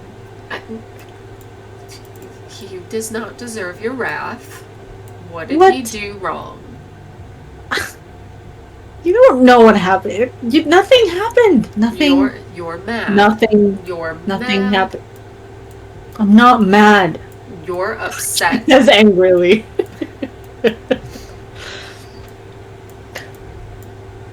Was it because he could do that? She doesn't say anything. You know you can't be perfect at everything. She doesn't say anything.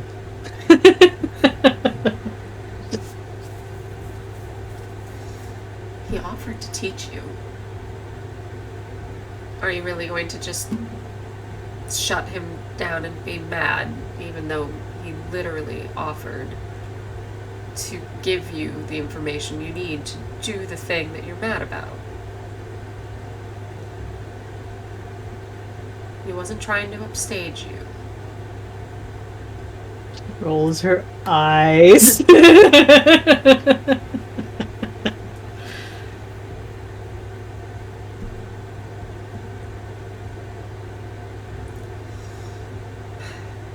What am I gonna do with you? What did you say? What am I gonna do with you? Oh. Well, you can help by helping me dry these dishes. I already am. Then you're doing enough. You're doing too much. What do you mean? You can't be upset with someone for simply being better than you at something that you possibly have never truly tried.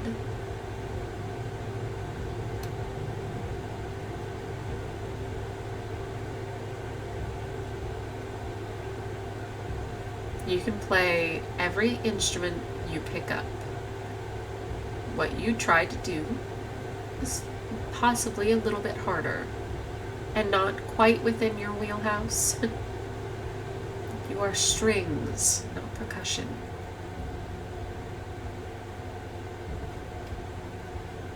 But that's why Dad likes him so much.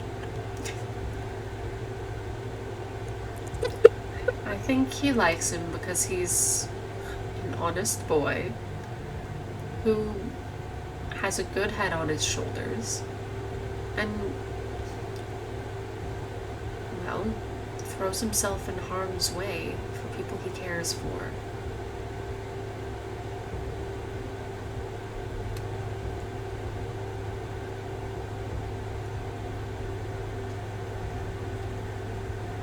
He's a hard-working boy he's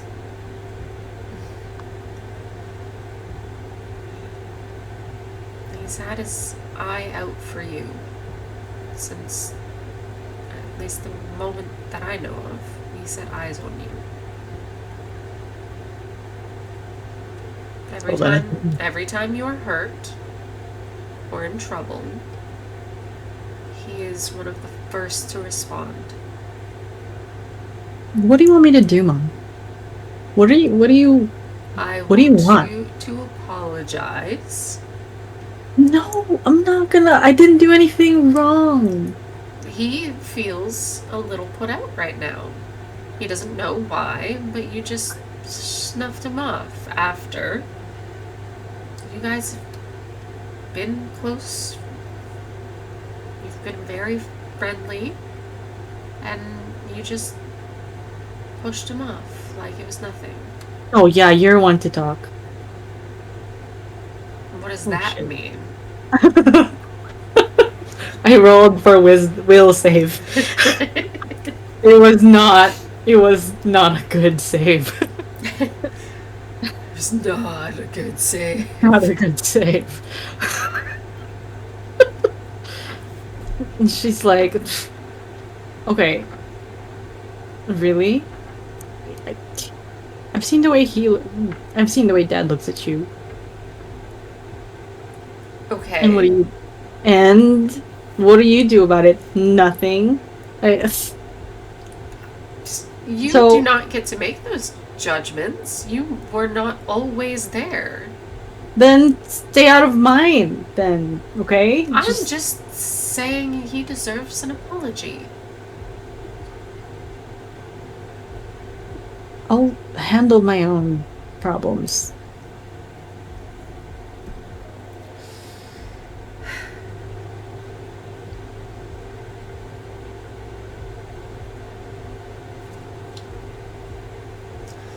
Sometimes it's hard how much like me you are.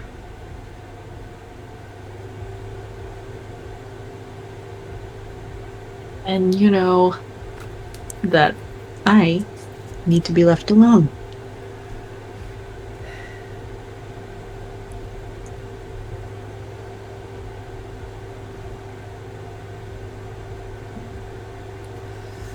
She basically takes the towel and just puts it down and goes, alright. It won't feel so nice when you're alone. She says knowingly. Which doesn't feel nice when you're alone? Is that what she said? Yeah, it won't feel nice when you're alone. Oh. Damn. That just hit. For her. For me. I mean. Yeah. I don't think Dante and Genesis are right there watching. Oh no, at some point they were like,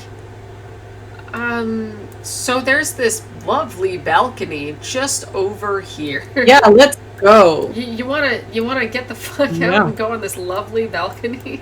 Oh, it's over there. Yeah. Okay. We're I thought- gonna go under the assumption that there are chairs out here and that Okay. you guys are near the top of the cavern, so they're it's dark out here, but luckily everything's still generated and powered, so there's lights coming through the door. the doorway. This is like glass doors. And then there's probably a light coming down from the wall. And then you've got a couple chairs, and he definitely still has that bottle in his hand. So, Yeah, they're drinking. yeah. So, like, now that she's outside and away from Meg Lonzo, she just kind of, like, care to share? Yeah. Thanks.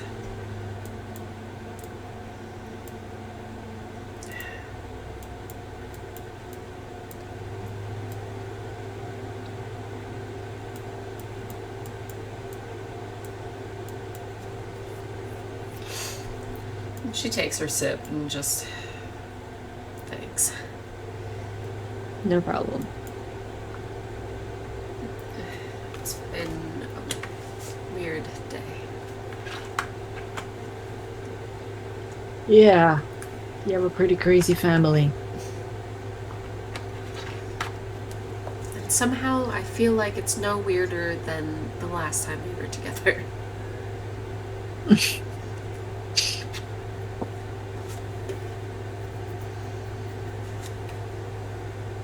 But this is your childhood home, huh? And I only live about 3 floors down from here. So I haven't gone far. I haven't been in there in a while.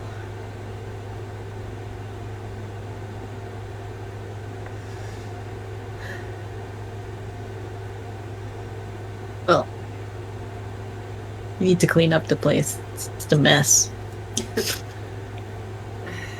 I'm afraid what mine looks like.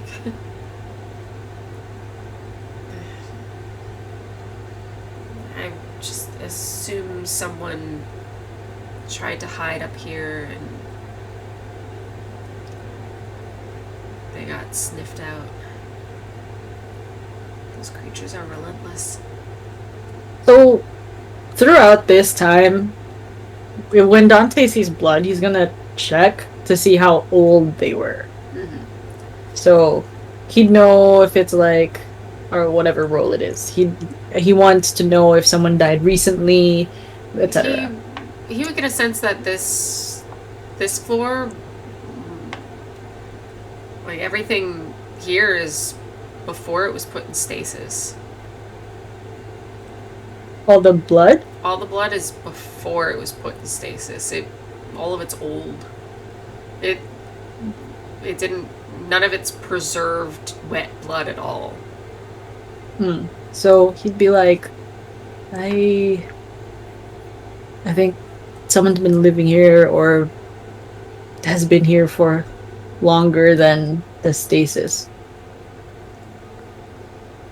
Which is a bit strange. It's not that strange. Well, considering your security, it's kind of strange. A little bit. Things got blurred when Shreya ruled here, basically. It was... She basically lived here. This is probably remnants of some of the attacks made on her.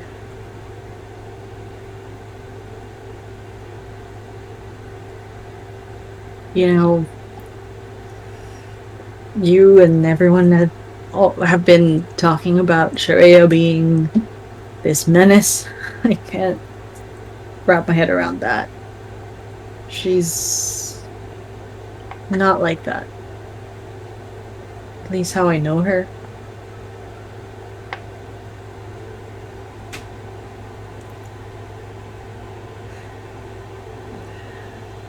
I both wish you could remember and hope you never do.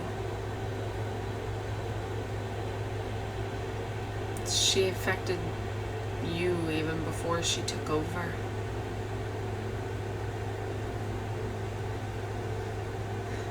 What do you mean?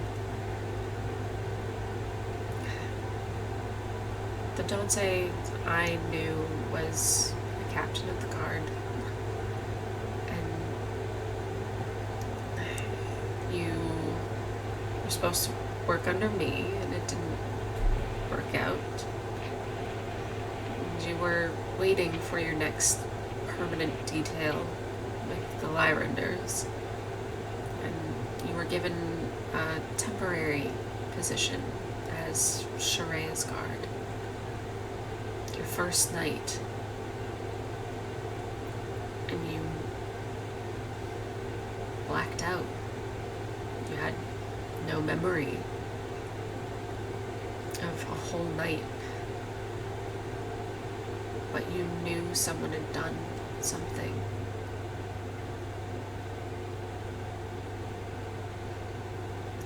He's trying to wrap his head around that.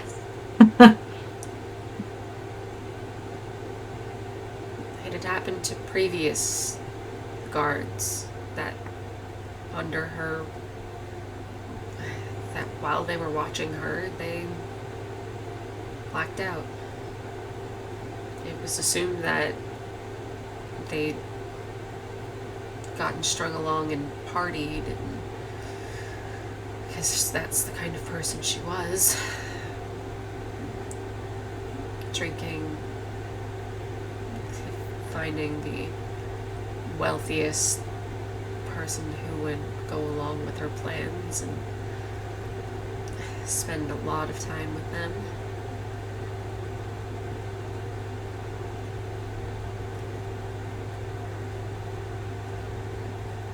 And I can't even believe that. Part of me wishes you knew her the way I do. And like, she's heard a couple of the like, hey, this person was traveling with us who kind of, but she personally was lucky enough to never have met the girl because she fucked off like immediately upon arriving within the same space, and she just gives her head a shake like, I may not know the Sillin. I know Sharea.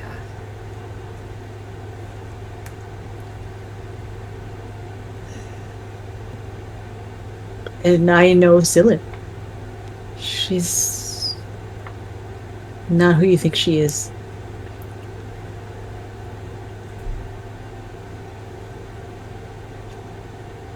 I think at this point, she would kind of see that he likes her.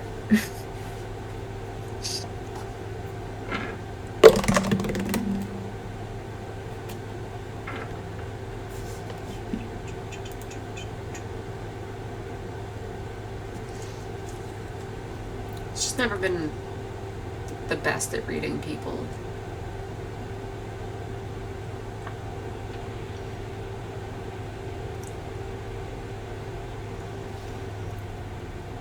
I don't know what to tell you.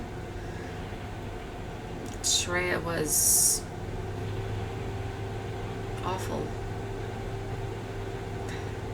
Well, that's just it. Was. And she's not even the same person. That's unfair. And for her to be out there, I worry for her. I worry for those around her. She's not a bad person, Genesis. She's the same person, just under different circumstances. Because that man in there, that is every bit my brother. Just different memories, different situations that led to his outcome. But still all of the building blocks.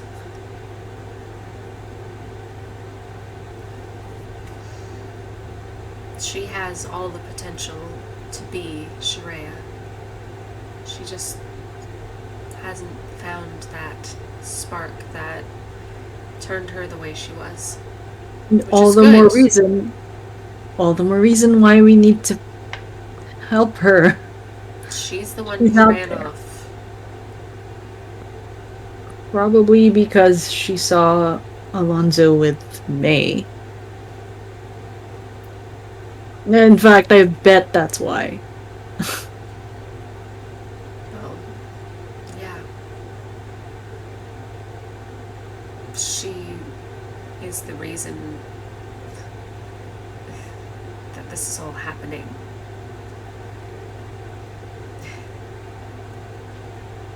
She's the one who pulled them apart. Of course, it would upset her to see them together. I think all this judgment of her is unfair.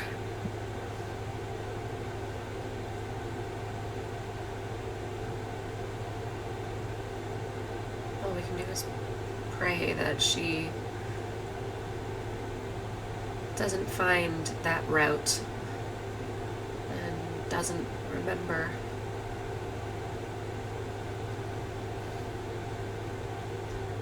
She is capable of so much wrong, so much evil.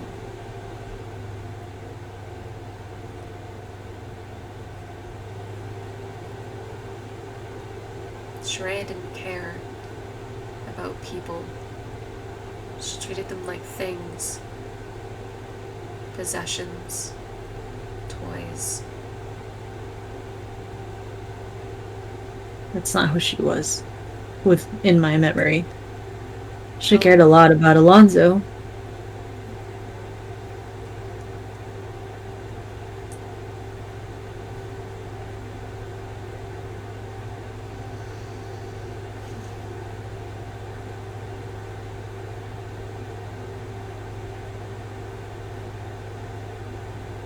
I hope for her sake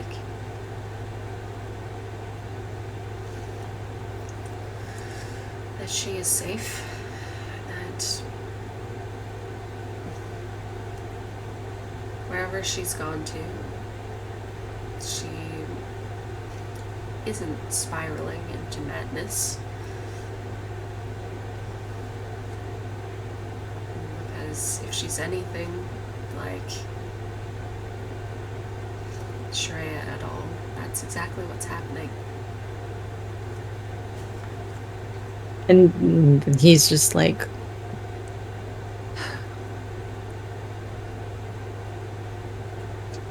he's like super troubled by that.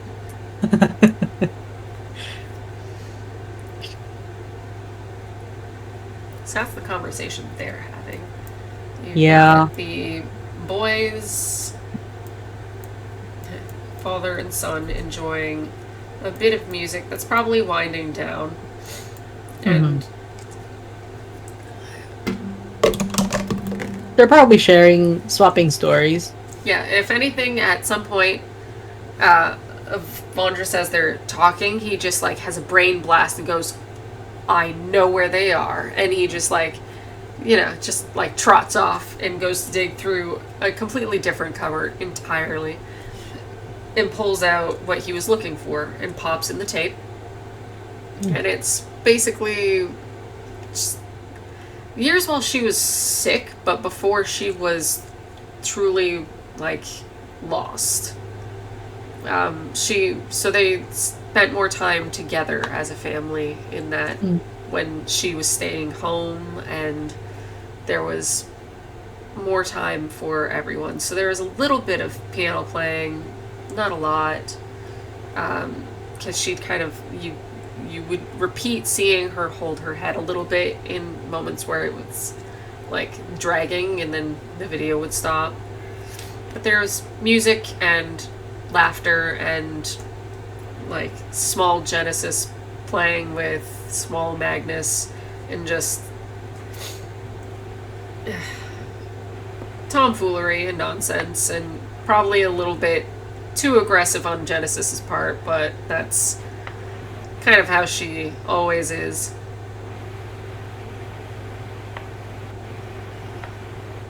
And it's Vondris who's usually behind the camera.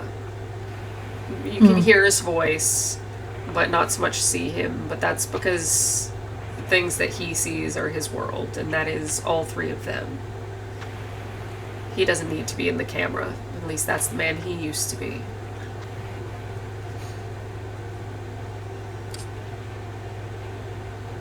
Alonzo would probably be if Evandris is currently like being emotional and stuff and like probably like in the verge of tears, probably Alonzo would also be that way.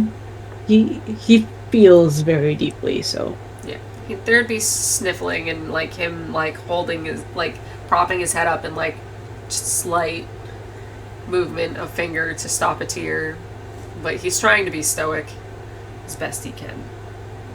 Alonzo's a mess. He's a mess. He's a mess. He's a total mess. Right now. He's bawling. You have a beautiful family. Oh, it really doesn't help that he had that drink too. But he's just overall an emotional person, so Yeah. Yeah, so Vaughn just nods. Just. It was everything. She was everything. She was the glue that held us together, and once she was gone, he gets choked up and just kind of clears his throat.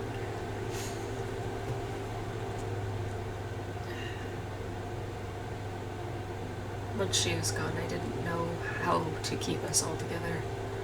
I did what I could. But I knew nothing compared to her. Numbers, ledgers, keeping trains on track, cars on the ground, just all easy. Raising a son and a daughter without a mother. There's no replacement.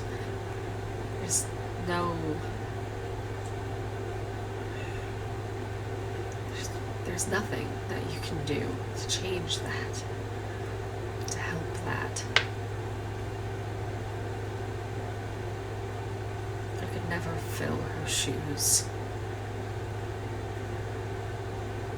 So Alonzo listens to him and looks at the video or whatever. He pays attention to Euphemia specifically. Pays attention to what she says. Pays attention to who she pays attention to the most. Things like that in the videos. He's just watching this family. Yeah. So you've got. She's trying to teach Genesis on the piano, and Magnus to sing, and she does a fair amount of balancing. She never tries to teach one without the other. If one is hurt, she attends, but she never just focuses wholly on one. Mm-hmm. But you see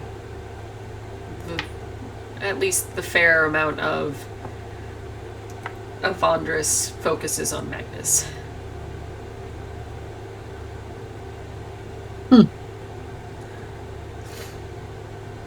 Okay.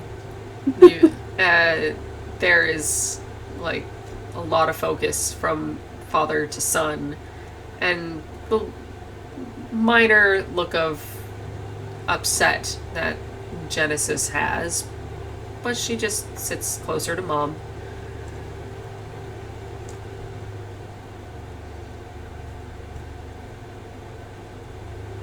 Okay. He won't say anything. He's just taking it all in, so.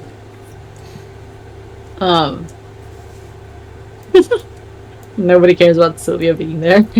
Oh no, Sylvia's like gone off on her own. If anything, Wilbur, when he parted from that weirdness and he like saw that the two are having a moment, he lets those go, and he looks through everything else. Like, he finds the bathroom and is just, like, in a state, so he's just like, eh. But he finds Sylvia at a computer, lo and behold, in Avandris's room. And he would, like, hey, what you doing, kind of thing, but Yeah.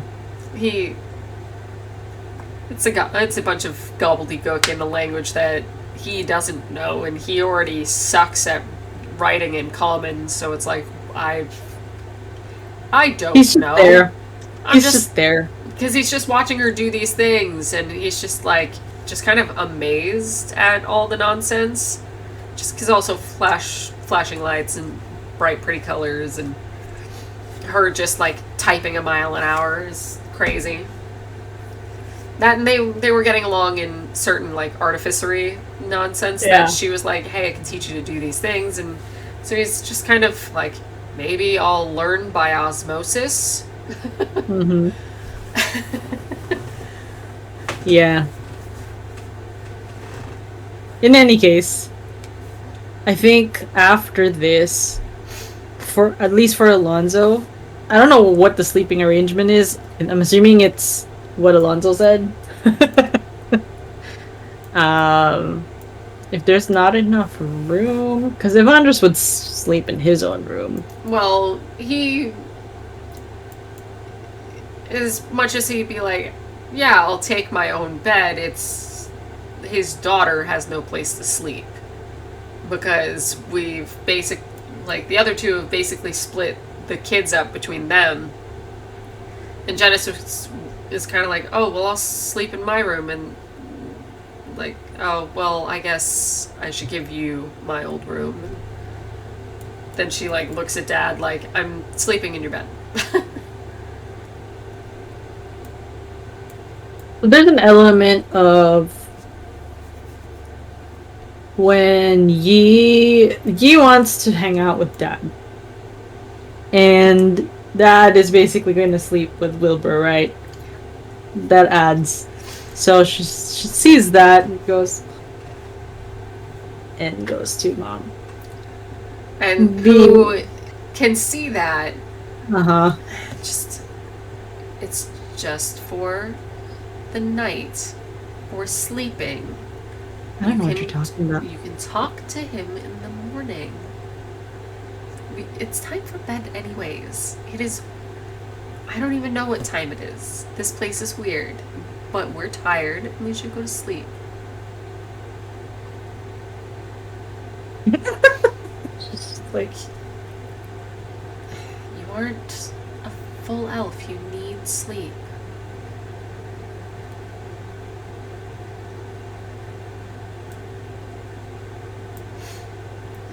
Genesis, even though the talk they had was heavy, Dante doesn't have a place to sleep either. So, her being like, Dad, you're on the couch, I'm taking your bed. She's still like, where there's room. It's bigger than a king size. There's space. And there's like literally 2 couches here, so Sylvia has space to sleep. Yeah. So Dante would agree to sleep beside her. Mm-hmm. Yeah, sure. Which, like, Wilbur makes his way to go sleep, which Everest, is Everest going to go with Yi. Yeah. So now there's like 2 animals and 2 people trying to sleep in this room. Yep. That's hilarious. And she gives you the inside because Naya, or fucking May, Jesus Christ, I suck at this. I'm horrible at this. Because she only needs 4 hours sleep, she's like, I'll take the outside so I don't disturb you when I get up. Mm-hmm. Avandris upset that he has to sleep on a couch of all things. Like, this is my house, damn it. This is... And then Sylvia's just like, No, it's okay. Go to bed. I'll just be here. And fine, I'll take it with me.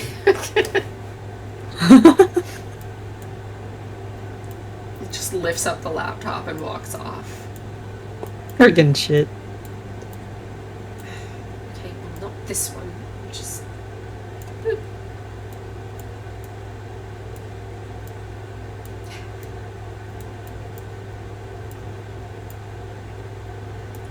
Wilbur's like, I could just draw my own bed. It's fine. Well, it looks like it would fit me. Like, maybe not a grown man and me. Understanding, of course, that I'm like 3 inches taller than you. Is he really? Oh fuck. This boy is tall and gangly. Like, How tall is he? okay, well, how tall is Lin-Manuel Miranda? 5'8". Yeah, he's taller than you. He's 5'11". I love how I just spouted that out. I'm not a creep at all, she says. Oh man, I'm wrong. He's 5'9". Oh, I think I knew that too. I'm wrong. I just he has a good amount of height though. 5'9" is tall. It's not bad. Let's see if I'm wrong, because I could have sworn this boy was just under 6 feet tall, but now I gotta look up his actor again.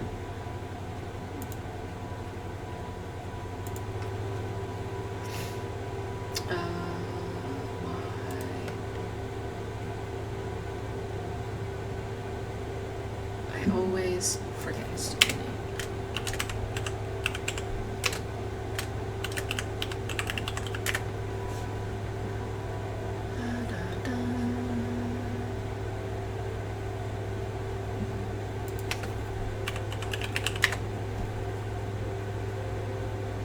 Ha! I'm not wrong. He's 5'11".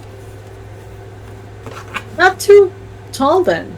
As like No, 2 not inches. too yeah. But still, it's Oh. like it's a little. It's a difference. Yeah. Yeah. But it's not that bad. So No, but this is still like a twin mattress, that kind of thing. Like, this was a teenager's bed that was probably barely slept in as like a 20-year-old because he was away at university. Away. It was like a block over, but whatever.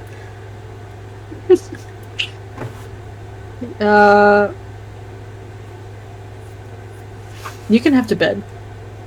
Well, I'll have it paint. I can draw you. Or me. Anybody. I can make a bed. I've done it already. There's one in the clock tower. Doesn't it have actually he would know. I don't know if it like has charges and stuff. Like basically he doesn't want to waste the paint. I'm like, whoa, I'll run out eventually. It is paint, but I barely used any. And I made a really big bed. It was like really nice, and I was kind of showing off a bit. Did he just say he just shared a bed with Yi? Oh, he showed off a bit. Oh, Like the 2+2 part where it's like, well, you made a bed and you were showing off. Kind of, there is still a disconnect of who to who. Oh yeah? Okay. So the bed was big enough for you and my daughter. With plenty of room in the middle where no one was. Well, actually, there was the monkey, but we needed a place to sleep. And I made her a very nice bed. And I stayed on the very far side of it.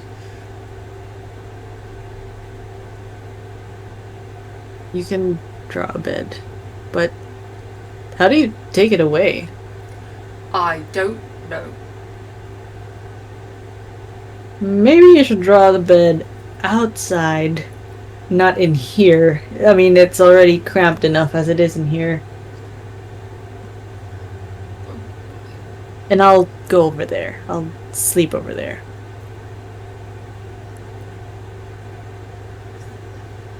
I mean, if you want to sleep outside, which doesn't seem very safe. No, he's talking about this one, like in the living room where Sylvia okay. is.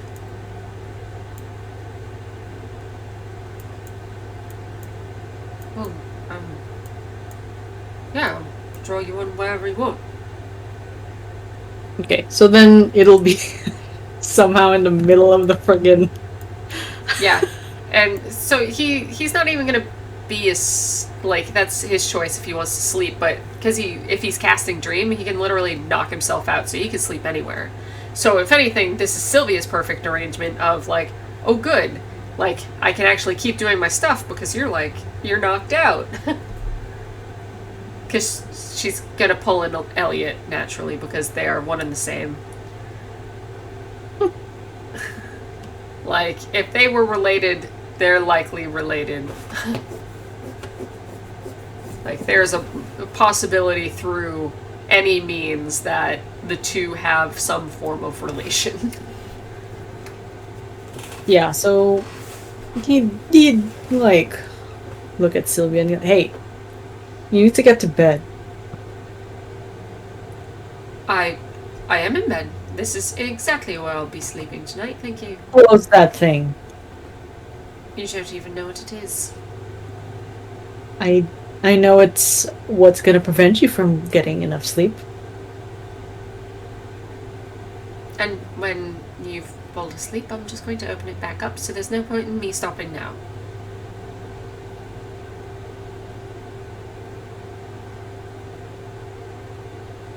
Go to sleep.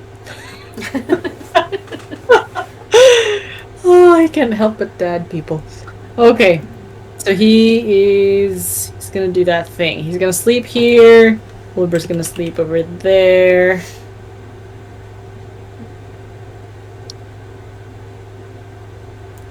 Yeah. Is it? There's a fucking bed in the middle of the fucking living room. Evandros goes, what the fuck? Yeah. So it takes him a little bit of time, but he makes you a very nice plush bed.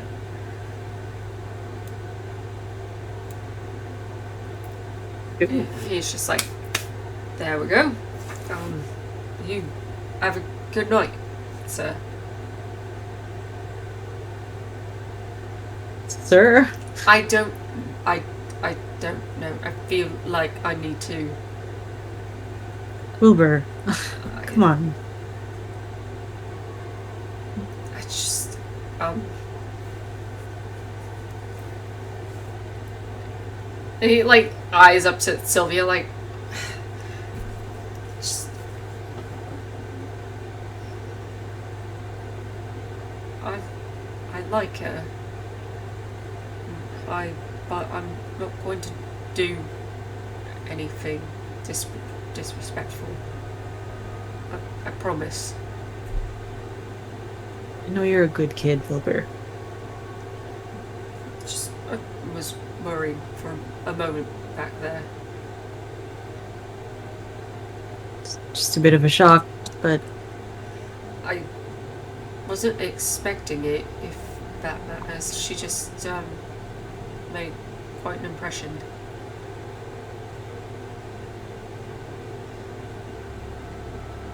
It's okay. I doubt she has any intentions, towards me, regardless. She deserves more. what is she? She's what? She, like, he did the, like, she's, like, ... like, she's so much better than I am, except didn't say that. Oh. So she deserves more. Oh. It's not true, Wilbur.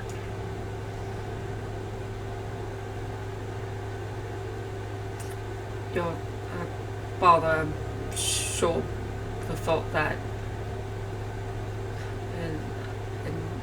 No, hold on. That's not.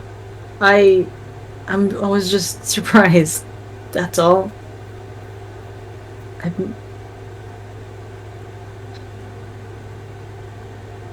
As long as you respect her, that's fine. That's all I want. All I ask. I simply disagree that she does deserve more than I have. And good night. Enjoy the bed.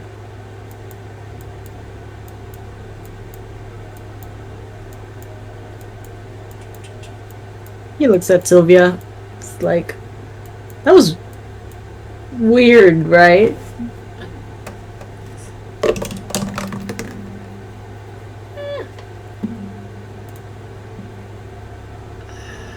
Oh, sweetie, no.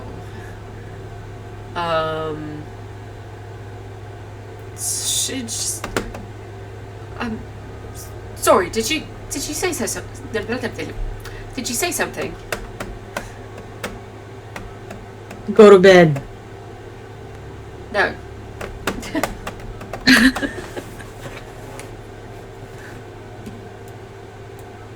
Yeah, he's probably gonna do the dream thing because Yeah, her passive perception is a 13.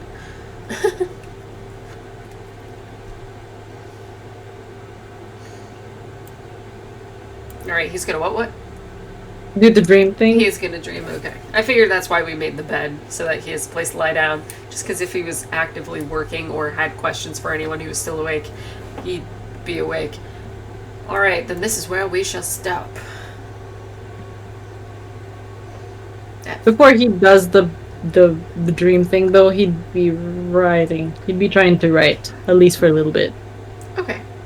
Yeah, because he's at least until May wakes up, he's got 4 hours, but his dream thing usually takes the whole 8. Yeah.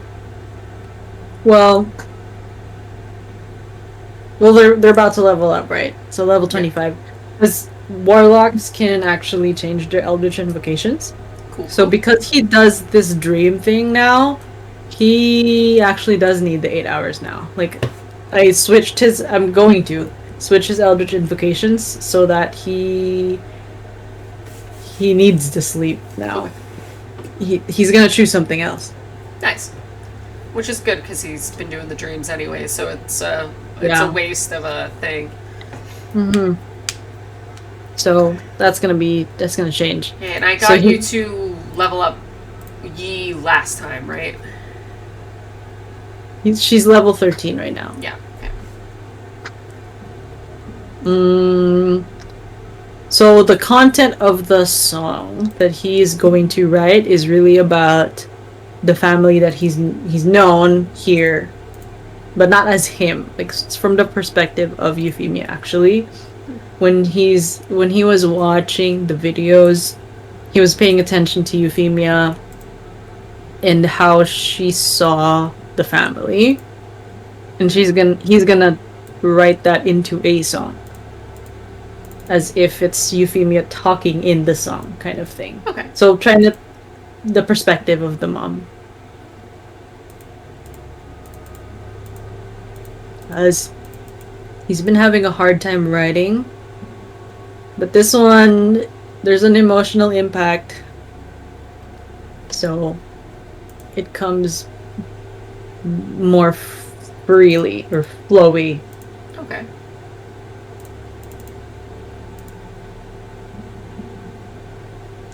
They'll level everybody. Bah. I don't wanna. Oh, I have to go through the process of leveling everybody else up. That's a lot of characters. Well, luckily I'm not going to do the ones that aren't currently with you until, like, they're actually coming back. So I don't have to do all of them, just the ones that are near you. Yeah. Do you want to know who he's targeting for the dream? So That you're would be prepared next cool. time? That would be very nice. Alright.